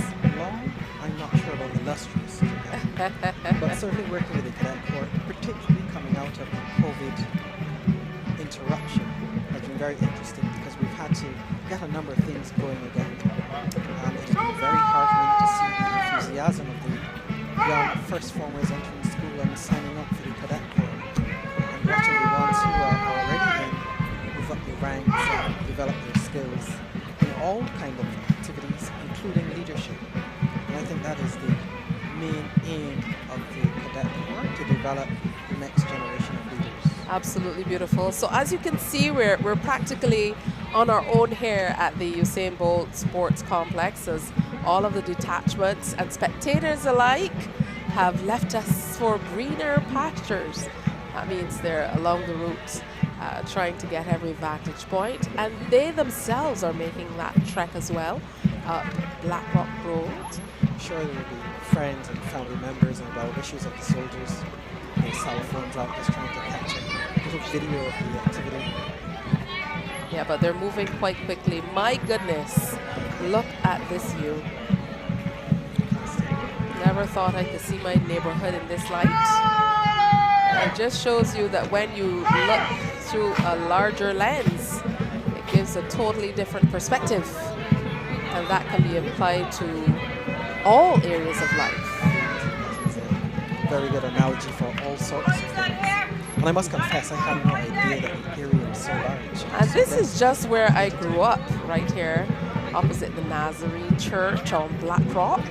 So a special good morning to everybody in that area, Danesbury, Freehill, St. Stephen's Hill area, Retreat Terrace, everyone in that area. We absolutely love to see it. Good stuff. We lost contact there for just a moment, but I'm sure we're going to be back shortly. It certainly is beautiful to see what's happening as the troops make their way to the Carlton shopping complex, where dignitaries, members of cabinet, and of course Prime Minister Mia Amor-Maudsley will be waiting for that final salute. Once they get there, though, tell us exactly what will happen. How will they form up? Are they going to keep the form that they have, and you know how they've spread out? Will they come closer? Yes, How will it occur? Give the salute pretty much in same formation that they're in. Then they will proceed to the point where they will dismiss and disperse. And I'm sure they'll be looking forward to some refreshment. Absolutely. You know, after all of this, when the troops head back to home base, and you enjoy a little refreshment and some fellowship, then are you able to go off and rest, or is it work as usual once you're finished with this? Well, traditionally on a day like today, it is a long period of refreshment. Most of the various elements of the force, whether it be the officers or the warrant officers and senior non-commissioned officers, or indeed one of the bands, they each have their own little get-togethers. Now here's Prime Minister Maudsley. She is already at Carlton, and she's taken this opportunity to have a long and what seems to be a meaningful conversation with a young lady who looks to be in the single digits. I don't know how many countries in the world where anybody can claim, "Ooh, I just got a hug from the Prime Minister." This is true. I remember years ago experiencing the shock of a number of students who were visiting Barbados, and they saw the then Prime Minister drive up in his personal vehicle, alight from the vehicle, wave, stop, and talk to a few people, and they were pretty surprised. And they were from right here in the Caribbean region too. So we have a lot to be grateful for. So many people hanging around and waiting, and all bedecked in their national colors. It's always wonderful to see that it's not too hard to encourage Barbadians to get out in their blue, yellow, and black around this time of year. From the tiniest ones to the ones of more mature years, everybody's out today celebrating. Of course, a few Barbados flags are being flown as well. A number of schools, etc., had their own Independence Day parades with a pretty high standard, actually. Oh, of that's course, absolutely it's the time beautiful. when the youngsters learn all the folk songs and get to do their skits and things to keep Oh, to be Barbados caught on alive. candid camera. I'm seeing some of the CBC crew in the background of this picture, and they're usually the ones donning the cameras. This time they're caught off guard. So this is just outside of the Carlton complex, and as you mentioned earlier, Major Taylor, some people, you know, they don't even have to leave their homes, the comfort of their homes, to be able to see what is happening. But the troops are in the general area of the St. Stephen's Parish Church. There we have the mounted troop up front and leading the charge. So they're literally just moments away from the final salute. And then for us to close up, certainly this aspect of today's presentation. It truly has been a long day. It's just after midday here in Barbados, and we got started officially on air just around 7 this morning, but it doesn't feel like it's been such a long time for some reason. I guess you know what they say. And here they come, some showers, I guess at the right time. It doesn't feel like we've been here for a very long time because I believe we had a good time. The parade was engaging. The awards ceremony, the Prime Minister's address, all of it quite engaging. So it truly has been a wonderful presentation. Of course, we had the presentation of leadership badges and national awards. Certainly wonderful to hear some of the names that were awarded and recognized today from all areas. You know, there were a few from the cultural and literary, media, judiciary, legal rather. So very, very interesting lineup for the national honors and insignia for today. And of course, we also had a cultural presentation in honor of the 160th anniversary of the Barbados Landship. So that was a beautiful presentation that featured over 10 schools and members of the Barbados Youth Advanced Corps. Here the troops come. They're making their way along Black Rock. And as mentioned, you can see the old St. Stephen's School buildings over to the right of your screen as they make their way along Highway 1, heading past now the St. Stephen's Churchyard and St. Stephen's Church. With Carlton just around, literally around the corner from here, we are literally very, very close to the end of today's presentation. Rather impressive. You mentioned the Landship and their 160th anniversary. Just a few weeks ago, they put on a very impressive show, a very impressive display. And they were supported by Abeds and Company Limited, etc. But what I liked about it is that there's a real effort to keep the Barbados Landship very, very Barbadian idea and very sort of iconic about what Barbados can do for itself. So I'm very pleased, and I was really touched to see the little ones from primary schools beginning to form their Barbados Landships in various places. There was a time when there was a little concern that it might die, but I'm really pleased to see the effort revived. The troops just marching past Straker's Tenetry in Black Rock, heading towards now the bottom of St. Stephen's Hill as they make their way to the Carlton complex. People taking up every vantage point and wearing their Barbados shirts proudly, as they should. Just waiting for a glimpse at the superstars for today. Our troops. Our troops. Here the mounted troop camp.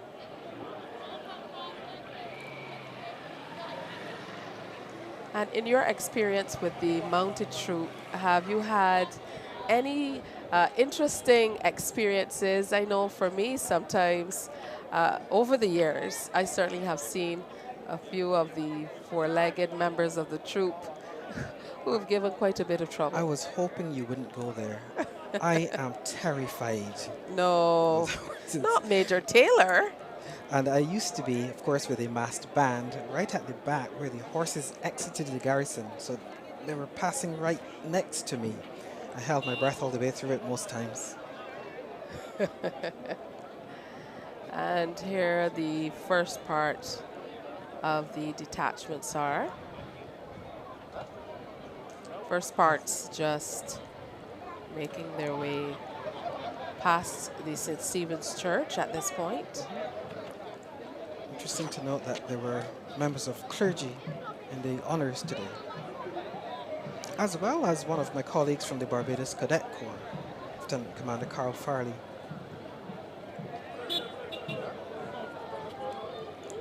And another acquaintance from a place I won't mention, but I will just say it's near Waterford. Okay, we're preparing now for the salute. So there is a bit of a stall here as the mounted troop, I would imagine, wait for the other members of the armed detachments to catch up just a bit. I think they have a facility to move a little faster than the others. And here we go with the Prime Minister, flanked by some familiar faces of her cabinet. And there they give their salute. Fantastic horsemanship and control.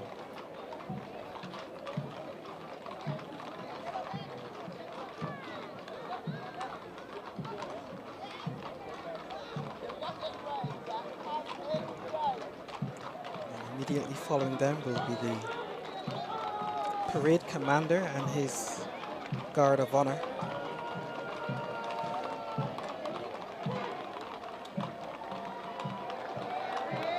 Which aren't just troops on parade, but must be present when the president is attending. And this is truly a remarkable display of respect and admiration as they raise their hands and swords in some instances. In a crisp salute. Yeah, they're given a smart eyes right. And they're ideally to make eye contact with the dignitary if they can. A true reflection of honor, loyalty, and service. In this moment, the troops are truly the embodiment of bravery and patriotism as they continue after such a long time and still looking like they just started. Drum majors of the band have given a smart salute themselves. And as has come to be customary, everybody with their cell phones out so they can capture this for posterity or to share, as the case might be. Sailors of the Barbados Coast Guard led by Lieutenant Hazelwood and Company. Master Chief Petty Officer Waldron at the front there. And the sailors looking proud. Absolutely. What a beautiful day it has been. Not to be left out, the Corps of Women of the Barbados Defence Force. and members of the Barbados Regiment Reserve. Tell us the differences. To be a part of the reserve, what do you need to do? Well, the process for signing up and the process of training is pretty much the same as for the regular army, except that the reservists will have their regular jobs and only give military service maybe once or twice per week and 1 or 2 weekends per month. But I assure you they're trained to pretty much the same standard. Moving from where we were here at the Usain Bolt Sports Complex and seeing the Prime Minister standing literally in the heart of the Black Rock community, taking a salute from the military of Barbados. What does that mean to you? Because these various nuances, we've experienced changes over the years, and true to who we are, Barbadians usually, you know, they voice their opinions through whatever means or soapboxes that are available to us. It's called freedom and democracy. Absolutely. Which must always be accompanied by a sense of purpose and loyalty. This is true, but how does it make you feel to be able to experience the PM in this country in such an informal setting and feeling confident and comfortable enough to stand amongst the people who put her in office? That's one of the beautiful to things be able about, to take this salute. one of the beautiful things about Barbados, actually. You can do that. And here come the members of the Barbados Police Service. The Prime Minister with her signature nod. I think that's a Bajan thing. You know, even if you don't say good day, you nod your head. Quickly followed by the Barbados Police Service Band and the Barbados Fire Service. So this part of it is going by quite quickly.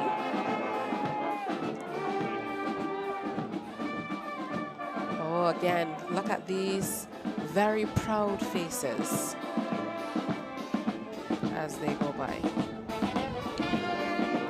Nice arm swing and proud look from the Barbados Prison Service in their red tunics. And I know it's truly beautiful to see these uniforms on display, but it's become quite warm outside. So I would imagine that it would have become quite difficult for them to keep moving. We here under a tent are already feeling the effects of the midday sun.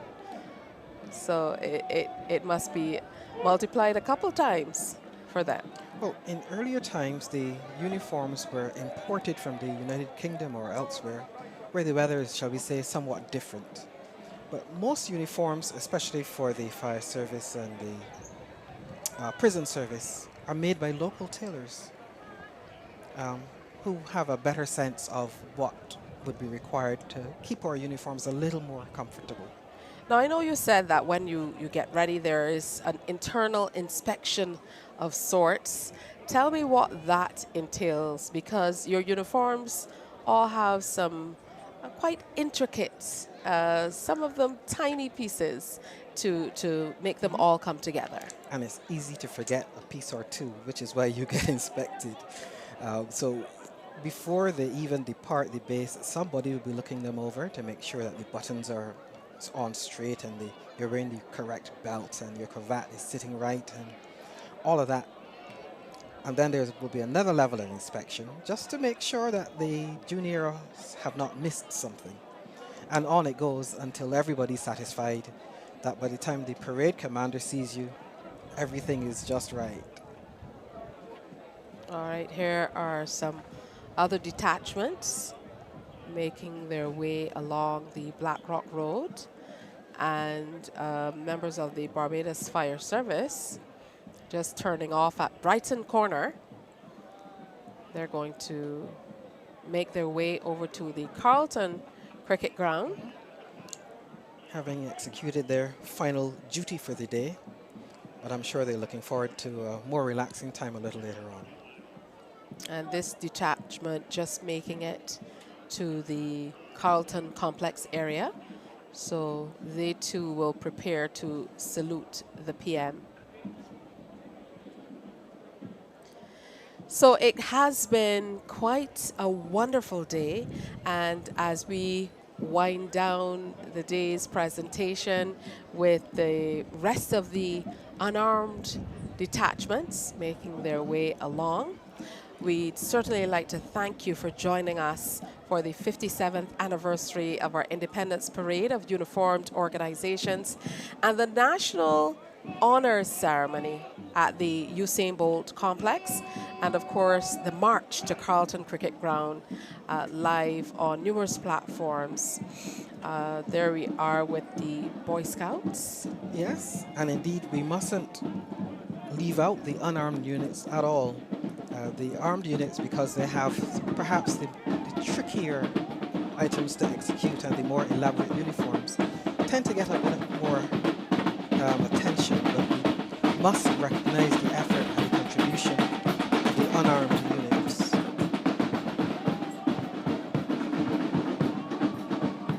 And indeed thank them very much for their participation. And there are some others marching along alongside them. I think they may have some new members. St. John Ambulance Brigade on parade.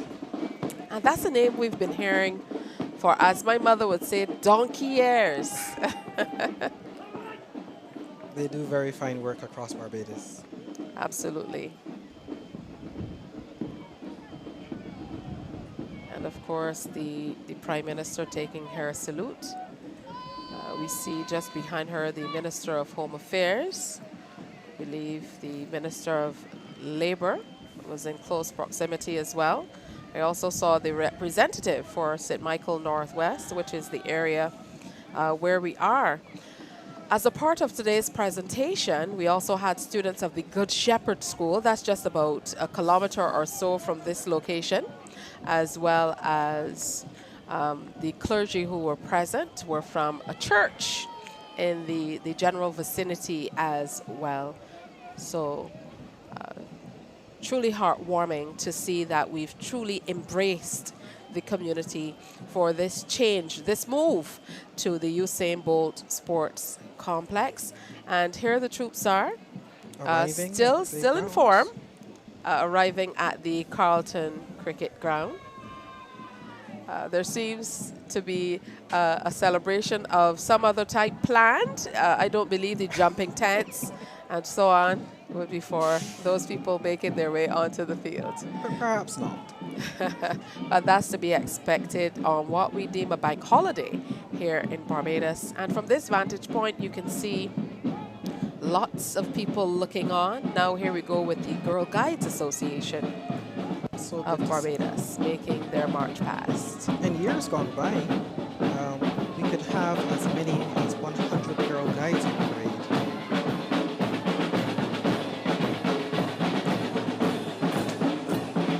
What a pleasure that they could parade with their own corps of drums. Well, you learn something new every day. I certainly did not know that the Barbados Girl Guides Association had a band as well. So wonderful to see them on parade today. And we just have a few more to pass by. Of course, the Barbados Landship and the students who did the cultural presentation here today. Some of those students joining them. These students are from the Frederick Smith Secondary School, where there is a landship growing. And following closely behind them are those members of the Government Security Guards. I believe I saw them coming up next. Yes, indeed. Marching proud.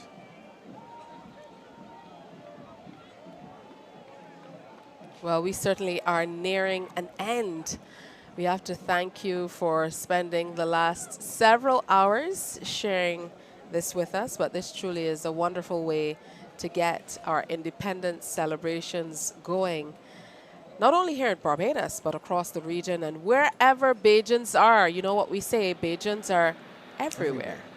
So wonderful to be able to share with you in this manner.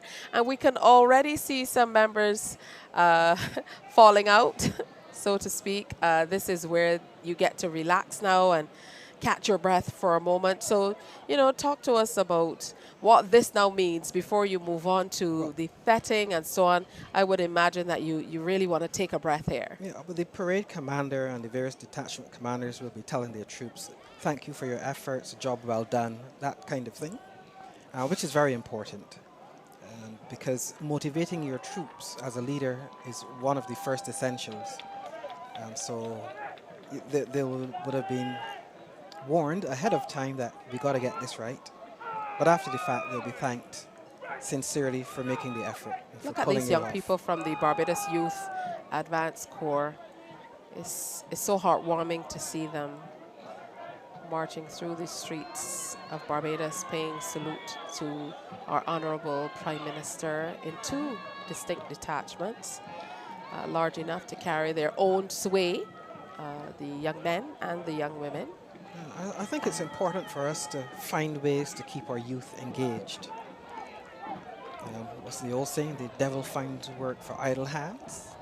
That's absolutely true. And with such pride on their faces. It truly is beautiful to see. I'm not sure whether it's my imagination, but it looked like the girls were a little extra something, a little more precise, I think. But these aerial views do justice to the work that they're doing. And they've truly kept form. Now, I just saw through that last aerial view that they did, in fact, get closer as they're coming around the corner at the bottom of St. Stephen's Hill. Here they go, the Seventh-day Adventist Pathfinders and their band as well. Who played some very stirring music. And all of their music is naturally gospel-type music. But they're able to adapt it very, very well for the march. And the Pathfinders do a lot of community work as well. Wonderful to see them as a part of the presentation. And did someone say branded Bajan memorabilia? Today is the day for that. From t-shirts to hats and umbrella hats, just about everything. So here's where we bid you adieu. It truly has been a wonderful day, a showcase of unity and pride. It all shone as it came together, brighter than ever, right here as Barbados stands tall and ready to celebrate the magic, the pride, and the unforgettable moments that truly make us who we are as we celebrate the 57th anniversary of our beloved nation. It was a pleasure spending time with you. I love Barbados, so I love to serve Barbados, and this has been a fantastic display. And I want to say on behalf of the Chief of Staff, officers and members of the Barbados Defence Force, thank you for having us and wish Barbados a wonderful day. Well, thank you, Major Taylor, on behalf of the combined technical services of the Caribbean Broadcasting Corporation and Creative Junction and all of the other agencies that came together to make this a possibility today. We'd like to thank you for viewing and wish you a happy Independence Day as we take you out on the beautiful overhead views of our country. Good afternoon. Happy Independence.